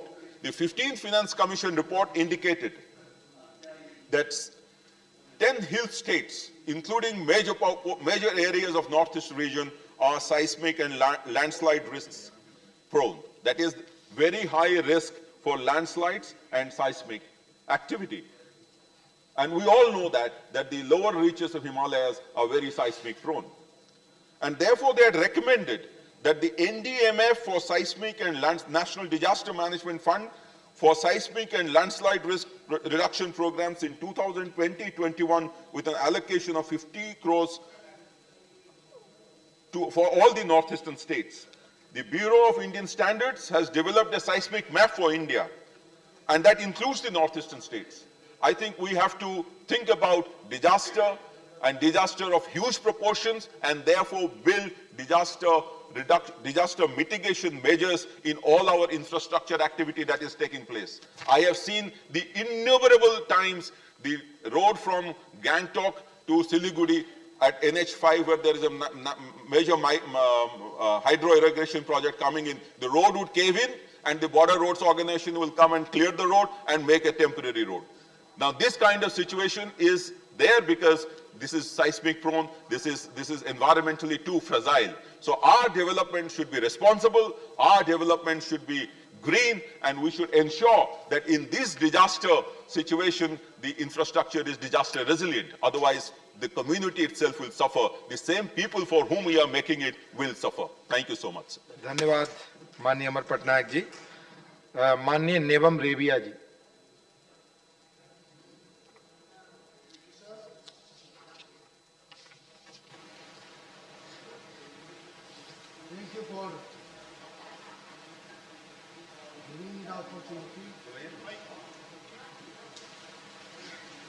to participate in this important discussion initiated by my good friend Vipul Bora. I would wish him to be in the house because he made certain misleading information. Anyhow, in the speech of the Honorable Minister Sarvananda Sonowal, he has said the thing right. Well, many things which many members have spoken on the floor of this House, I am not in a position to repeat. In fact, one thing I would like to say, that the very isolation syndrome among the youths of Northeast region, that has gone with the coming of this NDA government. Earlier, we always, especially the youths, used to think that we don't belong to the mainstream. We belong to some unknown parts of India. हम थोड़ा national main stream से दूर है, ये विचार हमेशा सोच विचार थे. That has gone now. Because of the constant care taken by the present government and the personal initiative of our Prime Minister Narendra Modi ji. I was saying that Ripun Bora should have been here in the house. He said that Holongi Airport was sanctioned by Congress government. I was also in that party, of course. But Holongi Green Airport was sanctioned and it's going to be commissioned on 15th of this year. And I was the cabinet minister of land management, and I know how we had to undergo so many, difficulties. And this government was so prompt in getting this airport sanctioned. So Arunachal Pradesh state capital Itanagar is to be connected by airport. The air connectivity by 15th of this year, which will be inaugurated by our Honorable Prime Minister. That is, and no sanction to kab sanction nahi hua, har jagah mein jahan tahan patthar Please address chair. शिलान्यास केवल रहने से तो नहीं होगा ना, जब पैसा आप नहीं देंगे. Please chair को address वो करें. आप सोचिए. I am addressing the chair only. So केवल देखिए जिस प्रकार some allegations were coming कि so many schemes were sanctioned, so many without proper funding from NEC, so many schemes are sanctioned. That's why many schemes works are half done. For that the present government cannot be blamed. This is Congress. आप याद करें इसको. So केवल शिलान्यास से होता नहीं है, उसका प्रॉपर इम्प्लीमेंटेशन भी तो होना पड़ेगा, एग्जीक्यूशन भी तो होना पड़ेगा ना. मैडम प्लीज आपस में बात ना करें, प्लीज. ये हमारा जो रिपुन बोरा जी कहाँ गायब हो? Please address the chair. मेरा पड़ोसी है जी, आपको एड्रेस कर रहा हूँ. As rightly said, the Honourable Ministry was created by this India government under Vajpayee ji. This regional planning body NEC, North Eastern Council. My suggestion is either you make it a very strong and effective body, regional planning body, or else get rid of it. उसको खत्म कर दीजिए, क्योंकि उसको proper effective body बनाई, structure proper ये करके, accountability proper fix करके, एंड जो फंड जो भी आता है दैट स्टेट को डिस्ट्रीब्यूट, 8 स्टेट्स है, थोड़ा सा पॉपुलेशन बेसिस पर डिस्ट्रीब्यूशन ना हो, नीड बेस पर जाना है इंफ्रास्ट्रक्चर डेवलपमेंट के लिए। ये हमेशा इधर एनईसी को आप डिसॉल्व करें, directly the donor should handle, look after, take over the functioning of the NEC, or make it a very, very autonomous and effective regional planning body.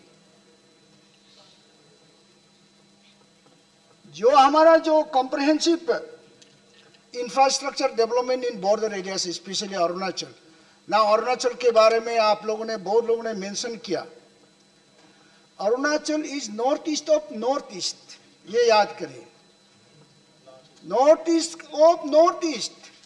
सब लोग नॉर्थ ईस्ट बोलते हैं, कुछ लोग probably do not know much about the northeast. There are a lot of diversities. Problems are different. Arunachal is the largest among all the states of northeast. जो geographically हमारा area जो है अरुणाचल सबसे बड़ा है, तो हमारा we have lot of typical problems. अभी जो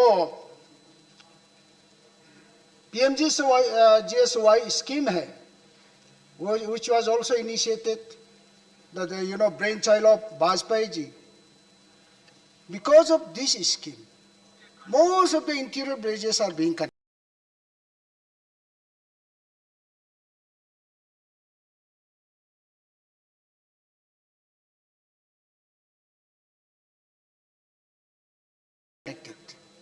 Approachable now.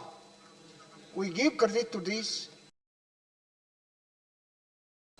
NDA government for this. और भी इन्होंने ब्रिजेस का लेंथ कितना होना है, earlier there were some guidelines कि ब्रिज केवल 25 मीटर होगा, 30 मीटर होगा, उसको रिलैक्स किया है.